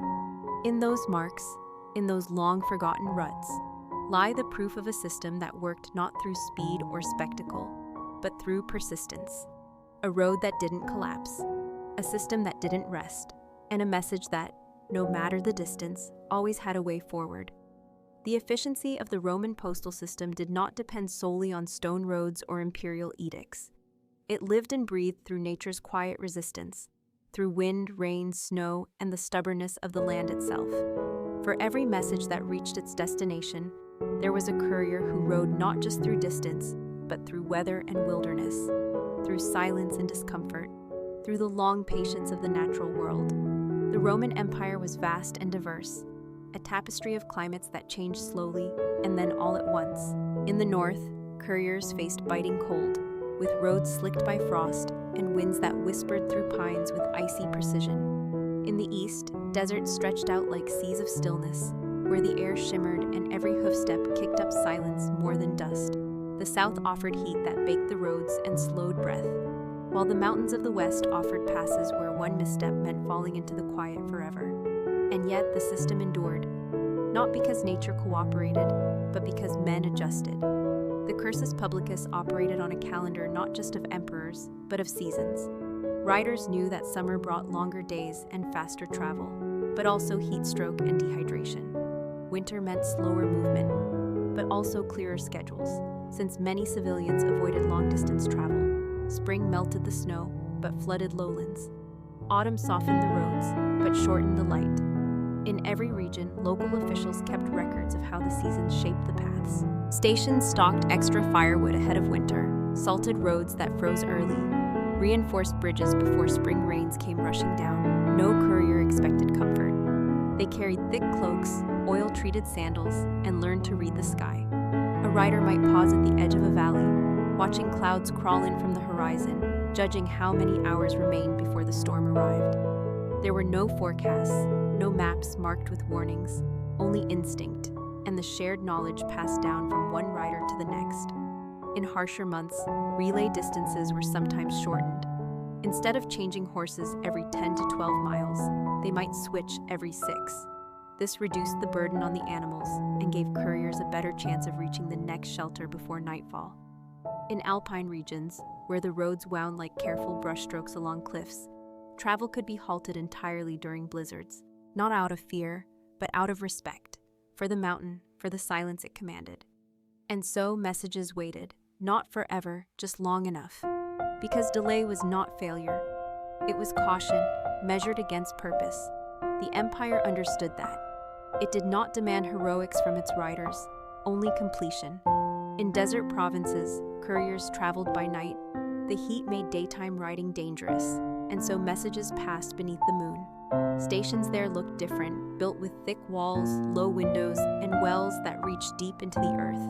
Riders wrapped their heads, wore lighter tunics, and adjusted their pace to the sand. Their horses were bred for endurance more than speed. Water was rationed, movement methodical. A message might travel slower through the sands, but it still traveled. There was no deadline, only direction. In marshlands and river-heavy regions, wooden causeways lifted the roads above water. Boats sometimes ferried couriers across larger rivers, especially during flood seasons. Engineers monitored these crossings and reported damages back to central authorities. Repairs happened swiftly, not because anyone rushed, but because the system worked ahead of collapse. It anticipated failure and addressed it quietly before messages were lost. Weather also shaped the rhythm of human movement. During festivals or planting seasons, traffic on certain roads increased. This meant more congestion, more need for coordination. Couriers adapted. They changed their routes, waited for crowds to clear, or timed their movements at dawn when fields were empty and the air still smelled of dew. They did not complain. They calculated, they adjusted, and in doing so, they preserved the flow. Because that flow mattered, not just for rulers, but for order. For the illusion that Rome, even stretched thin across continents, was present everywhere at once. Through every gust of wind, every patch of fog, every thunderclap that echoed across hills, The message moved, slowly, steadily, like a heartbeat too quiet to hear, but too vital to ignore. To the casual observer, a Roman courier may have seemed like a shadow on horseback, a moving figure that passed by without leaving much behind. But behind every message delivered, there was a person, a rider shaped not by applause or attention, but by habit, endurance, and a quiet sense of purpose. These men were not orators, not generals, not writers whose names would be carved into marble. They were listeners, observers, carriers of thought and law, of news and silence. And for them, each journey was not just distance, it was discipline. The average courier in the Cursus Publicus began his day before light reached the horizon. In a small room at a mutatio, surrounded by others doing the same, he would gather his gear with methodical care, sandals or boots depending on terrain, a woolen cloak for warmth, a leather pouch containing sealed messages, and sometimes a small coin purse for tolls or minor needs along the route. Horses were assigned the evening before or the morning of, depending on availability. Each courier rode not his own steed, but one provided by the station, trained for stamina over flair. The bond between courier and horse was brief but essential. A rider learned quickly how to adjust, how to read the gait, how to whisper to the animal during climbs, how to urge it forward in silence through narrow passes or forest paths where even birds held their breath. Meals were simple: bread, cheese, dried fruit, sometimes a boiled egg or lentils, wrapped in cloth and carried for long rides. Water was taken when available, but in stretches of land where springs were rare, a courier learned to ration without complaint. There was no glamour in the ride, no songs written about their arrival, but there was something deeper than fame: continuity. Each man was part of a living chain, an unbroken sequence that carried thought across centuries. That knowledge mattered to them. It gave weight to the dust on their sandals. For some, the role began in youth, sons of former couriers or local workers who knew the system from the edges. For others, it was a posting earned after military service, a way to serve the empire again without lifting a sword. There was no promise of advancement, no guarantee of recognition, just a route, a message, and the expectation that both would reach their end. Training was not formal but lived. New couriers rode with experienced ones for their first few assignments. They learned how to read a map, how to recognize signs along the road, an out-of-place stone, a tree scarred by lightning, a bend in the path that flooded every spring. They learned to watch the weather and listen to the tone of station keepers, who often had updates more accurate than any written report. They memorized which stretches were home to wolves, which bridges creaked louder in winter, which way to lean in the saddle when crossing uneven ground. It was a craft of observation. They carried not just scrolls, but awareness. Illness came often, coughs from cold air, sunburns that blistered during summer crossings, the slow ache of joints that never fully rested. Some couriers carried small herbal satchels. Others chewed on bitter roots to keep alert. And always they rode. For them, completion was reward. The handing off of a scroll, the receipt of a new message, the nod of a station master that signaled the job had been done. No ceremony, no applause, just forward motion. The system itself demanded this rhythm. Delays were reported, mistakes were investigated, but there was also understanding.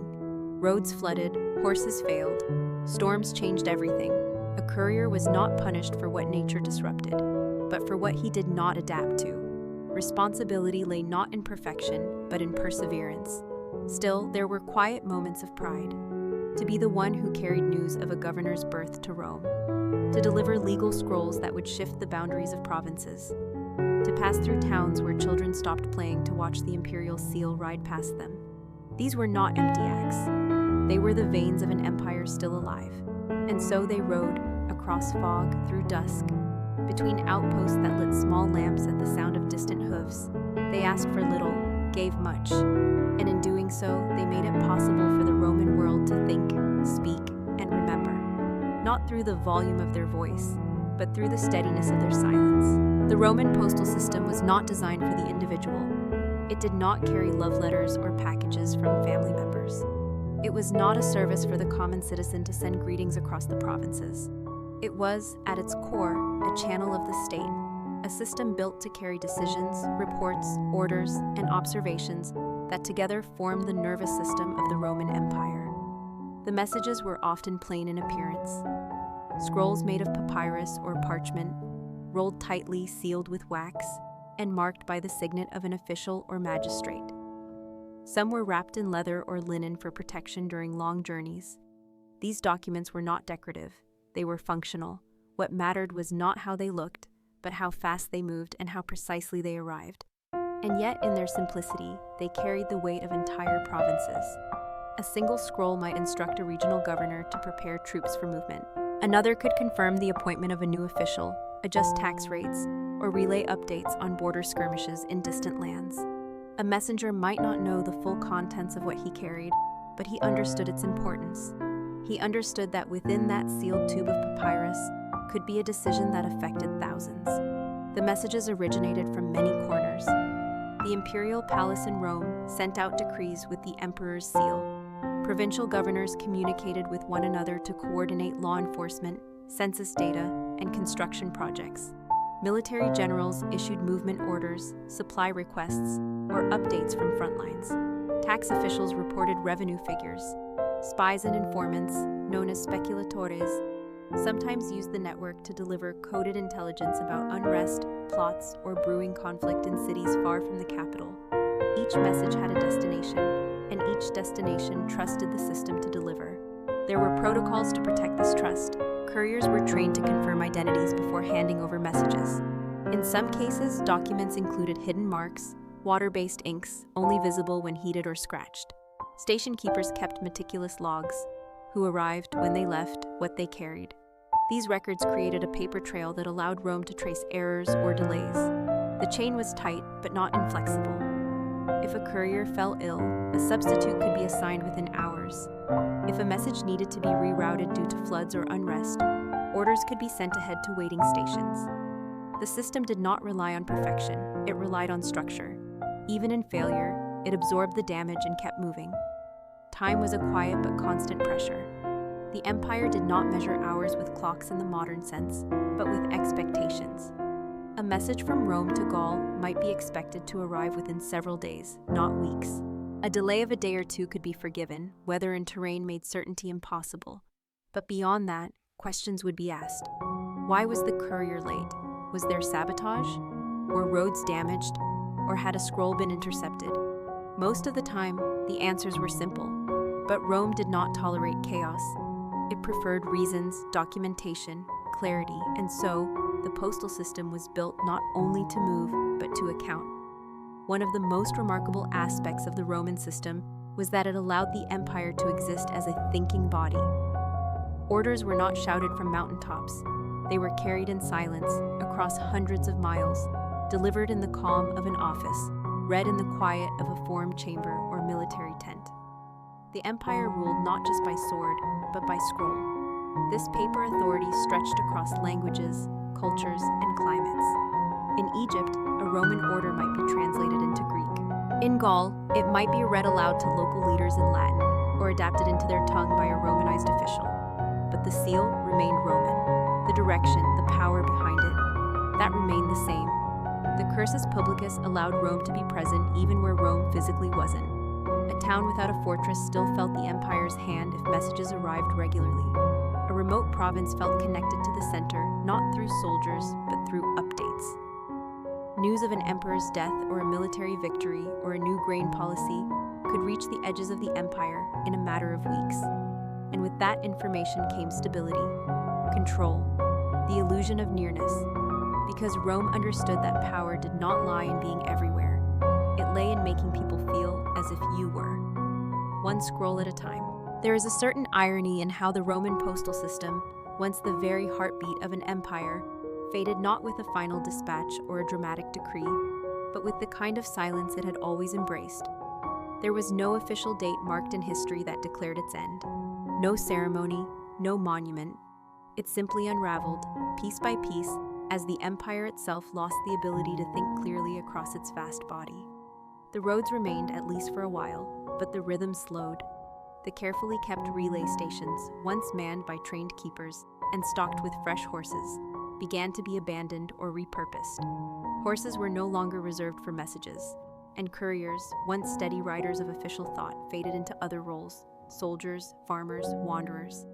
The empire's collapse was not sudden, and neither was the end of the cursus publicus. It weakened gradually, like a body aging from the edges inward.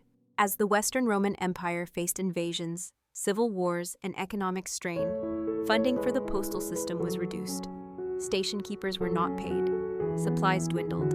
Maintenance became erratic. Messages that once took days began to take weeks, and eventually they stopped altogether. But the memory of the system lingered longer than its physical structure. For generations after, people still traveled those roads. They still found the weathered remains of relay posts, crumbled but identifiable, standing like forgotten punctuation marks across the countryside. In the east, under the Byzantine Empire, a modified version of the postal system persisted for centuries. It was not as vast, not as precise, but it followed the same idea, that information matters and must be moved. That a message delayed is not just an inconvenience, but a disruption to order. And beyond Byzantium, others took note. The Persian Empire had its own couriers. Later, the Mongols developed an intricate system of horse relays that stretched across Asia. In the Islamic world, organized mail routes appeared. In medieval Europe, royal houses developed messenger networks. The idea had survived, even if the name had not. What Rome had proven was that power rested not just in armies or architecture, but in communication, in the quiet certainty that something written in the center of a city could travel hundreds of miles and arrive intact, be read, understood, and acted upon. That, more than marble temples or golden statues, was how an empire endured. And yet, for all its function, the Roman postal system was deeply human. It was built not of stone, but of trust. Trust in riders who would not stop. Trust in station keepers who maintained the flow. Trust in horses who knew the road better than most men. Trust in a process where each small act, a sealed scroll, a handoff at midnight, a whisper to calm a tired steed, formed something much greater than the sum of its parts. When that trust faltered, the system faltered. Not instantly, but inevitably. Still, for centuries, it worked. Quietly, without needing thanks or praise. Without the world noticing that beneath every decision, every campaign, every policy, there was a message that had to be carried. A courier who rode through the dusk, a station that lit its lamp at night, a horse that galloped down the empty road, the sound of hooves echoing across the empire's silent fields. And today, we look back not at grand speeches or mighty battles, but at this invisible thread, this quiet web that once held Rome together. Because in the end, what carried the empire forward was not noise but movement, not spectacle but structure, not the loud declarations of power, but the silent delivery of its thoughts. The Roman postal system did not vanish in disgrace. It simply ended as it had lived, without fanfare, without applause, without pause. One last scroll, one last rider, one last echo of hooves down a road that no longer knew where it led. That brings us to the end of our previous story. If you've enjoyed this quiet journey through time, I would be grateful if you could give this video a like and consider subscribing to the channel. It truly helps keep the stories flowing gently into the night. And now, without rushing, we continue with the next tale in our series of boring history for sleep. Close your eyes, let your breath soften, and drift with me as we arrive at our next quiet chapter, the builders of the Parthenon. In the golden light of ancient Athens, long before the noise of cities filled the air, there stood a hill. The locals called it the Acropolis, a sacred rise of stone above the bustle of daily life.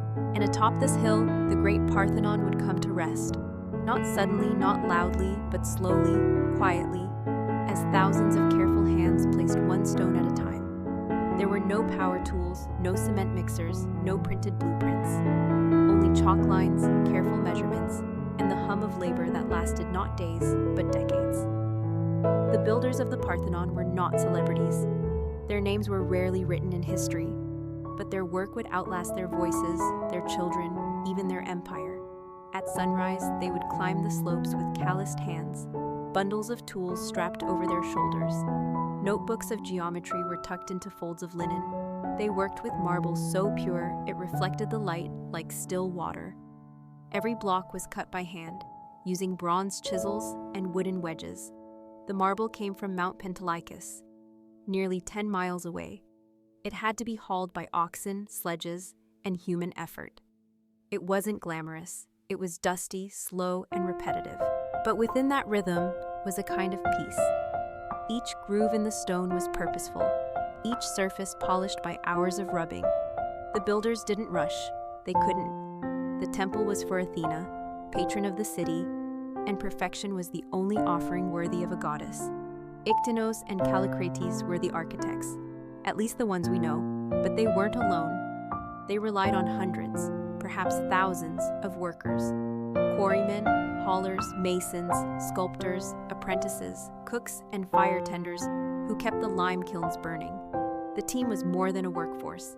It was a quiet society of skill and patience, humming gently on that hilltop for years. Inside the temple, there would be no chairs, no altars, no choir, just vast, quiet space and light filtering through the columns.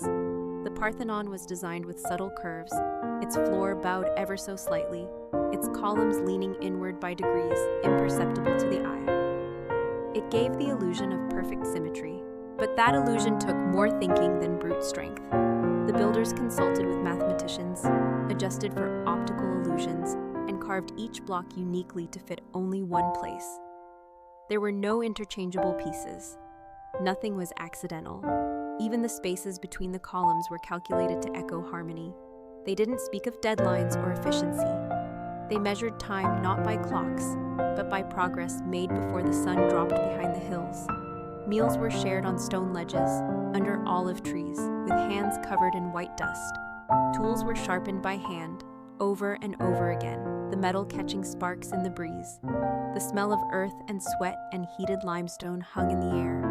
And still the work continued, one block, one adjustment, one soft scrape at a time. When visitors today stand in awe of the Parthenon, they see the result.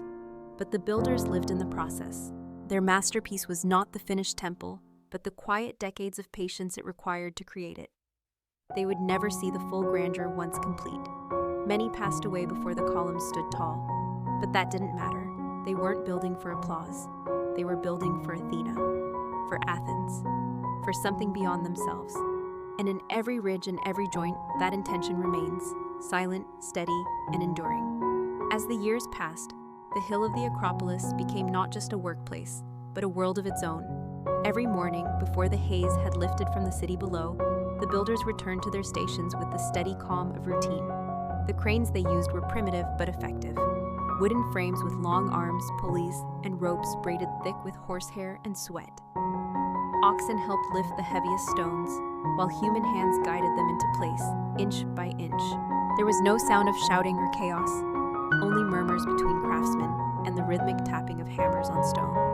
The Parthenon was not just a temple, it was a message carved into marble. It spoke not with words, but with proportions.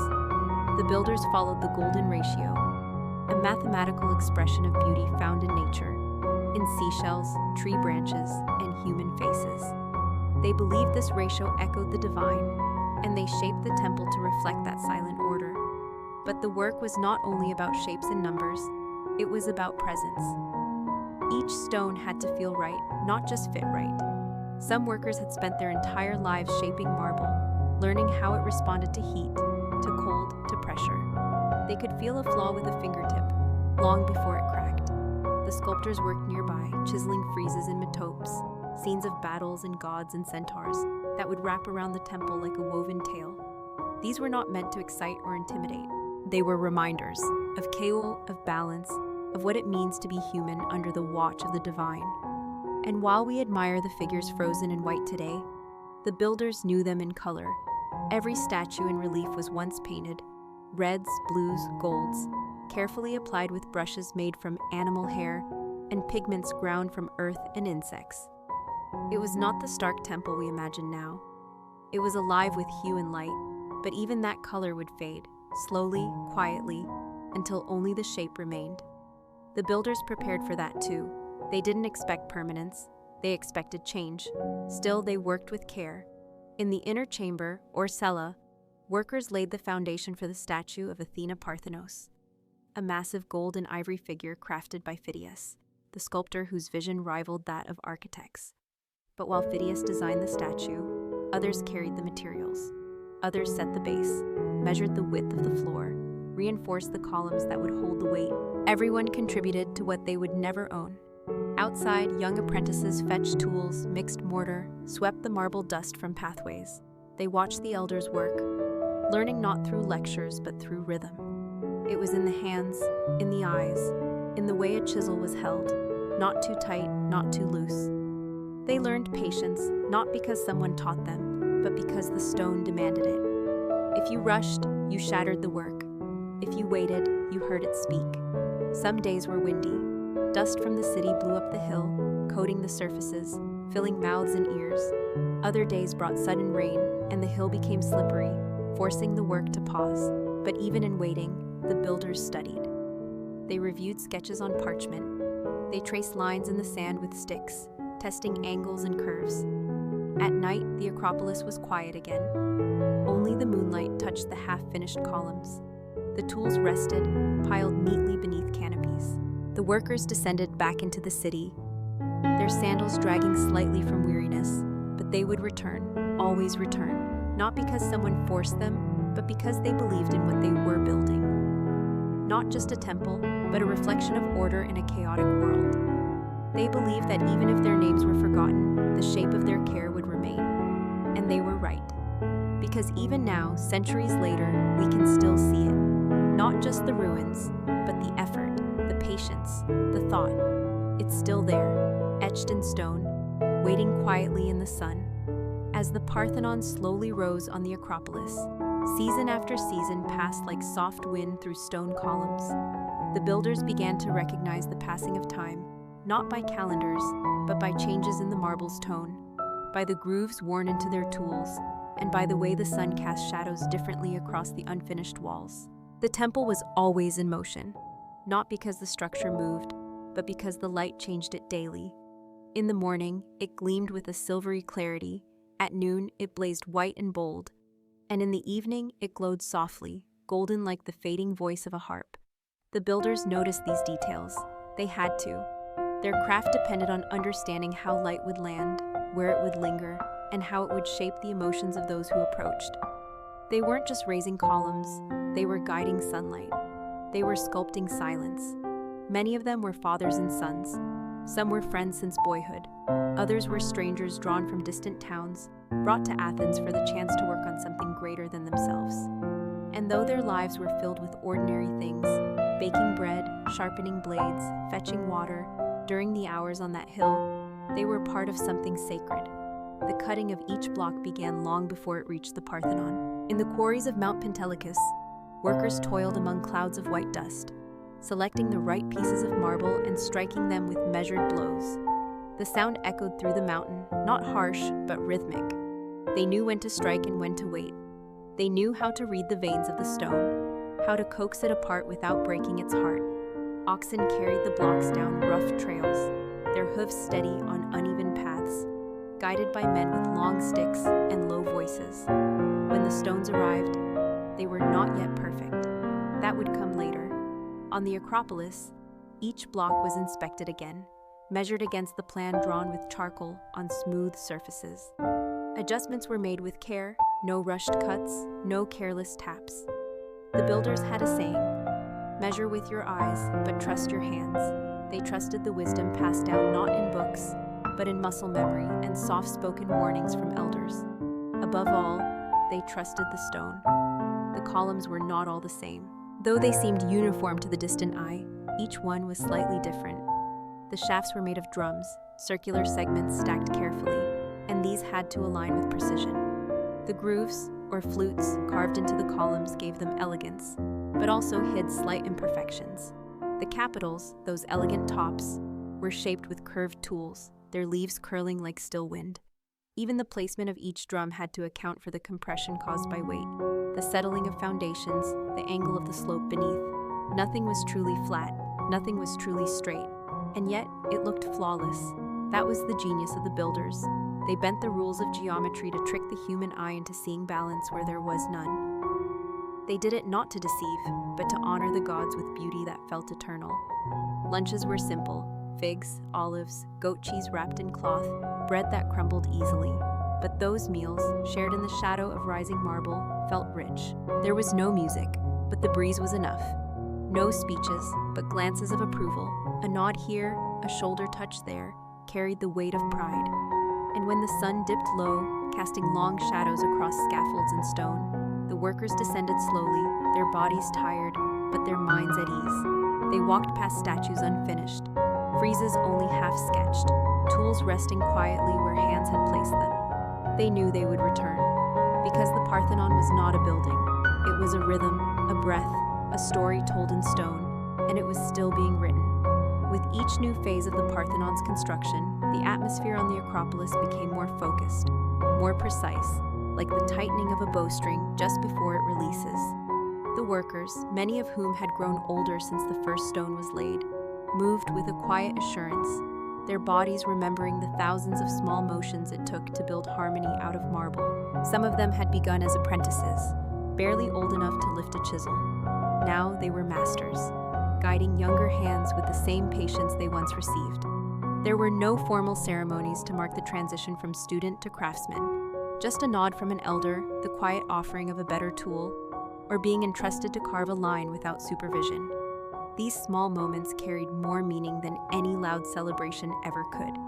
The temple was now visibly taking shape. The scaffolds stretched higher, made from wood hauled from the mountains, and bound with hemp ropes thick as wrists. The sounds of hammers on stone echoed across the city below like a heartbeat, steady and low. From afar, citizens would look up and see the gleaming white marble and the silhouettes of builders against the sky. Small as ants but giants in their purpose. The roof structure was among the most challenging stages. Wooden beams had to be aligned with incredible precision, fitted into marble blocks that had been carved months earlier to accept them. There was no room for error. One misplaced joint could weaken the entire span. Yet they did it, not with machines, but with intuition honed by years of repetition.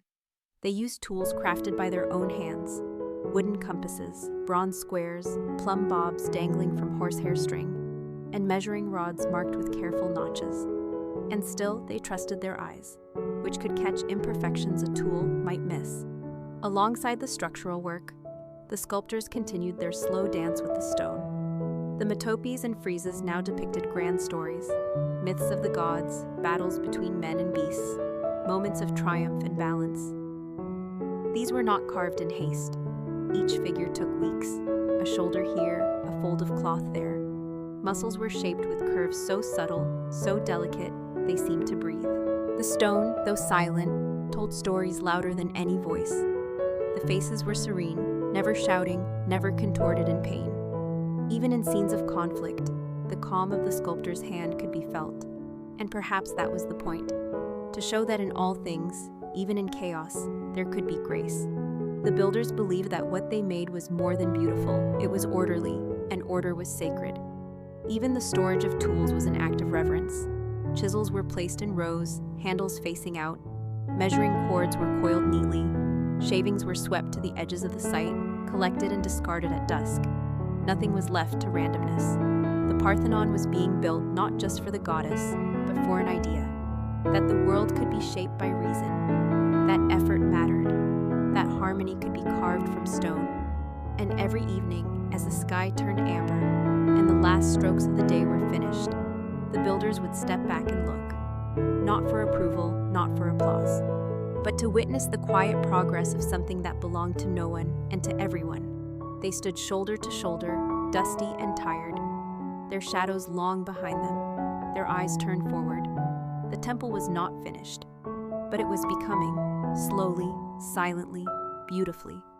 As the final months of construction unfolded, the Acropolis was filled with an unusual stillness, not from absence of activity, but from the weight of nearing completion.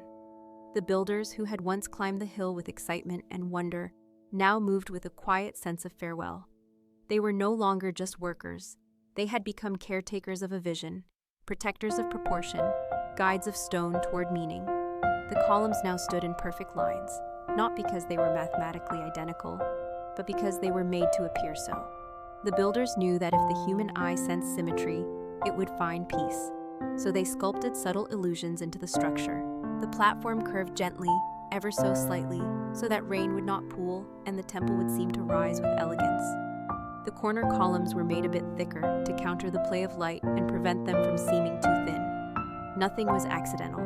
Even what seemed like imperfection was by design. Inside the temple, preparations were being made for the arrival of the great statue of Athena Parthenos.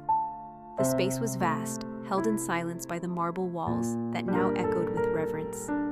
The builders stepped more softly here. Whispers replaced conversations. And though the statue itself was the work of the sculptor Phidias, it was the hands of many nameless laborers that had crafted the space in which she would stand. They polished the floors with sand and cloth, each circle of motion repeated until the marble glowed with a soft sheen. They adjusted the light entering through the doorways and the colonnades, knowing that even shadows must serve a purpose. And when the statue finally arrived, golden, radiant, and calm, they watched not with awe, but with quiet approval, because they had made the space ready, because they understood that beauty needs a frame. Outside, the finishing touches continued. The pediments, the triangular spaces at each end of the roof, were now being filled with sculpture. The gods were depicted in still poses, their gestures frozen in time, yet filled with movement. Horses strained forward, muscles carved with knowledge of real anatomy. Drapery clung to the bodies of goddesses, as if moved by the wind. Each figure had a role, a place, a purpose.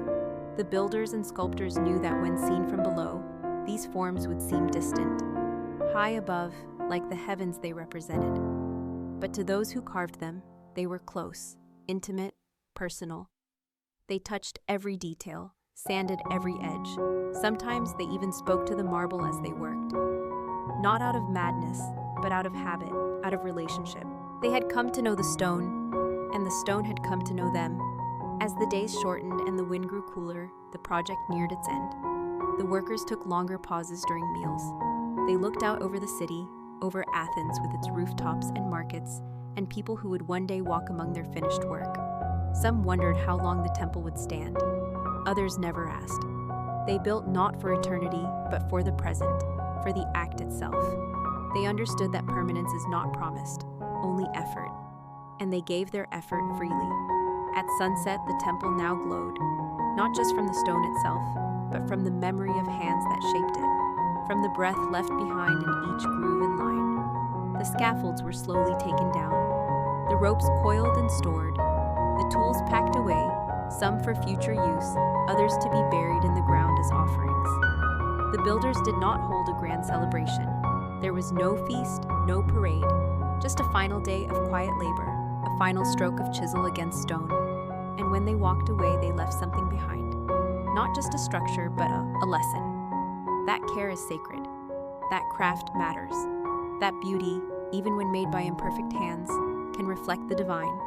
Once the construction ceased and the final scaffolding had been removed, the Acropolis no longer echoed with the quiet clang of chisels or the murmur of measured voices. Instead, it stood still, serene under the sky, the Parthenon fully revealed in all its proportion and restraint. It no longer belonged to the builders, it belonged to time. But even in stillness, the structure lived. It breathed through its curves, whispered through its symmetry, and held stories within its stones. The city of Athens gazed up at the temple with pride and reverence, but few truly understood the mathematics and philosophy baked into its foundations. The builders had labored not merely to raise a monument, but to express an idea, that beauty lies in balance, that the universe speaks through numbers and lines, and that what is made with patience carries more weight than what is made with haste. Every line of the Parthenon was guided by a principle called harmony, an ancient Greek notion that music, architecture, and even the soul followed invisible rules of proportion. The temple followed these rules so closely that its dimensions echoed the ratios of musical intervals. The length to the width, the height to the base, even the spacing of the columns, all were calibrated to feel inherently pleasing. Not because anyone told the viewer it was beautiful, but because the body recognized it unconsciously, like hearing a note that resonates with the chest. These principles were not recorded in a central manual. They were passed through practice, through the eyes of the master builder watching the pupil, through corrections made by gesture rather than word. The knowledge lived in calloused fingers, in the feel of stone under thumb, in the turn of the wrist holding a plumb line. It could not be rushed or memorized. It had to be absorbed. Even long after the last worker had descended the hill, the temple continued to shape the minds of those who stood beneath it. Philosophers would pace its flanks, speaking of virtue, reason, and the role of humans in the cosmos. Artists would sketch its lines, tracing with charcoal the shadows cast between columns. Travelers from distant lands would climb the slope and fall into silence, not because they were told to, but because the space demanded it. The Parthenon was not loud. It did not shout for attention. It invited stillness, and those who responded with quiet awe became part of its story. But time is tireless. Winds rose, rains fell, empires shifted. Earthquakes tested the precision of its foundation, and though the Parthenon endured, it did not escape change. Paint faded. Sculptures were damaged, some lost. The statue of Athena was removed, taken far from the temple that had been crafted to house her. Fires licked its walls, new religions moved in, then out. It became a church, then a mosque. It was bombarded, fractured, studied, photographed, and yet, even in ruin, it retained its silence. The scars on its stones did not erase the care with which they had been placed. If anything, the damage made the effort more visible, showing how much had been risked in the attempt to reach something eternal. The builders had never hoped to stop time. They had simply worked with it. They had known that the sun would rise and fall, that winds would shift and regimes would pass. They had built not to preserve the world, but to reflect a moment of order within it. That was enough. That was everything. The Parthenon still stands, not untouched, but unmistakable. It rests not just on rock, but on memory. And in its quiet dignity, it reminds those who visit that patience creates strength. And that beauty, once carved with care, does not need to raise its voice. Though the Parthenon no longer housed its golden goddess, and the tools of the builders had long since turned to dust, its presence on the Acropolis remained unwavering, a quiet sentinel watching over the shifting cityscape below. In the centuries following its construction, the temple underwent transformation not only in structure, but also in purpose, reflecting the evolving beliefs and priorities of those who came after. Yet even as empires rose and fell, as languages changed and borders shifted, the essential calm of the Parthenon endured, as if the spirit of its makers had been absorbed into its stone. During the Byzantine era, it was converted into a church dedicated to the Virgin Mary. This adaptation was not violent nor abrupt, but rather a quiet reimagining of space. Walls were added, frescoes painted, and the central cella, once open to light and Athena's gold, was now adorned with Christian icons. The marble, once a background for mythological tales, now reflected flickering candlelight and echoed the slow chanting of monks. And yet, the temple did not resist. It accepted these changes not with rebellion, but with grace, like an aging body dressed in new robes. The structure was altered, yes, but its core, the balance, the geometry, the intention, remained untouched. The builders had known this might happen. They had spoken of the future in whispers, wondering not who would worship within the walls, but whether those walls would still hold their shape. And they did, for hundreds of years.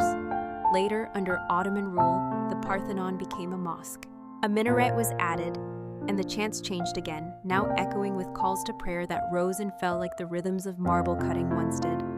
The structure stood through these shifts like an elder listening patiently to the voices of a younger generation, curious, calm, unshaken. And then one day violence arrived. In 1687, during the Venetian siege of Athens, the Parthenon, once untouched by centuries of religious transition, suffered a catastrophic blow. The Ottomans, using it as a gunpowder store, left it vulnerable. When a mortar shell struck, the explosion tore through the heart of the temple. Columns crumbled, sculptures shattered, the roof was ripped open, dust rose from the Acropolis like a sigh. And yet, even then, it did not collapse entirely. Its foundation, so meticulously leveled centuries earlier, held firm. Its proportions, though wounded, still whispered of order. Visitors who came after did not find a ruin. They found resilience. They found that even destruction could not erase the harmony built by hands long gone. In the decades that followed, the remnants of the Parthenon were studied, sketched, catalogued. Marble fragments were removed. Some taken abroad, their journey sparking debate and longing that endures to this day. Yet even the parts that were taken, metopes, friezes, figures, retained the memory of the whole. Scholars debated their meaning, tourists traced their outlines, artists imagined their original form, but the builders themselves remained silent. They had left no manifesto, no inscription of ownership, only stone, only form, only the echo of tools meeting marble in steady rhythm. What remained most astonishing was not the grandeur of the temple, but the patience of its making. Modern eyes, trained to see speed as virtue, sometimes failed to grasp what it meant to spend months shaping a single piece of marble, knowing it would sit among dozens of others, indistinguishable unless one looked closely. But the builders had looked closely. They had seen the whole through each part. They had trusted that meaning lived in the unnoticed. And so the Parthenon continues to stand. Damaged, yes. Changed, certainly. But still clear in its purpose. Still reflecting the choice to build with care. Still reminding those who stand before it that time honors effort. That beauty need not be eternal to be meaningful. And that even in silence, something built with love can speak across millennia. As centuries passed, the Parthenon became more than just a structure. It transformed into a symbol, a witness to history that bore the marks of time with quiet dignity. The marble, once gleaming white and vividly painted, faded into a pale, weathered hue, but its presence remained commanding. The Acropolis, with the Parthenon at its center, stood silent through revolutions, invasions, and the steady march of empires rising and falling across the land below. Pilgrims and travelers climbed its steps, drawn not only by religious devotion, but by the allure of something eternal. A glimpse into the minds of those ancient builders who dared to marry mathematics, art, and faith into a single masterpiece. Each visitor, consciously or not, walked paths laid by feet long vanished, traced shadows cast by columns, carved with hands long stilled. They sensed the careful balance, the subtle curves, the way the structure seemed to breathe in harmony with the earth and sky. The builders had intended this. They had understood that a temple was not merely stone and mortar, but a living presence, shaped by light and season and human gaze. And so the Parthenon responded to the world around it, its proportions adjusting the way sunlight danced across fluted columns, its silhouette shifting as dawn gave way to dusk. The details that once seemed minor, the slight inward lean of columns, the gentle convexity of the stylobate, worked together invisibly so the temple appeared straight and perfect to the eye, a quiet triumph of optical insight. Even the sculptures adorning the temple carried layers of meaning beyond their mythological narratives. They spoke of human virtues and divine ideals, of struggle and balance, of harmony between chaos and order. The centaurs and lapiths battling in stone symbolized the fight between reason and passion, a reminder to Athens itself, the city famed for democracy and philosophy. Yet the Parthenon was more than a monument to gods and ideals. It was a reflection of the people who built it. The workers who spent years carving and assembling were part of the city's soul. Their sweat, their steady hands, their quiet resolve were embedded in every joint and every groove. They did not labor for fame. They labored for the collective, for Athens, for an idea of civilization worth preserving. Time, however, remained relentless. Wars scarred the Acropolis. Explosions shattered parts of the temple. Centuries of neglect and reuse altered its form. But even as stones fell, the essence endured. Preservationists and archaeologists in later eras saw beyond the damage. They recognized a masterpiece in ruins, its silent poetry still audible beneath dust and debris. They sought to protect and study, to reveal the wisdom of those who had once dreamed the Parthenon into being. Today, when the sun sets behind the Acropolis and the city's noise fades, the Parthenon stands bathed in a golden glow, a timeless guardian watching over Athens. Visitors can sense, even without words, the vastness of human effort it embodies. It reminds us that greatness is often quiet, built slowly, patiently, with countless small acts converging into something vast and profound. And though the hands that carved it are gone, the Parthenon's spirit remains, whispering softly across millennia, inviting us to listen closely, to appreciate the beauty born of care, and to remember that some works of art do not shout to be seen. They wait quietly to be understood. Over centuries, the Parthenon has witnessed the tides of history, its stones quietly absorbing the countless footsteps of those who came to admire, worship, or simply pass by. But the story of its builders is not only etched in the marble itself, it lives on in the ideas they pass down, in the very foundations of architecture and craftsmanship that influence us even today. The builders of the Parthenon were part of a tradition that valued not speed, but patience, not showiness, but precision, not temporary glory, but lasting harmony. Their work was a meditation on balance between human aspiration and nature's laws, between the ephemeral and the eternal. Each stone block was measured not just with tools, but with an understanding that it would join thousands of others in creating a whole far greater than its parts. The temple embodied a philosophy that beauty emerges from proportion and restraint, from knowing when to add and when to withhold. This lesson is as relevant now as it was then. In an age of haste and distraction, the builder's care reminds us that some things take time. Some things require quiet dedication. The Parthenon was not merely a temple, but a symbol of Athenian identity, democracy, and cultural achievement. The intricate sculptures that adorn its friezes tell stories not only of gods and heroes, but of human values, justice, courage, and wisdom.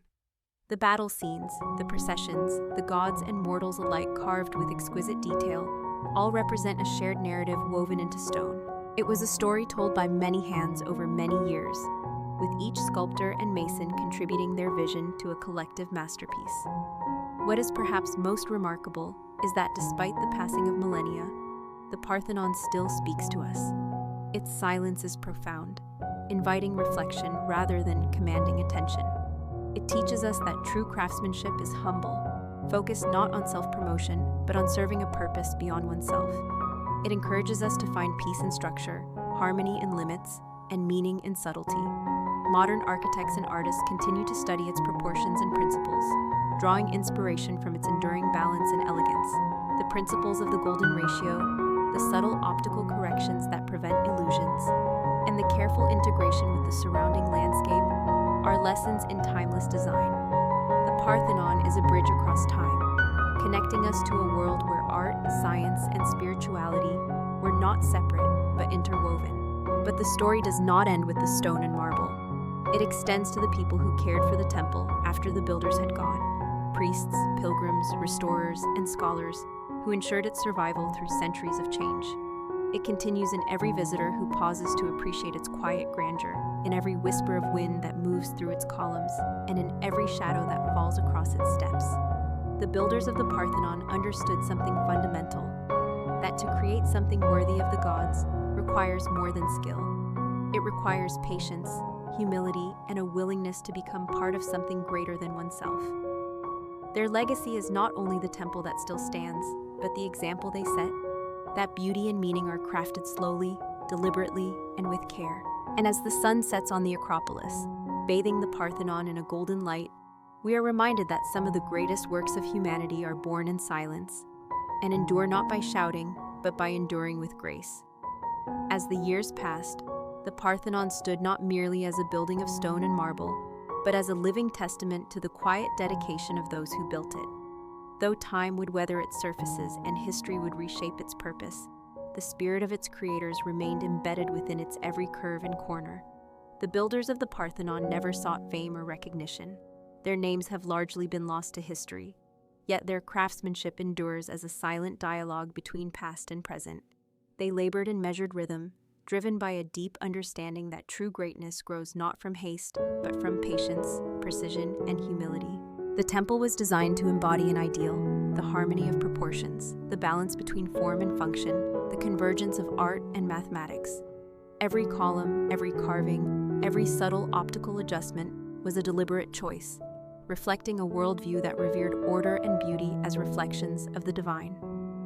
The Parthenon's graceful curvature, its gently tapered columns, and its carefully calculated spacing reveal a mastery of visual perception that transcended mere construction. It was an architecture of illusion, designed to please the eye and soothe the spirit, inviting contemplation rather than demanding admiration. Through centuries of change, religious transformations, wars, natural disasters, the Parthenon survived as a symbol of endurance. It became a church, then a mosque, and later a ruin admired by travelers and scholars alike. Each era left its mark, yet none could erase the temple's essence. The Parthenon remains a powerful reminder that structures built with care and intention can transcend time, culture, and circumstance. The legacy of its builders teaches us that art is not just in the finished product, but in the process itself. The long hours of careful shaping, the collective effort of countless hands, the commitment to an ideal greater than individual ambition. Their work stands as an invitation to slow down, to appreciate subtlety, and to recognize the beauty in persistence. Today, when visitors gaze upon the Parthenon's enduring form, they connect not only with ancient Athens, but with the universal human pursuit of meaning through creation. The temple whispers stories of harmony, resilience, and reverence, lessons as vital now as they were millennia ago. And as twilight falls over the Acropolis, the Parthenon holds its silent vigil, a monument built not by fleeting fame, but by enduring devotion, reminding us all that the most profound beauty is crafted slowly, with patience and heart. In honoring the builders, we honor the timeless human spirit, the spirit to create, to endure, and to leave behind something that speaks softly yet powerfully across the ages. Thank you so much for joining me on this quiet journey tonight. I look forward to meeting you again in your sleep tomorrow evening. May you wake up refreshed, filled with energy, and blessed with good luck throughout your day. Sweet dreams, and see you soon.